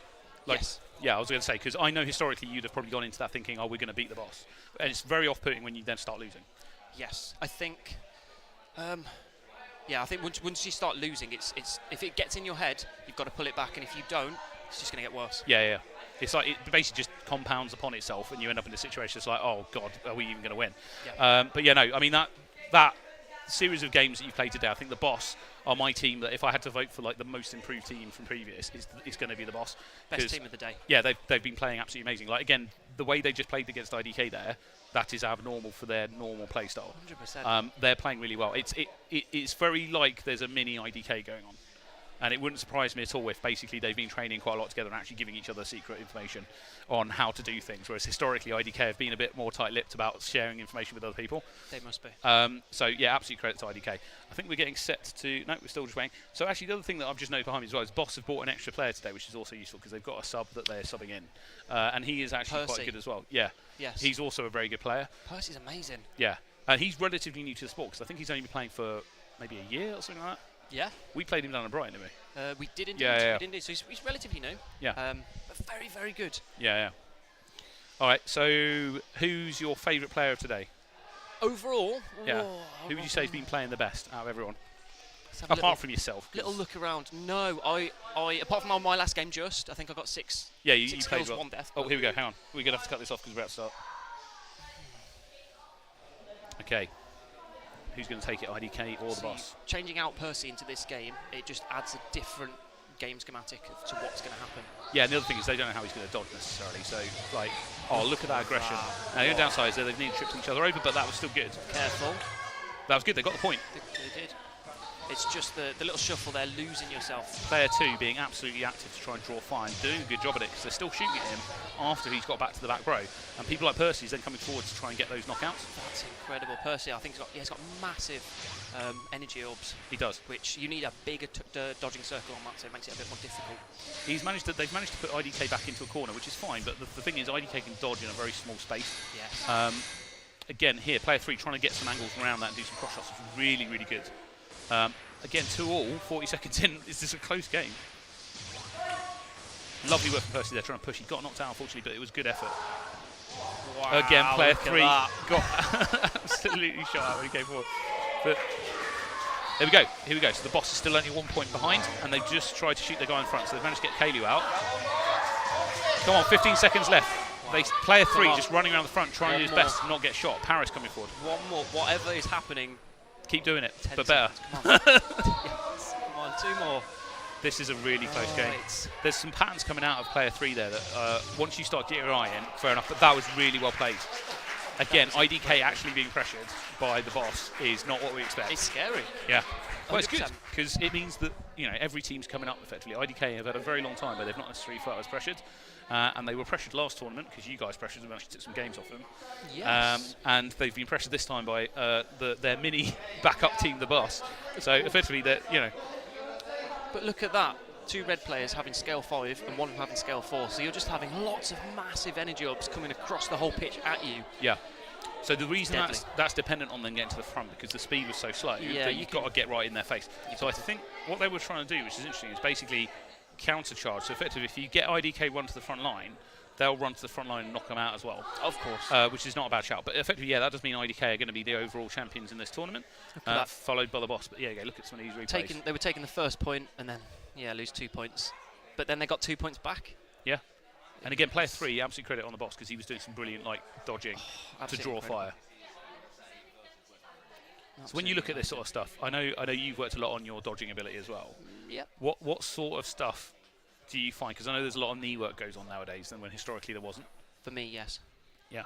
Like changing height is effectively one of the major key things, and then trying Yes. to be able to shoot while you're at a funny angle. 100%. What I've noticed with most teams, they sort of have a very static plane. Yep. So they're all nice and level. Yep. So what me and Shamai do is I'm a really low floor player pushing down. So you've got to Yep. look back. You've got to look at me down on the floor. Yep. Then you've got Shamai who's a little bit higher, and then you've got Nahar on the back line who's Yep. in the middle. So you've got 3 different heights. Yep. Pick one. You can't shoot all 3 of us. You've really got to think about That's a really it. good way and of doing that's, it. You know, that's why I use my knees a lot. I'm on the floor doing a lot of really low work, just keeping my head busy, just having a little fair. jazz to myself. All right, so I think What's happening? we're having. Bear with me just a moment. We'll just double check. We having another game? We got the final match. Where's my fridge versus Okay. Defense USA position in Masters. Takes motion. Where's my fridge? Cool. So we've got one final game, and this one is a bit of an interesting one. This is a This is a good playoff one. to see if you can get to the Masters. So it's Where's My Fridge? Where's My Fridge apparently won the Pro Cup that was been going on next door. That's Warwick Oh, Uni. it's Warwick Uni. Wow. You've helped train him, right? We did. We went out to Warwick Uni. We did some training days with them. We've had them come over to train with us as well. So it's Oh, that's interesting because help them get to the top. okay, so Universe A are not going to want to lose this. Oh no! The thing is, I love Universe A. No, I 'cause know. We train with them on a monthly, even weekly basis, and So- we train Warwick up as well. So it's like I'm torn. I'm This- sorry. This goes back to what I was saying earlier. Like everyone in Hado in general just kind of wants everyone else to do well. We're all Yeah. best friends. So it's frustrating when somebody does win. I'd say there is a bit of a separation between Brighton and Coventry, in that you normally will end up with like Brighton guys supporting Brighton and Coventry supporting Coventry, but Of course. or the Midlands. You know, it's like Yeah. the South versus the North thing. But in general, even outside of that, you still want the other teams to do well. So in the right team. 100%. Okay, so it's going to be Universe A versus Where's My Fridge. Who do you think's going to win? Purely on experience. Oh, I'd say an experience, Universe A. However, Universe A have got a different player today. They do, They've yeah. got Bonnie instead of Tim. Yes. And Tim's, known He's to be really very good player. aggressive and be at the front line, getting all the kills. Look at me, taking all the pressure off the 2 girls at the back. Yeah, They don't have that, so They don't. I mean, so they historically have the reputation for being really good shots. Tim is the bit that they're missing today, which is the ability to dodge, and Tim would draw fire, get into the front. He's not been able to make it, so they've got a substitution. But the problem they've got, I think, with the 3 remaining players is they're all good at shooting. They're not necessarily... They're all kind of all right at dodging, but they're not anyone that's a standout dodger. I don't know Where's My Fridge that much. Actually, saying that, I played them yesterday in a warm-up game. In fact, yes. we played yesterday We in a warm-up did. game.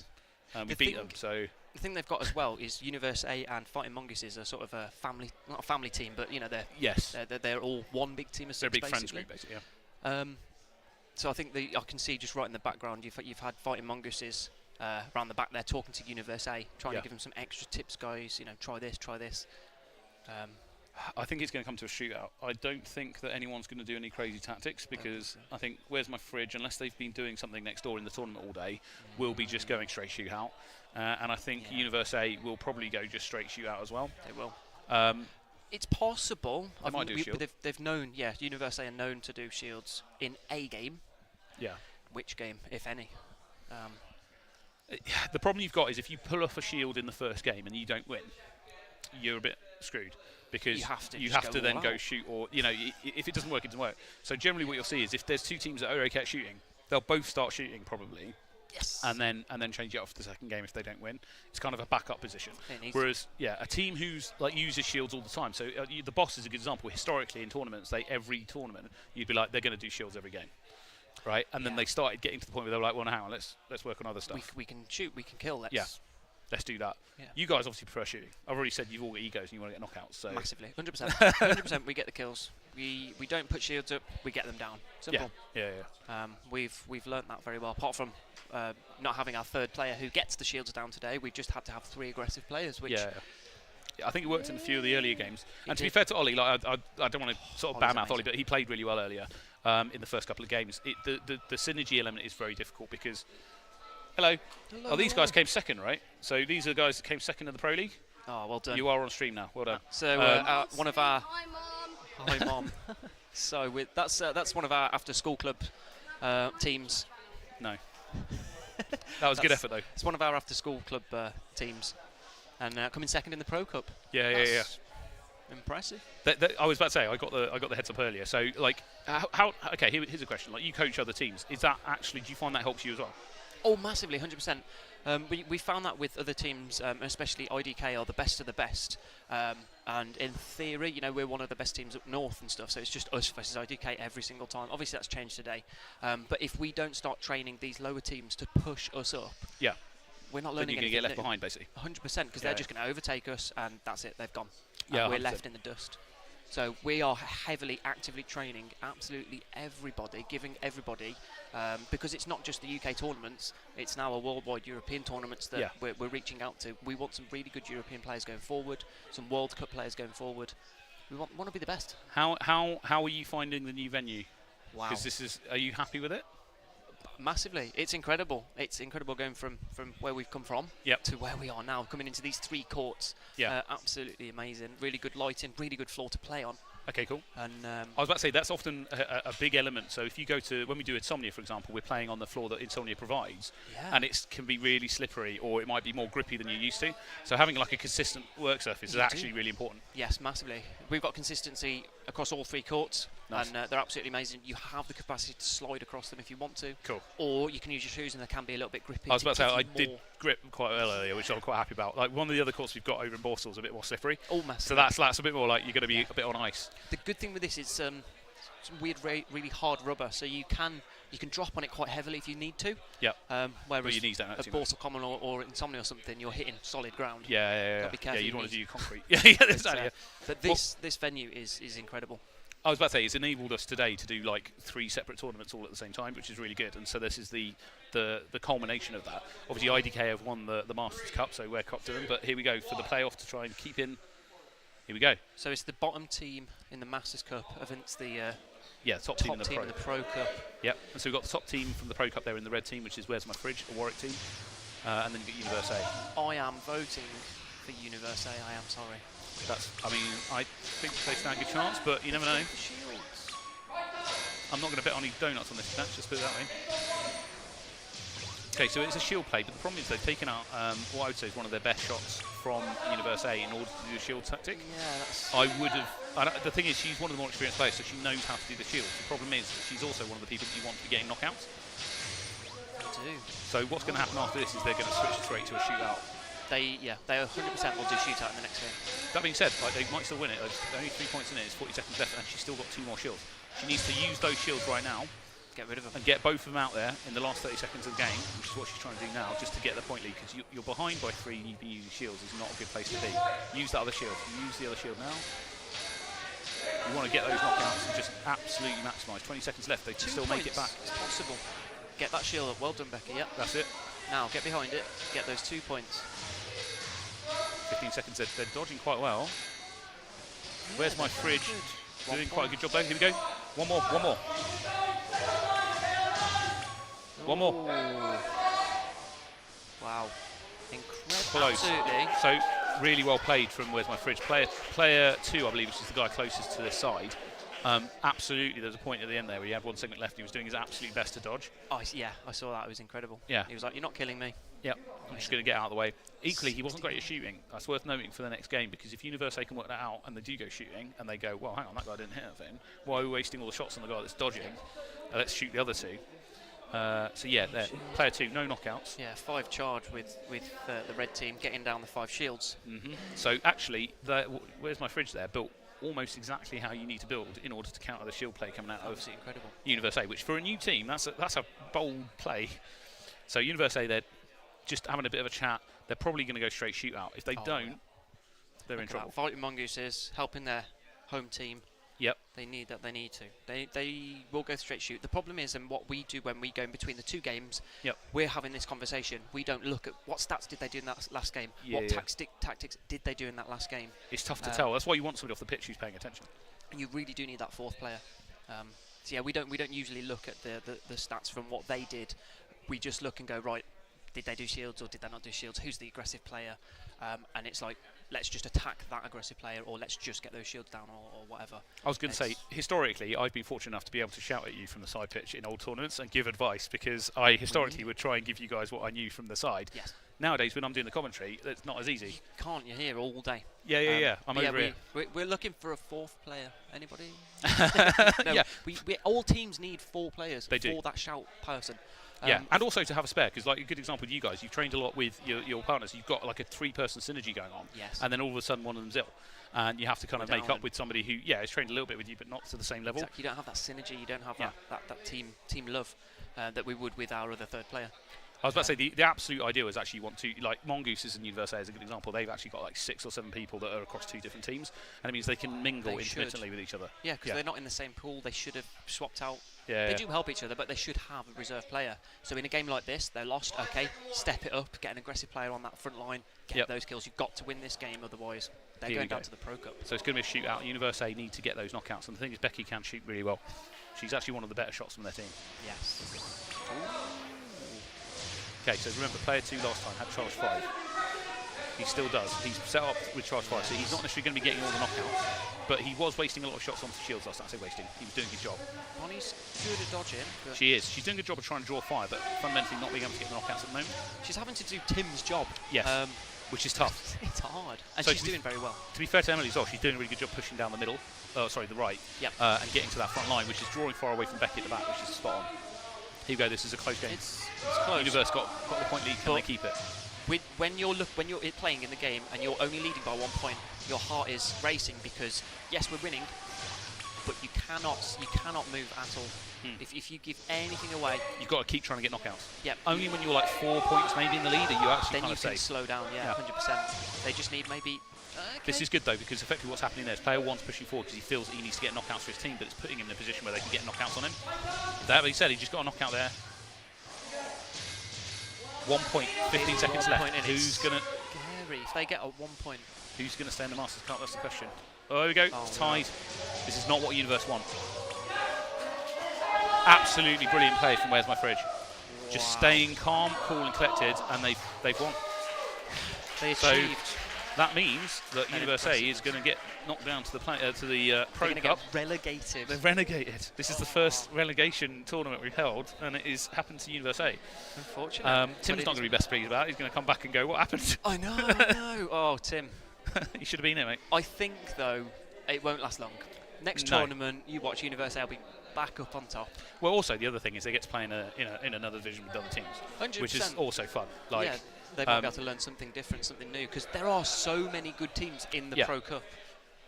It's not just a walk in the park. Here's a question: what did you think about the 2 shield strategy coming out earlier against IDK from Universe A? Did you see that? I saw parts of it. Yes. With a game like that, you need to try something completely random and off the cuff. Yeah. If you just go straight shootout, or one of you goes shields, you've just lost a straight shootout. You need to do something different. You have to. So pull out something really random out the bag. And that was really random. I have never seen that, and it worked quite well. Like I was genuinely sitting there going, "I hope this wins." Yes. Yeah. But it's anyway, the same. If we were to go up against IDK, yes, I'd say we accept the loss, but we understand it's not going to be. It's going to be an uphill battle. It's going to be an uphill struggle. Yeah. So we just try something completely random. No, fair. Right. Well, I mean, I think that's basically it from the perspective of the games. So overall, we've got IDK that are the winners, and the bottom of the whole sort of thing was Universe A that have just lost to Where's My Fridge. If I could quickly mention something, player number 2, 5 charge, 77 shots. That's good. It's impressive. We, as a team, we aim for 80 plus. So to get 77 is. Oh, that's pretty good. Yeah, I mean, and again, you've got knocked out once. So I was saying, I think the maximum of 5 charges is 90 shots. Yeah. So getting 77 is actually really tough. You've got to be really efficient. Especially with 3 deaths, that's 9 seconds you're dead for. Well, yeah, and the other thing is that he's only just started. So getting that efficiency down of arm motion is actually one of the starting problems that a lot of people have, and he's not had that problem. We might need to poach him to get on our team. That's fair. But yeah, right. Thank you. No worries. Well, thanks very much, Ash, for coming and speaking to me. I'm going to find out what's going on next, because I think there's a thing where we might be doing some trophies, or I might be talking to some other people, but I'm not entirely sure. This is Shmai. Hi, Shmai. Legend. Legends of your teammate there. He is. He carries us. He's definitely carried me today, because I've had a few okay games. Yeah. I've had a few mishap games. It happens. Well, when he looks at the commentary later, he might get a bit annoyed at me going, "Come on, Shmai, push to the front. What are you doing?" Yeah. But it is what it is. I did say to the viewers, I generally am a bit more harsh on your team than a lot of other teams, because I've trained with you a lot, and so I'll often do things like, "Come on, you need to be doing this." We should be a lot better. We should have been in the finals. We should have had that synergy. But again, working with Ollie, it's one of them. So I've currently got Ollie off screen trying to invite me and Ash for beers after, because Ollie plays best drunk or hungover. He does. Sorry, just like to clarify. Well, he's travelled all over the world playing. Yeah. He's a worldwide renowned player. Drinking beer in all Drinking of them. beer, yeah. Yeah. He's determined. He's determined. Oh, we're getting trophies done. They're getting trophies. Do you want to go and get involved now? Because you came. Yeah, did you come? we come third. Third. Should have got second, but we got third. So, Still all right. hey ho. It's better than now, isn't it? Yeah.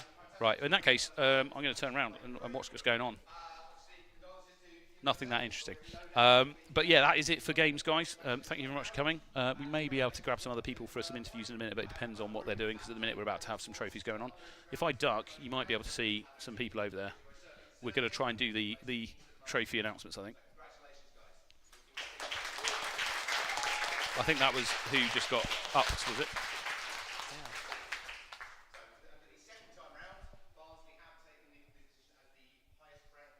So Barnsley have taken the highest rank educational team. Apparently Warwick is being set up to fight Barnsley in the future, is what we're hearing. Warwick versus Barnsley. That's impressive. Oh. Fine. That. Yeah, no problem. Thank you very much to everyone. Like, we are going to call the stream there, because unfortunately you're not going to be able to pick up some of the stuff in the background. Go and get me trophy. I need to go and get a trophy. Well, good luck. Thanks, guys. Do better next time.